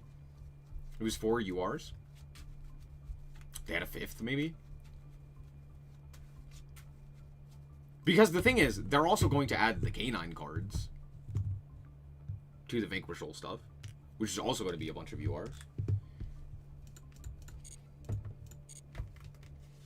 I'm not saying that Konami wouldn't make everything a UR,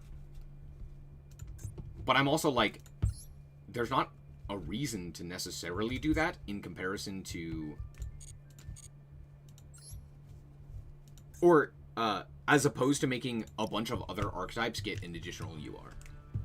Because you also have to think about it this way. If they were, they don't ever print more than 13 URs, right? Right. They always have 13 URs in every set. So, if Vanquish Soul gets more URs, that means other archetypes and other decks lose URs. Meaning, if, for example, they make a pack that has Holly Sue, Start, Raisin, Stake Your Soul in the slots, that means a bunch of the other cards that needs to be released at those higher rarities, right? The things that we've already talked about, right? Secretarion Dragon and the where was it? Where's the other card? The Rank 5 and Magnum and Starham and the Miracle Raven and the myriad of other random support cards that we have yet to receive also receive less UR tax, right? Which I think is more unlikely, right? They're more likely to force other decks to have more of those costs, because we've seen what they do to decks that don't have a bunch of URs. It's called flu, and Flunder just never gets anything ever at any point, right? So it's more likely that they're going to have a whole bunch of URs tied to a bunch of different decks, as opposed to just, like, giving a random one of a UR tax. They might, but I don't see it.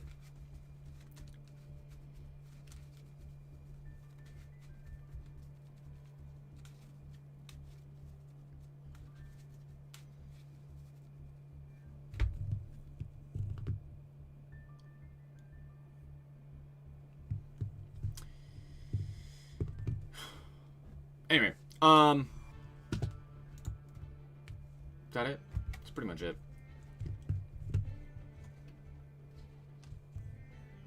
I don't know. We could get Odeon in this next pack. I just doubt it, right? Just due to the fact that they released a whole bunch of, like... I feel like Odeon is a fan favorite. Am I wrong?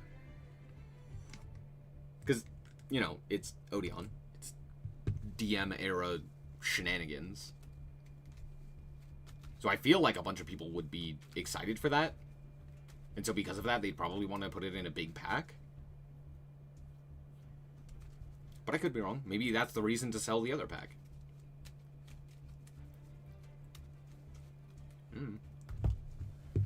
But then again, it's like, well, if you put Vanquish Soul in this pack, in this upcoming pack, like, obviously people are going to buy the Vanquish Soul cards. Odeon for Anniversary? Oh, no. Here's what's likely to happen, right? It's going to be Hero or I don't know, Sky Striker 3 or something like that. I don't think we get Odeon. Like, maybe we get it for February as part of the pack in addition to one of the other, like, Josh archetypes or something of that nature, right? However, it's not going to be the focal point, right?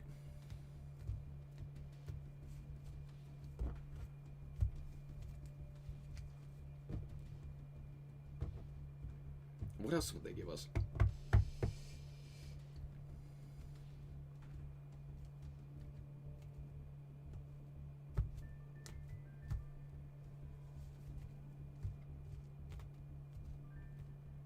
Yeah, again, sorry. My point was not that Odeon wouldn't show up in February as part of that pack. It was that it's not going to be the focal point. Right?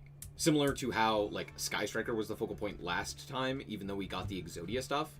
It'd be similar to that. Right? Dragon Link support would be great. Technically, any new dragons that come out that are Chaos typing is Dragon Link support. Oh, we could get the new Dragon Link stuff. True. I forgot about the new Dragon Link cards. There's a ton of, like, archetype. Not archetype. There's a bunch of different decks that have received just, you know, a smattering of support recently. So, there's a ton of stuff that they could release. Even early, right? Because if we look at, like... If we go to the new releases... Right, there was a ton of random cards that were just released. We got the new Masked Hero, main deck monster. We got, like, all of these, like, random elf shenanigans, which don't really matter. We got a new Dark Lord card.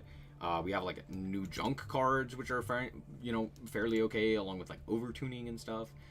We got some Gaga cards. Like, there's a bunch of random crap that they could release. Like, all of this stuff is technically not released in the OCG, right? So, of course, we're not going to get it, right?